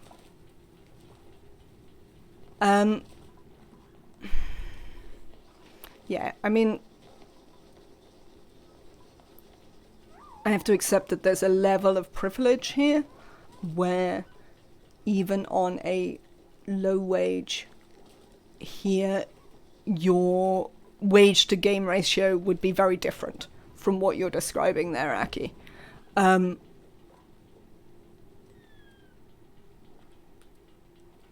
don't know if that I necessarily think that changes it, but I can't very well, like, grump about it because, like, I'm not in that living situation. But there are things that I do think that we should receive for free. Like, I think we should receive the ability to eat and have shelter and have, ideally, healthcare and sanitation for free. Those things should be available to us. Your leisure pursuits? No, pay for them. Like, I try and pay for mine. They're expensive, and it's annoying. I have sympathy. But that's sort of how I feel about it, is, you know, there are things that we shouldn't be paying for, like, because societally we could make it so that we don't have to. There's interesting things about who does the labor there if we're giving them away for free, which is certainly problematic and, like, not necessarily the point here. But there are things there for sure. It's not as straightforward as just make it free, lol, to be clear. But your leisure activities, like, you don't have a God-given right to them. Does that make sense? I tend to prefer no mods, but if the game is broken in some way and no longer being supported by the mods, then I might consider. I think Just Jack was talking about this earlier about like Cyberpunk saying they're the developers. What are they? Project Rect, is it? Saying we're starving? Hello, when did this happen? Oh, it's because these are constantly doing the thing. Right, let's make some mush bars. And some... Oh, I can't fry them because I haven't made any yet. Yeah, they're saying that they're going to abandon developing it, and, like, so they've made it available to be modded. I mean, I would say you probably shouldn't have paid for those games, because, like, those people don't deserve supporting if they're going to release something that doesn't work properly. Seems bad. Seems like maybe they should have released something that worked properly. I mean, I largely agree, Frozzy. I think that is... There is an economy difference. Yeah. No, I agree, which is why I'm saying, Aki, there's definitely, like... There's definitely things that I can say here because of where I live and because of the economic standards of where I live that aren't necessarily applicable. And, like, I recognize that. I'm not sure it changes how I feel about it, but it's definitely, you know, something that is true and, like, a problem for people who live in places that is not here.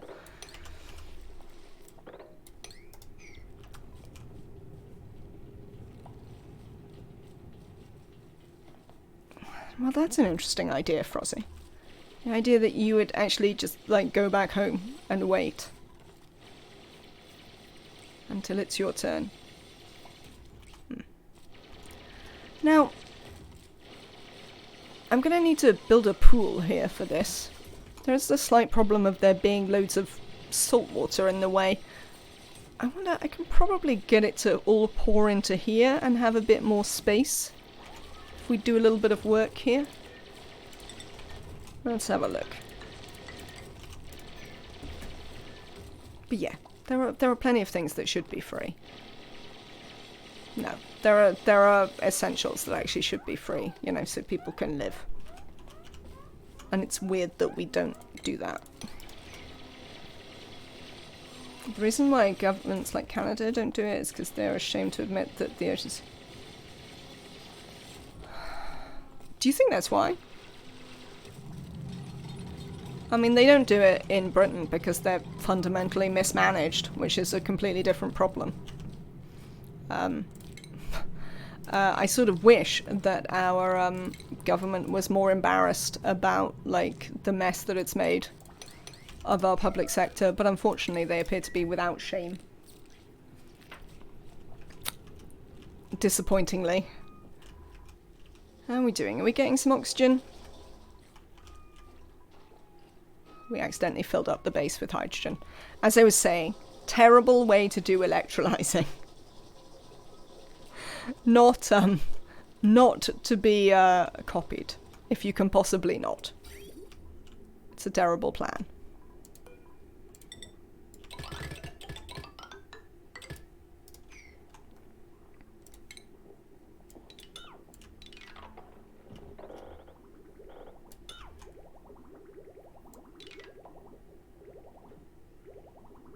My favourite hospital experience was going there at 8 AM to an appointment and going home at 2 AM the next day, giving up waiting. Wow. That's a choice. No, not a choice. That's a mess, I would say, Aki. I'm pretty lucky that on the times I've had to go to the hospital, it's never been too bad. We did wait quite a long time for an ambulance once, but to be fair, I knew that it wasn't an urgent ambulance. So, although I had to wait, I wasn't too freaked out about it.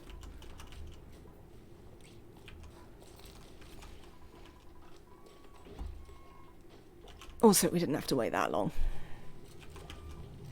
A certain amount of time, but not forever. Right, now... We still not actually managed to make any... Oh, we haven't got any water currently. That is the thing that's going on. I haven't given them any actual water. Why don't we? Oh, do I have to delete these? You know that we're going to trap someone over there while we do this.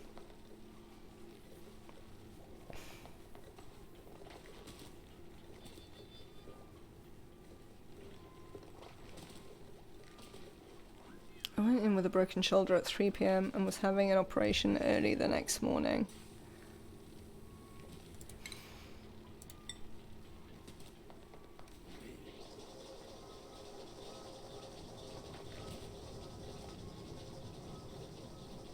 We have free healthcare, but you kind of get exactly what you pay for.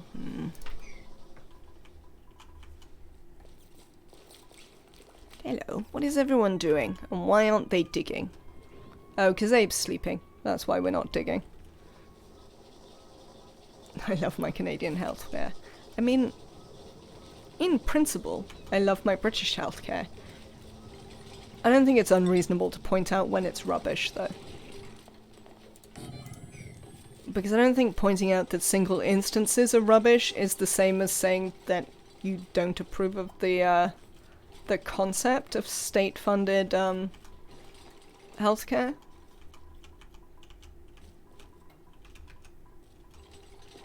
Which certainly here in the UK, like, people seem to... There is a certain amount of, what's the word? Fanaticism about free healthcare here in the UK, where any criticism of the provision of services is unacceptable. Which is sort of unreasonable, because quite a lot of the provision of services is kind of rubbish at the minute. And that's not necessarily, you know, the fault of the service providers per se. It's quite often a systemic fault. But, I mean, you should still be able to say, actually, the service provision is rubbish. Government that cares for the health and well-being of its citizens, that doesn't make sense at all.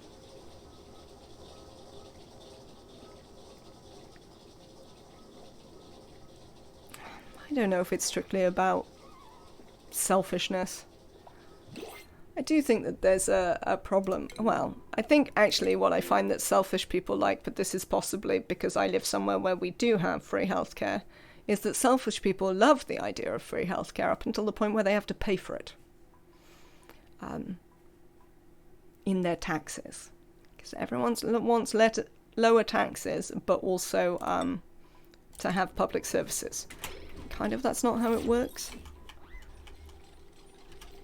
I mean, it could be how it works in this country. There's plenty of other things that we spend our taxes on that if we stopped, like, you probably wouldn't have to raise taxes, but, I mean, those things are not going to happen. Doctors here are just overworked, understaffed, underpaid, and with 50-year-old equipment, so I don't blame them at all for the horrible service. I mean, apart from the 50-year-old equipment, that's kind of also the case here, Aki. I mean, one of the brewing scandals of the health service here is the age of the buildings. Like, no one's built new hospitals in probably 30 to 40 years. There was a new hospital built in the town that I grew up in. But there pretty much aren't any hospitals that are newer than that, and that was built when I was a kid. So an awful lot of the housing, like the building stock, the actual like premises for hospitals are pretty much about to fall down. It's going to be a thing. Yeah, I think COVID did certainly highlight some stuff. Quite like the German system, semi-private sector, so there's competition and optimization, but also regulation, so it's fair and social.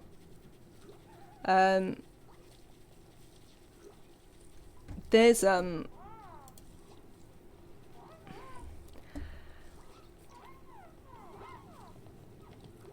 the Italians sort of have a joint system.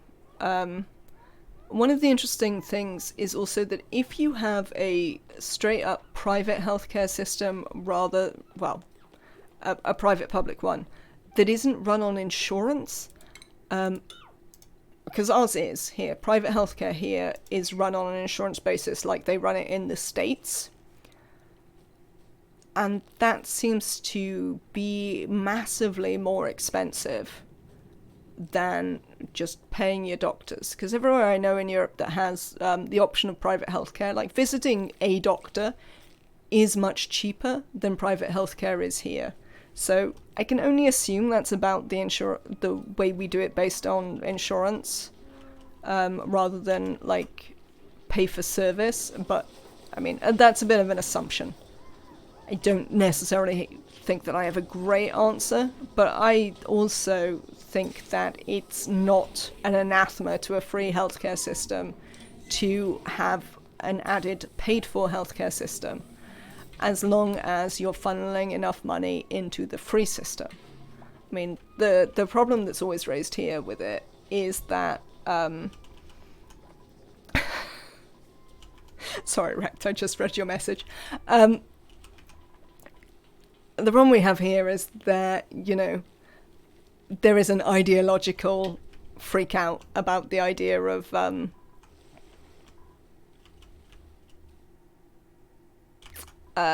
ever paying for your healthcare, whereas I don't think that's reasonable. I don't think there's anything wrong with having the people who can afford to pay for the healthcare, as long as, you know, the point of that is that then the people who can't afford to get good healthcare. I mean, if it doesn't filter back in the people who can't afford good healthcare getting good healthcare, then you've probably got a problem. But in principle, like in absolute, I don't think it's necessarily a problem, if that makes sense. And certainly seems to be more of the pattern in quite a bit of Western Europe. Though, I mean, I know that, you know, how people feel about those systems is fairly variable from people I know who have lived in various other states in Europe and talked about how they felt about healthcare. It's sort of one of those things. Right, you lot. Yes, so... You see, what we have successfully done now is we've run all this into a pit over here, So we should be able to make a pit here, like, for the polluted water.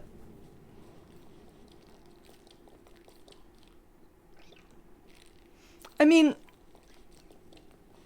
I think that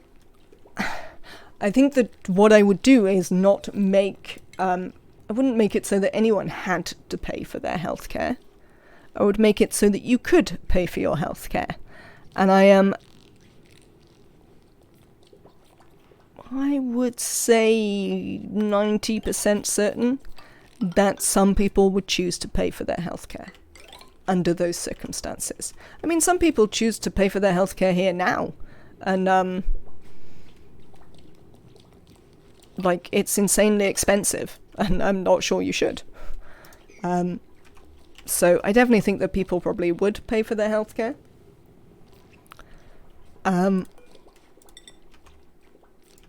I also don't think that it's a huge problem if, you know, the private healthcare is slightly faster, as long as the public healthcare is not, like, glacially and dangerously slow, which is the problem that we currently have, you know.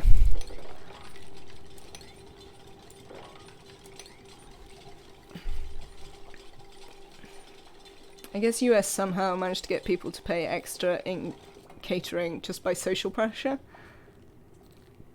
The whole 20% basically mandatory tipping, but you aren't technically obligated. I mean, the problem with tipping in the US is not that you have to tip, it's that tips form part of your server's wages. Like, the industry doesn't have to pay the people a living wage.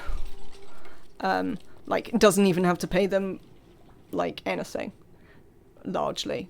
I think I read that, like, wages can be as low as, like, $3 or something if they don't add in the tips, because they can literally claim that the tips are a part of their wages, which suggests to me that these are people who never looked up the meaning of the word tip.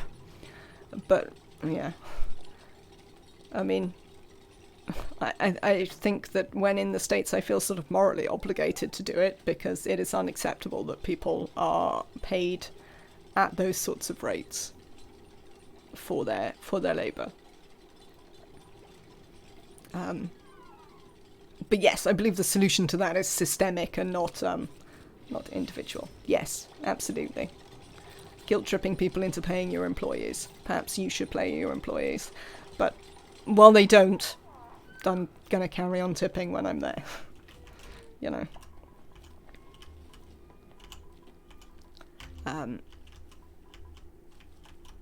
I think for a long time I didn't understand why it was a thing.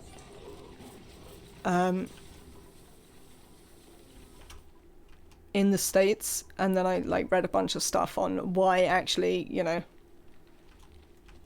it sort of matters whether you tip. Well, it does definitely matter. There's no sort of. That's the problem.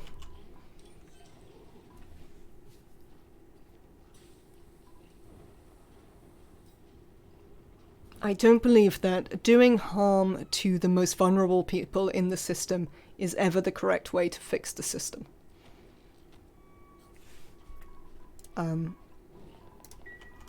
Is what I'd say, Jack. That's how I feel about it.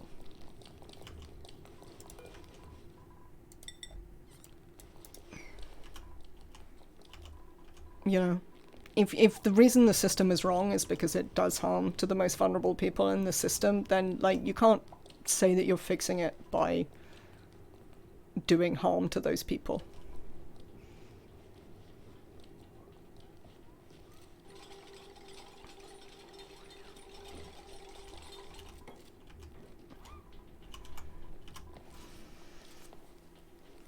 Yeah, I mean, I don't think that, like, it's the way that you fix it.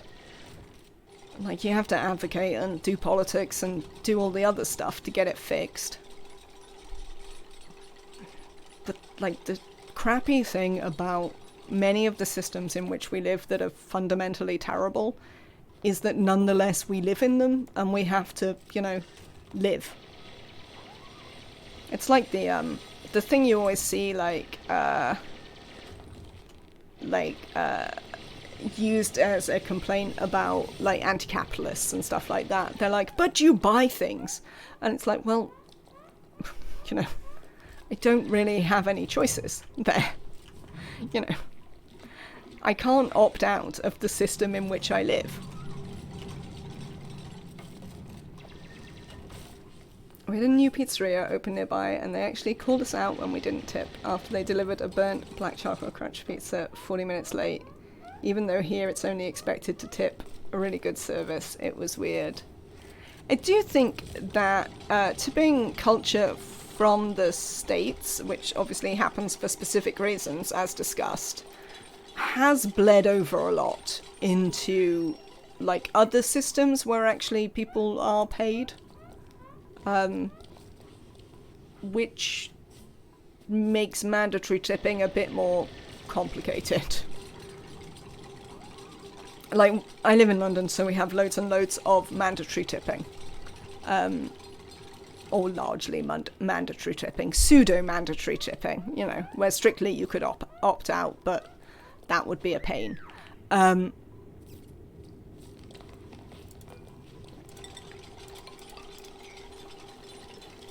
And, like, it is a bit odd, because, like, we do pay people a minimum wage that isn't terrible. I mean, the questions of whether it's a living wage, especially here in London, are certainly a question. But, you know what I mean?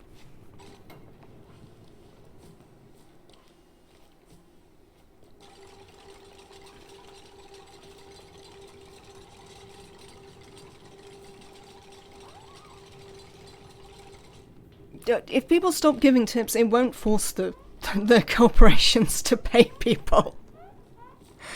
They won't feel obligated to not do harm. Like, if they felt obligated to not do harm, they'd just not do the harm.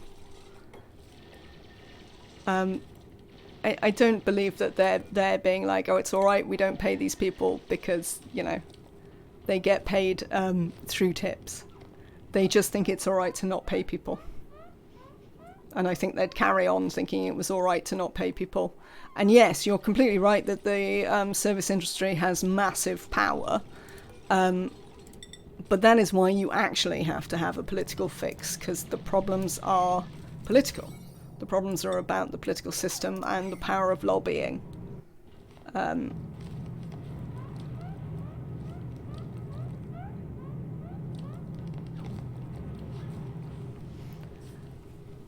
So,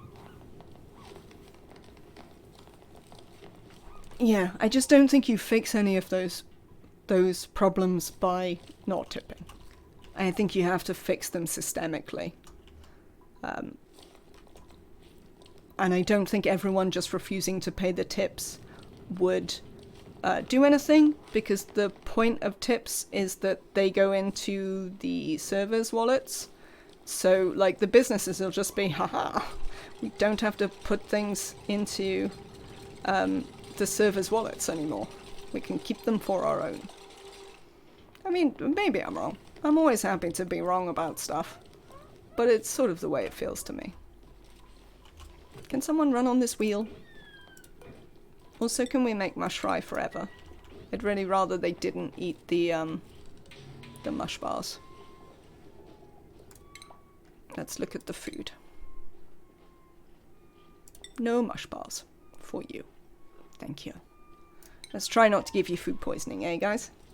A few years ago, we did away with service wage below minimum wage, and they're now required to pay minimum wage. I mean, that's definitely a step in the right direction.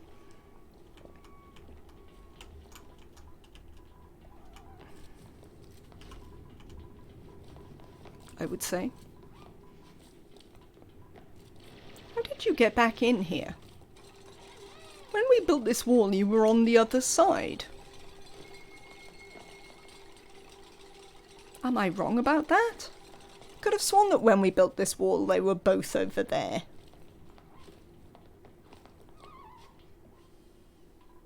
I'm watching you, Pokeshell. Oh, you're the one who's going to have more Pokeshells as well. Because this is the elderly one. Interesting. A magical crab.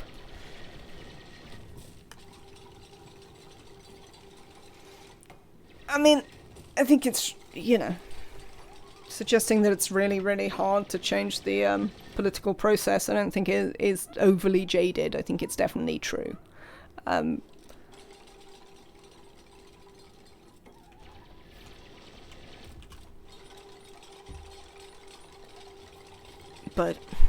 I don't know. You kind of have to want to, or no one ever is gonna. It is a magical crab. I wonder if it was pathing through the wall before we built the wall, and it jumped through the wall anyway. I don't think they can do that. There are certainly pathing things where they can... The duplicates, for instance, can path through doors after you lock them out if they were already pathing there. But I'm not sure they can actually path through walls. I don't know if I've seen that happening. Let's have some coal. They can go through walls being built. Was it... No, fair enough. I thought we'd built enough to keep them over here, but I wasn't absolutely watching, so I certainly believe you, Aki. Let's turn this off for a minute, and we'll leave the oxygen down here, and let the hydrogen build up a little bit, so that we can get more oxygen out and into the world.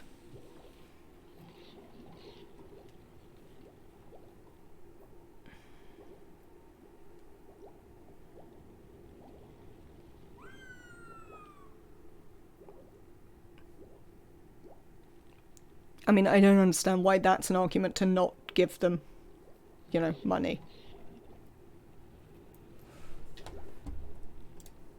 What did we earn? What did I do? Ah. We've moved oxygen about the place. I mean, I suppose we have. If only we had made more. I think I'd like them to dig out at least a bit more, and then we'll probably open this.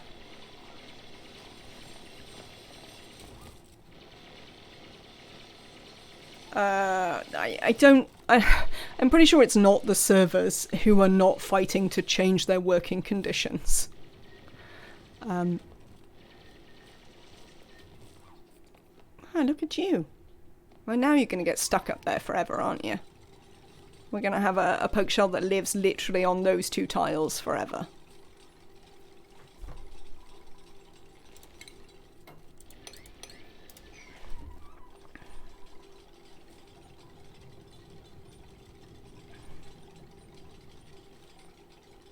Well, exactly, but I think they are fighting to change it.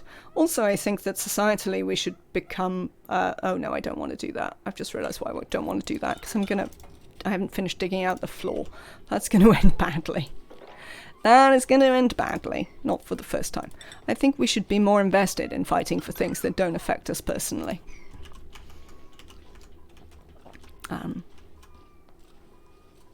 I also think that we should advocate in whatever systems that we have, which is why I'm prepared to talk about politics on Twitter, even though I know lots of people don't like to talk about politics on Twitter. Because, I think we should all advocate in the circles we have, because not everyone has any power to, lobby Parliament effectively or anything like that, but you can lobby other people. And in the end, all of your institutions are just people. All institutions are just people. Corporations are just people. There isn't anything that exists in our world which is not essentially just people. So, if you change enough minds of people, you might get something done.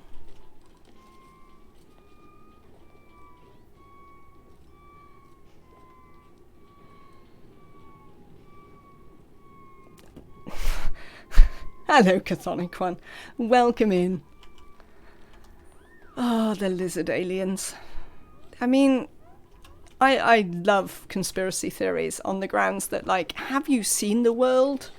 You don't need a conspiracy theory. The ways in which power systems concentrate power to the already powerful and wealthy, and how, the mechanisms of that work, why do people invent lizard aliens to like say that? Like, it's completely clear who's having the conspiracy. Really, it really confuses me. But maybe that's just me. It always seems really weird that people are so keen to imagine some like nefarious other. Advocating with money and power is just kind of a lot more efficient. Absolutely, super could I. But if you don't have any, what are you going to do? Or the AI overlords. Oh god, I'm not looking forward to the AI overlords, I have to say. Or maybe that's it. Maybe you're actually right, Aki. Maybe the problem is that, you know, the actual power structures just feel really uninspiring, and it would be better to believe that, you know, there was some nefarious conspiracy to, like, I don't know, enslave us all to lizard people.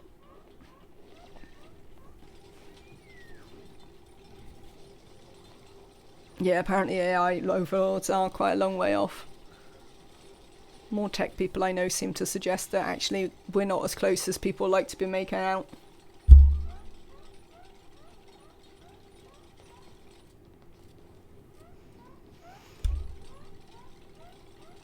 I mean, then it just depends on your definition of the best life, Super Kodai.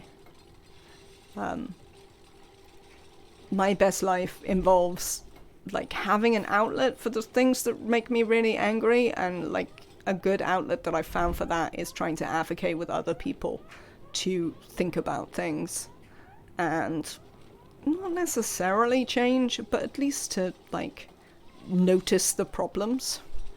I think I would be happy if I just got everyone to notice the problems. Because probably if everyone noticed that this was a problem, they would come up with smarter ideas than I've got for it. Because on the whole, there are plenty of people who are much smarter and more creative than I am, and would come up with better solutions. But maybe they only will if I make them care. And I can't do a lot else.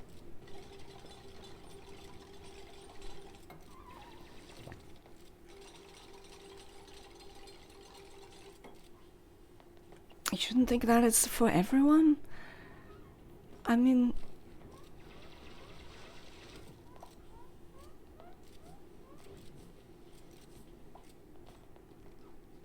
I don't think... I think that I don't advocate if I don't suggest it's for everyone. I don't expect that everyone will do it. I don't expect that everyone will agree. But I'm literally not doing the thing I just said I cared about if I don't try and get you to do it. Do you see what I mean?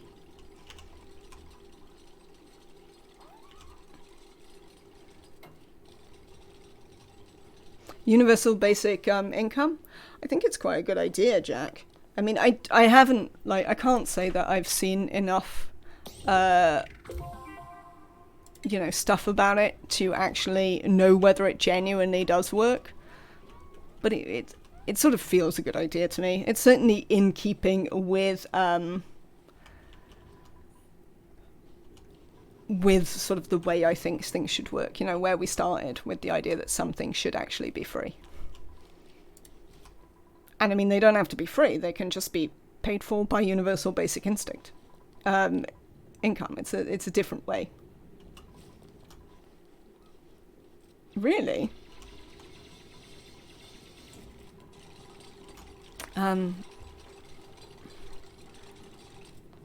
Yeah, I don't think it's like it. We haven't really done many of them here, but I mean, we do also have a government that like doesn't really believe in benefits, so I don't think it's on the cards here in the near future. Also, this poke shell, like, it's literally going to live here for the rest of time now, and I'm going to be aggravated about it, frankly. Right, and we've finished building a floor, which means that we can dig those out when we're ready. If it gets stuck at the top of the wall, it'll lay an egg and then pinch everyone. This is a good point, Chthonic One.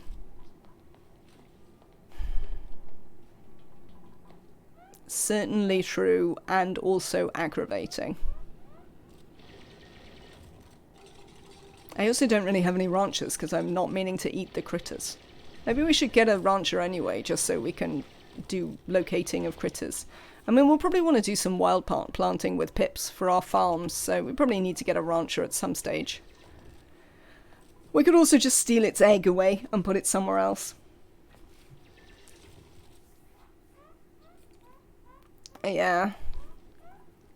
I mean, I'm not really surprised that the vested interests don't find UBI to be something in their favour. They give lime, so it's pointless not to farm them. I mean, you have to feed them. I mean, unless you're keeping them wild, which I would say is not necessarily farm them. But, I mean, if you farm them, you have to feed them. And there's always that.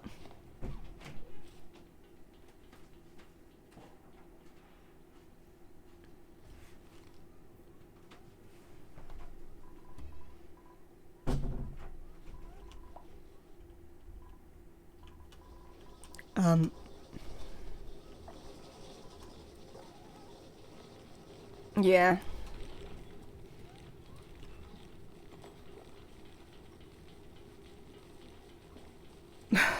You take care of Rascal and can also move him around from place to place using a leash. Does that make you a rancher?